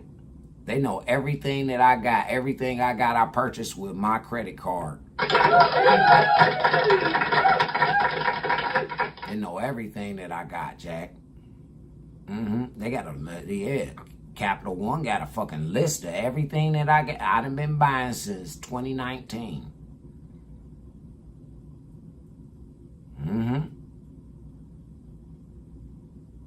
They can't erase that.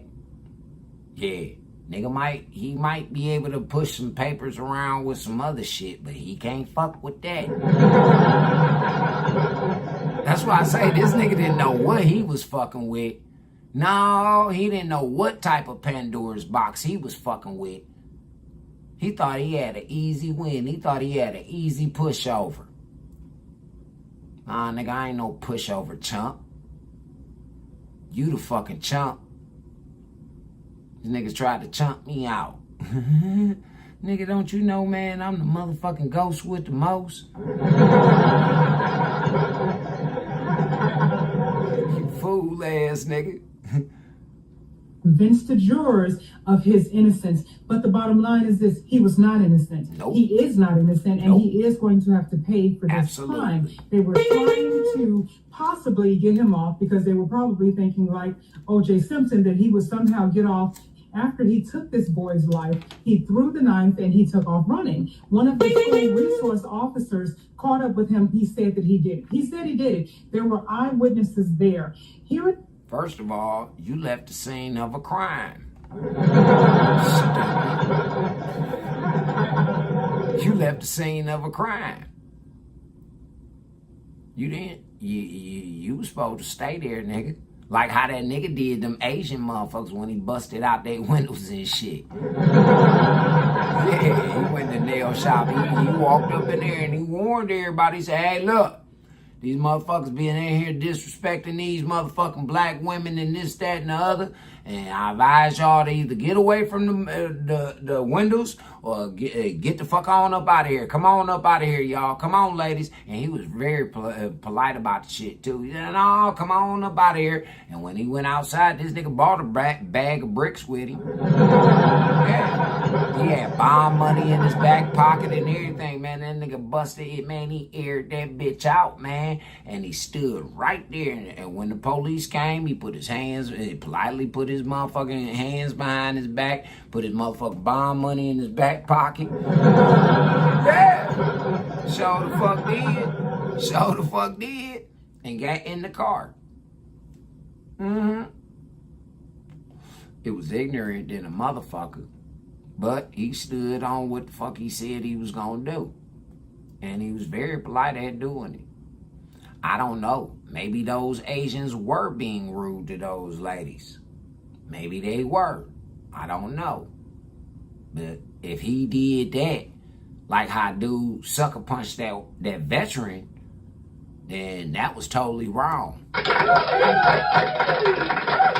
don't understand. I continue to see this in my comments that he needs to keep his hands to himself. Well, black folks, you can't have rules for me and not for thee. Because if your child touched someone or pushed them, shoved them, punched them, whatever, and they stabbed them in the chest and they lost their life, you would not think that this was fair. But you think it's fair regarding Austin because he's white. Do you know why you think that? It's because you are jealous of white people. You have been told since you were children that they had advantage over you. So you have watched a lot of white people live a good life, and you think that it is time for them to... You know something? A lot of them white boys that I done hung around, they think that I'm the one who got the advantage. Yeah. They think that I'm the motherfucking the golden child around this motherfucker. I'm the goose with the gun, man. But they just know that I don't have no money. I'd be very dangerous with money.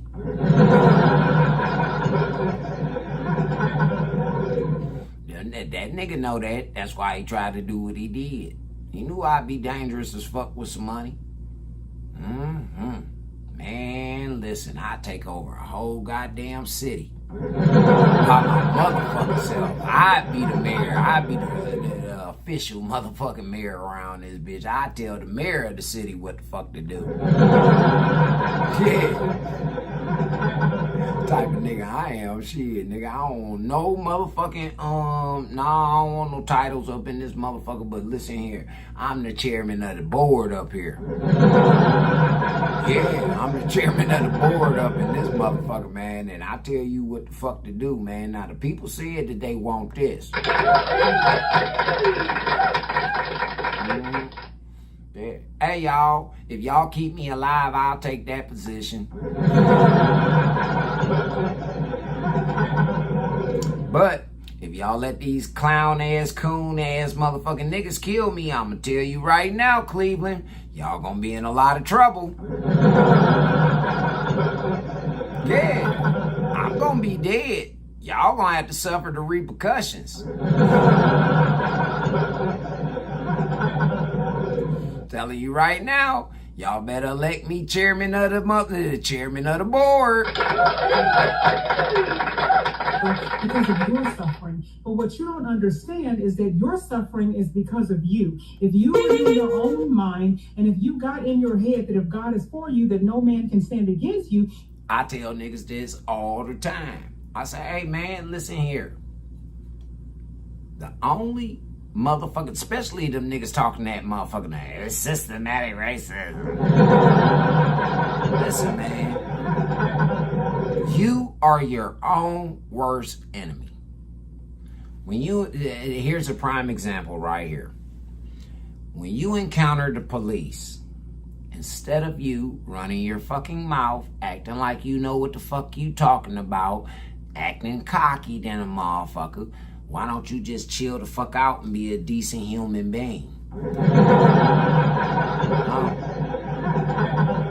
Why don't you do that? 9 times out of 10, you won't get your ass kicked, pepper spray, bracelets put on you, taken to jail, new charges, restitution, money, all that shit, man. Time off from your job, time away from your family. You won't be getting that. No. You'll be going home with a citation for whatever fuck it was that you have done. They're allowed to pull you over, motherfucker. If you don't give them no goddamn problems. I don't want to get caught out on no dark road with them. Nigga, I don't want to get caught out on no dark road with no motherfucking body, nigga. Is you out your motherfucking mind? I don't know. I want to be rescued. Yeah, man, I don't give a fuck. Anybody can rescue me but a homosexual or a liberal. I'm keeping it all the way gangster. Anybody can motherfucker rescue me, Jack. Black, white, Asian, Puerto Rican. As long as they God-fearing people, they can arrest me. Arrest me, rescue me, do whatever the fuck they need to do. Just get me the fuck up off this dark road. Yeah.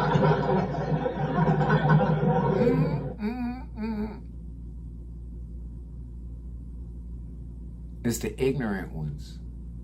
The ones I love sitting back, smoking me a joint, laughing at. Watching the police body cam shit. Then I tell y'all, them motherfucking cameras, man, you can lie all you want to, but you ain't gonna lie on the motherfucking camera. And them cameras is what convicted Lil Carmelo. could have the same thing that you believe that white people have that you don't have. Do you not understand that there are also white folks that can't find jobs, that there are white people that are on food stamps and everything else? Most of the white people that I talk to don't even know about this imaginary race war or this hatred that they have towards us. You've been told that. So now anytime the case comes up that it's a black person that has done wrong to someone white, you guys do a knee jerk and you side with the black person because you think that finally they are getting their payback.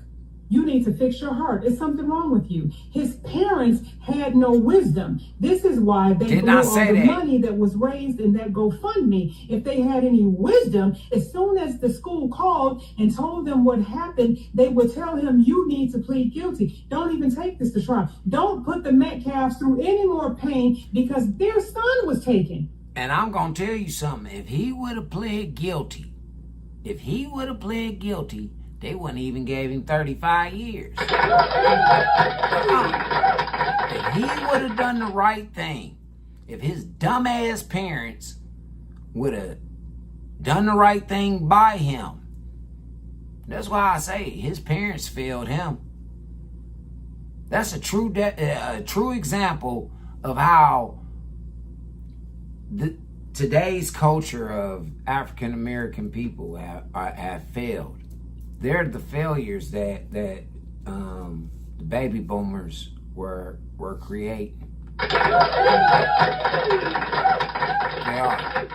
These people that support that type of degenerative behavior nationwide in anybody's fucking community are the architects and the motherfucking true failures out of our generation, y'all. Family. There has been none. It's almost like they are being assaulted every single day because of a tragedy that happened to their son. The parents, instead of exercising wisdom and saying, hey, plead to manslaughter because you did it. But instead, you want to take it to trial because you thought that he would be able to get off. People have seen what happened. He said he did it.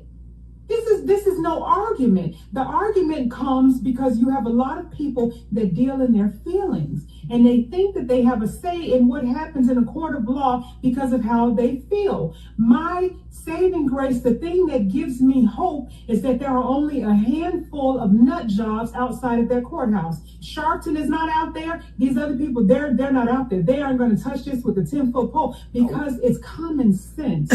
At some point, I get it. They are race hustlers. This is how they are paid. But at some point, you have to look at this thing and say, no. Wrong is wrong.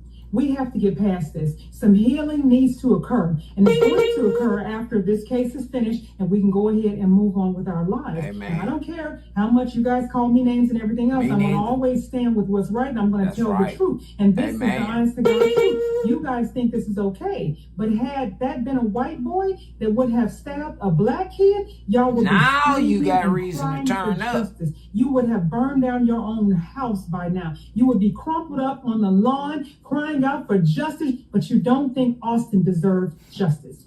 That is because of uneven scales. You are not able to judge rightly. Because you have no righteousness in you. Nope. You are coming into agreement with lies. So if you don't have no righteousness in you, who are you to judge me? Does it or does it not say in the scriptures that the righteous shall judge? Didn't it say that God will give dominion unto the righteous? He also said that the meek shall inherit the earth. Meek is a synonym for the word righteous. It is. It means the same thing. Meek and humble, righteous. They shall inherit the earth. Because he's going to wipe this motherfucker away of wickedness. He's exposing wickedness right now. And he's giving you the discernment to expel it. He's giving you that discernment. I'm not saying go out here and attack these people. But you see how they are. You see how they move. You see how they operate. If you see that, get up out they motherfucking way. For real. Because then that give my brothers and sisters over on the other side, my legion that I come from, yeah, they get them a job to do. They get to work on these niggas. Yeah, they get to work on these niggas. Get up out their motherfucking way. But if you can't get up out their way, you are allowed to defend your fucking self, and you may send them to hell. In the name of the Almighty Father, you may send them to hell. If you can't get out of their way, like I say, getting up out of their way is calling 911, calling the police, who we pay our tax dollars to. For real, that's why we pay our tax dollars. So we call them niggas. Hey, look, we got one to go. Yeah, we got one to go up in this motherfucker, man. This shit about to get wicked. Send some cars over here right now, man. Fuck the bullshit. Right now. This nigga about to, man, listen. And if, like I say, the situation presents itself where you have to escalate it to a different type of thing, this motherfucker might lose his life until the police get there. Hey, it is what it is. May God send his soul to damnation. Straight up. May it go to the lake of fire, which is eternal. See, you can bounce back from hell. You can bounce back from hell. Especially if you serve out your sentence. Hell and jail, that shit rhyme, right? Okay, you can bounce back from hell. Don't you get a parole from jail? Ain't Carmelo about to get a parole in a few years? Yeah, man, that time gonna go by so fast. Man, Carmelo gonna be home in no time. But he gotta utilize this time while he in there. For real. These people are fucking wicked, man. Is the father of lies. And like I have said before, your feet are firmly planted in hell. You need to do something about your heart, and you need to fix the condition that it's in, because it is a skewed thing to see that a 17-year-old boy lost his life, and for y'all to joke about it and to put bets on it and everything else and to think it's funny. It's not. You look like the animals that people accuse you of being. That's what you look like. I am ashamed of you, and you don't have to respect me. I ain't ashamed of them. Under post of mine that she will never respect me. Do you think I rise and fall to the respect of some skin worshipers? I don't care nothing about y'all respecting me. I don't need your respect. I don't need your support. I don't need anything from you. God is my source. Praise the Lord. Didn't I say that? Anybody who follow me, don't I say that even about the homosexuals? I don't want your motherfucking support, nigga. You an abomination unto my Father. Fuck your support, nigga. I don't give a fuck. Fuck your support. If you pushing that bullshit off on people, man, and you bullying people, and you on this fuck shit that you on, nigga, fuck you.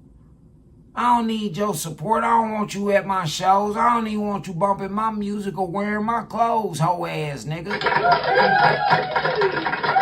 Straight up. Not the male or the female motherfucking clothing line.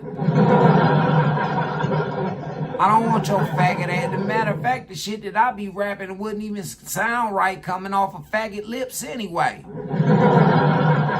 No, it wouldn't. It's too player. Shit I talk about would never sound right coming up off no motherfucking faggot's lips. It wouldn't.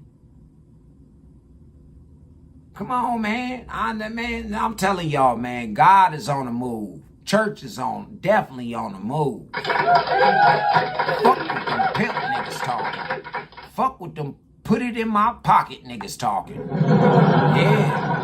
The Almighty Father, his temple, his church is on the move, baby. Nothing to do with how God making this life. The only thing that has anything to do with that is the Lord. And he promotes, and his promotion comes from above. Their feet are firmly planted in hell. And Guess what y'all doing? The people that were out there screaming against against the Metcalf family and for the Anthony family. I mean, screaming and yelling. I mean, they were acting like that's their relative. They were acting like Carmelo was the one that was, unalived. I mean, it was just weird. I mean, and these people have a satanic situation going on. They under a spell. Screaming all that stuff outside that courthouse. They got demons. They need to get delivered. They need to repent so they can get delivered from the demons, get the Holy Spirit, get them things out of there. You all who was doing all that foolishness, if you would put half of that energy into cleaning up your own neighborhoods, but that's too much right, because that would mean you would have to take accountability. Hey, Cleveland, ain't I been saying this shit? Ain't I been fucking saying this shit? Huh? I said it even about them bitch ass fucking politicians. Only motherfucker I really seen get out there and roll his sleeves up was the mayor, man. Shout out to our young mayor, man. Hey, I still got faith in you, nigga. I think you can pull it through. I think you can pull it through.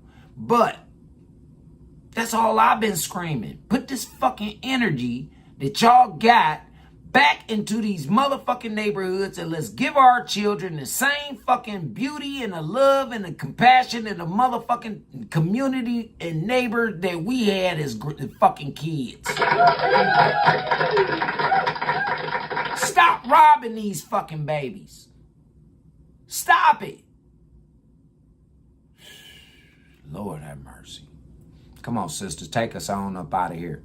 For your own screwed up communities and your own screwed up lives. You would have to take accountability, but it's so convenient to just blame someone else, right? Pay so much attention. These motherfuckers so busy trying to hold me accountable for some shit that I didn't even do. For some shit that these motherfuckers said that I did. For real. They trying to hold me accountable for that shit, man. This shit is wild. Accountability, but it's so convenient to just blame someone else, right? Scapegoat. Y'all are sick in the head that was doing all that mess. Yeah. You can't handle the truth. Them That's niggas are sick in the head. You call good evil and evil good. That's another problem. That's a problem. And that is why we are in the mess that we are in. And the media is Don't I say this shit all the time? I say we have a problem. So what I do on my platform is I address the problem. Y'all say, well, that's all you do. You don't never come with no solutions. Oh, yes, the fuck I do. I come with common sense solutions. You don't like them because you feel as though that's my opinion. And it's not my opinion. It's common sense, motherfucker. It's the right thing. You know it's the right thing. That's why when I say it irk your motherfucking nerves. It do. When I say this shit, it irk your motherfucking nerves, man. In the words of my mama and my baby powder, it make your ass itch. Only my mama, baby powder, and my grandmama ever said them words to me. Boy, you make my ass itch. For real. The truth that comes up out of me. But see, the only reason why I make their asses itch is because I was telling the truth on their ass. I guess that's a superpower that God gave me, man, that I could tell the truth and your ass start itching. Okay, pushing division. And you know who controls the media, the Democrat side. Yeah, the establishment. George Soros. Yes, they do. And they want this. They want to deconstruct our society and turn it on its head. And how do you because do that? We don't want a democracy. I told you this multiple times on this channel. They are reconstructing Christianity as we speak. Pride flags in churches, drag queens in churches. That's why I don't go into church. Not just in churches, but preaching over congregations. That's why I don't go into church no more. The demons, lives upside down completely. listen, y'all, there's more demons inside of a fucking church than it is anywhere the fuck else. The preacher is a demon. He's a warlock. Casting spells upon these motherfucking people and then setting them off into the communities. He's casting spells on them by certain sermons. Certain songs that get played and all that. I used to be the drummer for my church when I was like 10 years old. And I picked up on that shit. That's why I used to play louder than everybody else. And when I knew it was some bullshit or a song that I didn't want to play, I would play off key. For real, man. I was like a little David through that motherfucker and through a whole goddamn nest of Goliaths. I was. My great-grandmama used to call me Little David. Because I kept a slingshot, a real one. Yeah, I got one right now in my motherfucking closet, man. My great-granddaddy bought me one when I was little. And shit, nigga, I went and bought me one of them motherfuckers. And I'm dangerous with that bitch. And I got, ooh, nigga, I got some shit for your ass. Nigga, you come fucking with me, man. I got plenty of toys, self-defense toys too, man. That I'll fuck you around. Plenty of them. I'll fuck you around out here, man. I'm not one of them ones, man. I grew up watching MacGyver and shit like that. Yeah. Chemistry was one of my favorite fucking subjects, man. I honestly, before rap, all that bullshit, before I got involved into the streets, I honestly wanted to be an OBGYN. I did. I wanted to be the person that bring the first person that babies see when they open they open their motherfucking eyes and they come into the world. I want to be the first motherfucking hands that touch them precious babies. I want to be the first hands that bless them babies. Because if I would have been able to been that, I guarantee you, man, every last one of them wounds would have been sacred. I'd have prayed over them pregnant women, man. I'd have prayed over that baby coming into this world. But just because I wanted that, the world took that from me. My parents took that from me. Because they were jealous. Both of them, my mother and my father, they were jealous of me. Because I had an opportunity to do and be whoever the fuck I wanted to be. Especially if I played by the rules right.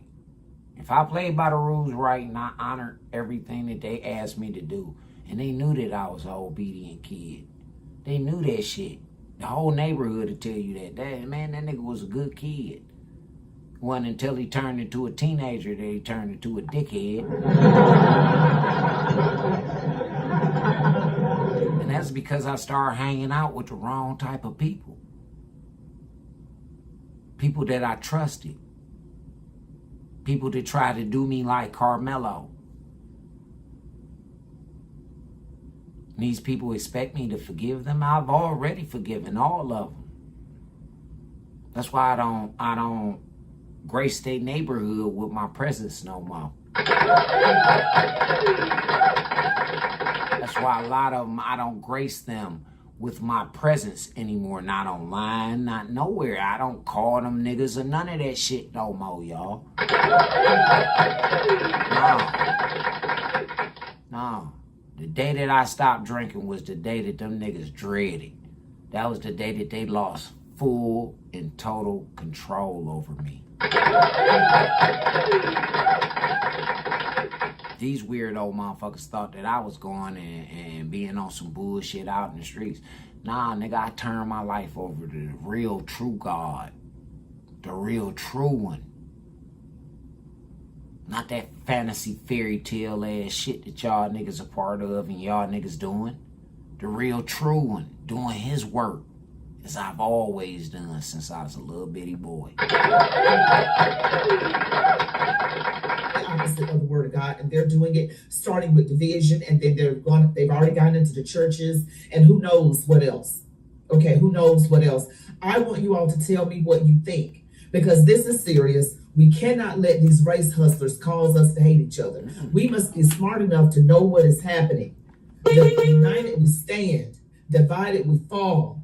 Love God with everything in you. Love each other as yourself. Okay, obey the laws of the land. Look in the mirror. Take responsibility for your own life. That's all I have to say. Thank you so much for watching this video. Thank you, man. The reason why I played her and the reason why God led me there, man, my great-grandfather, he died. I was holding my great-grandfather's hand. They came and got me from school. My great-grandfather knew he was going to die. They came and got me from school because he kept yelling, "I want the preacher." That was his nickname for me, preacher. And them people, they went and called the reverend of our church. He said, "No, not him. I ain't talking about him." They called in a priest and all this shit because he was at Mount Sinai Hospital up here in Cleveland. Actually, right next door to where I live at now. And it's not there anymore, but it, you know, he was up there, and he just kept saying that shit. And they called my grandmother and told my grandmother, and my grandmother was like, "Hold on, preacher. Oh, wait a second. I think Noella said that they called Manny preacher. He called Manny preacher." So she called my mama at work. And my mama said, "Yeah, Daddy B, and he called Manny preacher." She said, "Well, he up there at that hospital acting a motherfucking fool right now." Yeah. She said, "He up there at that motherfucking hospital giving them people the motherfucking blues, say he want to see preacher. He want to see the preacher. The reverend up there right now, him and his wife, and you got people from the church up there." She said, "Manny in school, he can't go up there." She like, "Shit, you better go get him. You better go get him, because he acting a stone." And my grandfather, he was like 96 years old. And, you know, they came and got me from Charles H. Lake. Took me up there. As soon as I walked in the room, it was like everybody was surrounding him, man. All his kids was there.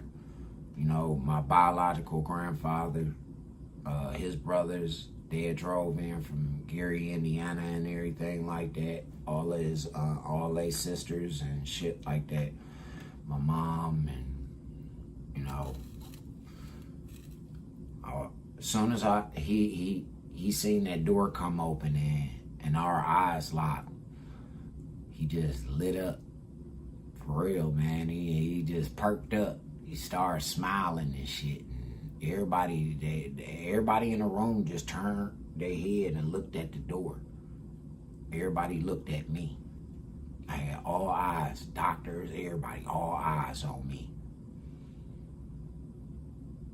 I seen hatred in a few of my great aunts' eyes.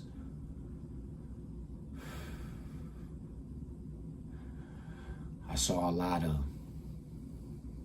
bitterness towards a 7-year-old child.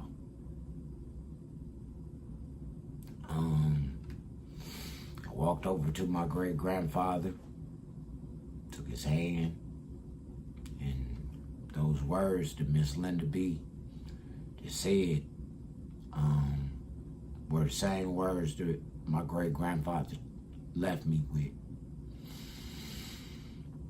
Told me, he say, you know, he had a little bit more on there. Y'all gotta excuse me, man. I got, you know, he had it on. He say, "Son,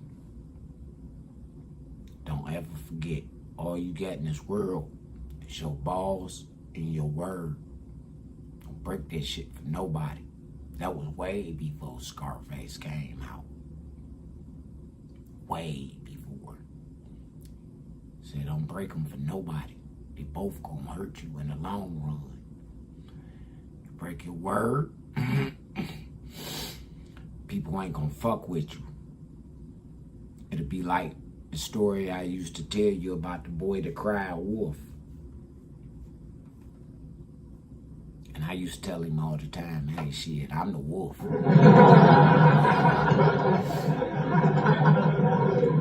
I'm the motherfucking wolf. I ain't cuss at Daddy being in.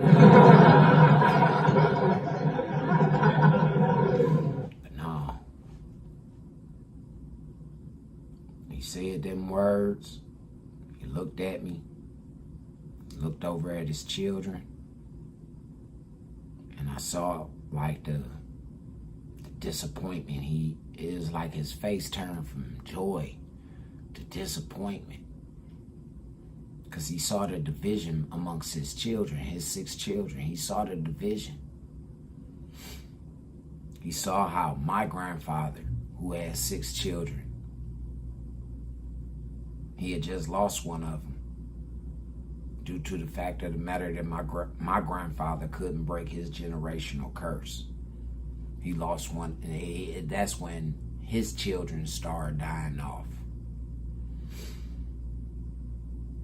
He looked at my Aunt Sim. He seen that bitterness that they displayed and the disdain they had in their face towards me. And he used to listen and hear about the jealousy and shit when I leave, and, you know, when I be in the room with him and all that shit like that. So it was like disappointment on his face. He looked up. He was gone.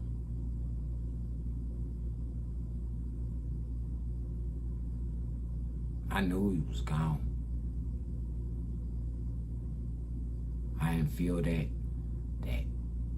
energy from him no more. I didn't. I didn't feel that energy. I told you, my hand was in his hand the whole entire time.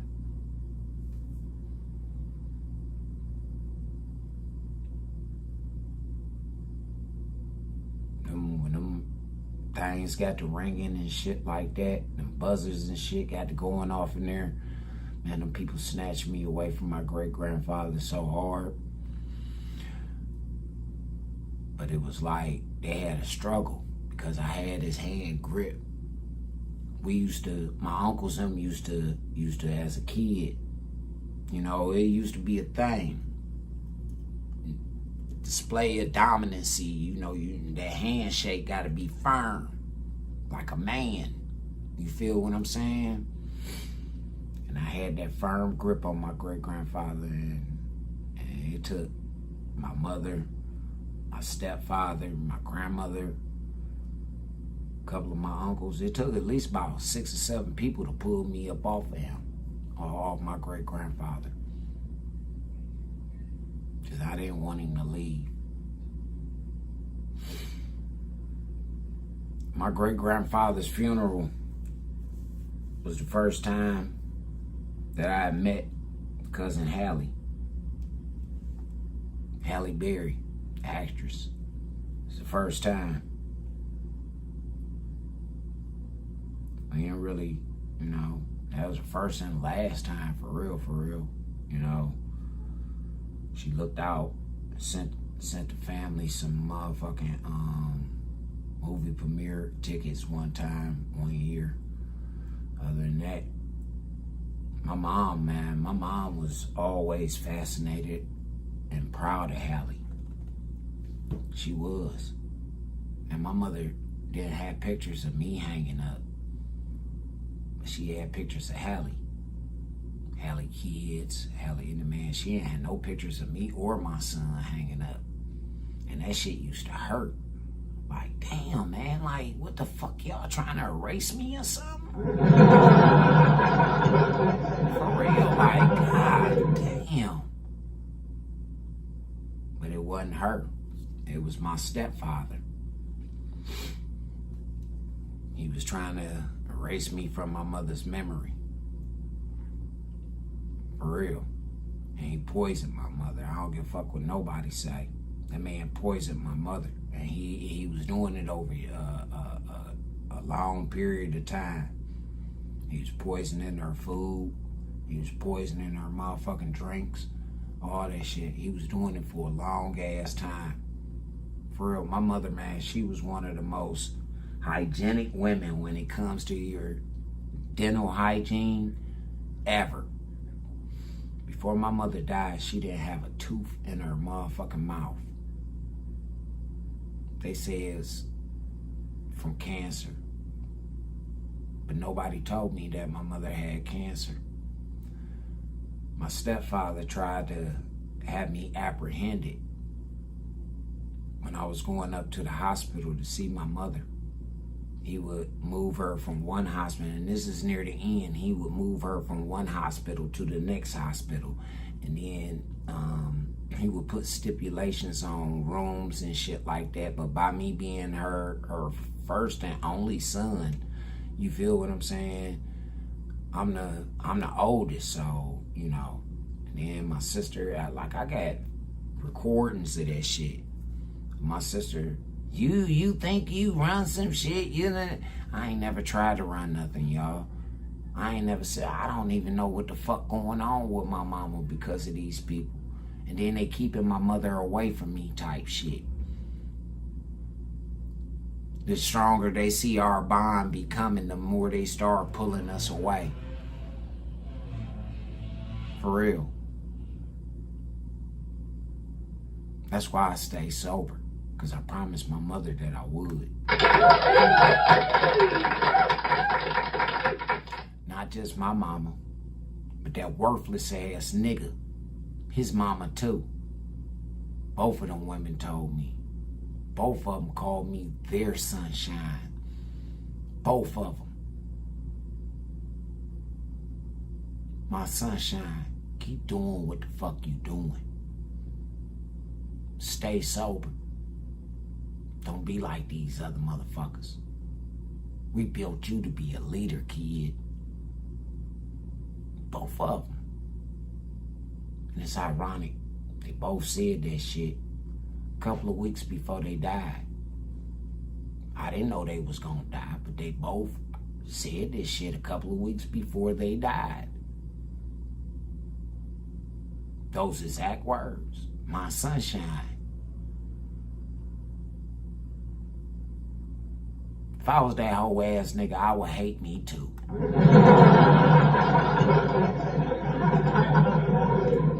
For real, man.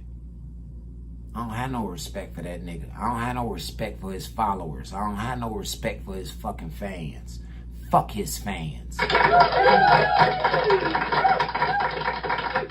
Fuck his followers.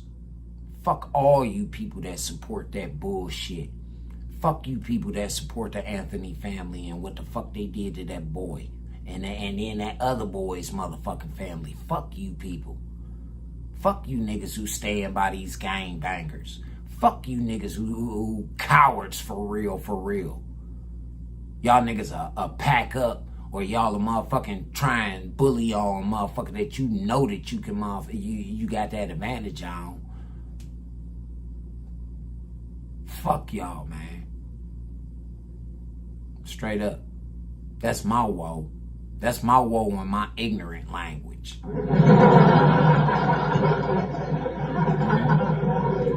See, in biblical language, I would just say woe unto y'all. But I've already done that. So now I'm gonna tell you niggas with my tongue. Fuck y'all. Every last one of y'all. And fuck the bitch that birthed you. Not the mother. Not the mother. But the bitch. Whatever nutsack you came up out of. All of you motherfuckers.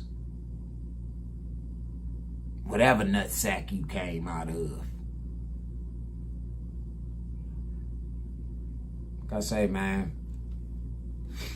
this has been an emotional but powerful episode of Freaky G Live, and I appreciate everybody who's come in today. I want to thank everybody who's had patience with me all throughout this time. I want to thank everybody who really rock with the kid, man. You know, as y'all can see, I don't give a fuck, man. I told y'all niggas, it was up. I'm ready. Hey, nigga, whatever. I've been telling y'all. So for the past fucking, since 6-7 years, I've been showing y'all, nigga, I'm battle ready. For real, these pussies don't stand a chance, man. I'm about to be like Sergeant Slaughter on these niggas. Swear to God, I am. I'm about to be like Sergeant Slaughter and the G.I. Joes on y'all ass. For real, I am. But nah, man, I appreciate y'all, man. I love y'all for real. If I didn't, I wouldn't come to y'all with the truth. I'd be like the rest of these frauds. I think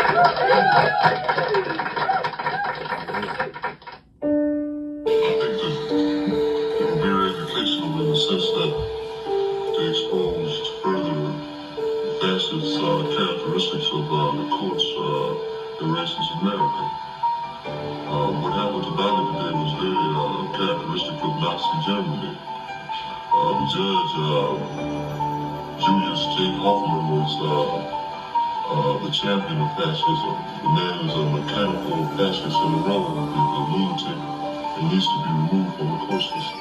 They say an eye for an eye, or 2 for a 2, but not a coin to split black. Reformations are due. Let's break it down and give it back as cash. Shame on you. Adam and Eve in the garden, modern forbidden fruit. They always knew about our past, but shade our knowledge of truth. Gave us their very last, and we always made do. All we did was make you laugh, and you gave us a noose. Let us see black men as fags, women and children loose. The boot became a lab, our Frankenstein's a goose. A lot of people are all mad and living the vivid truth. The power of separating relations, break down the spooks. Our capital makes you famous and you place the food. I'm practical with this lyrical gift. How can I lose, nigga? Tell me, how can I lose? Had ancestors taken from their homes, sleep that hung from a tree in the streets, nigga. What the fuck y'all mean? Like Martin Luther King, I too also have a dream, and not to see what I seen is true, bitches. What the fuck y'all mean? Human lives is under blue eyes, the matter is weak. A stress cop can put you 6 feet deep. What the fuck y'all mean? Politicians give a fuck less, cause they eat off the weak. We put the numbers up on Wall Street. What the fuck y'all mean? What the fuck y'all mean? Niggas, what the fuck y'all mean? Bitches, what the fuck y'all mean? Free. I need everybody to be at the meet. I am a revolutionary. I am a revolutionary. I am a revolutionary.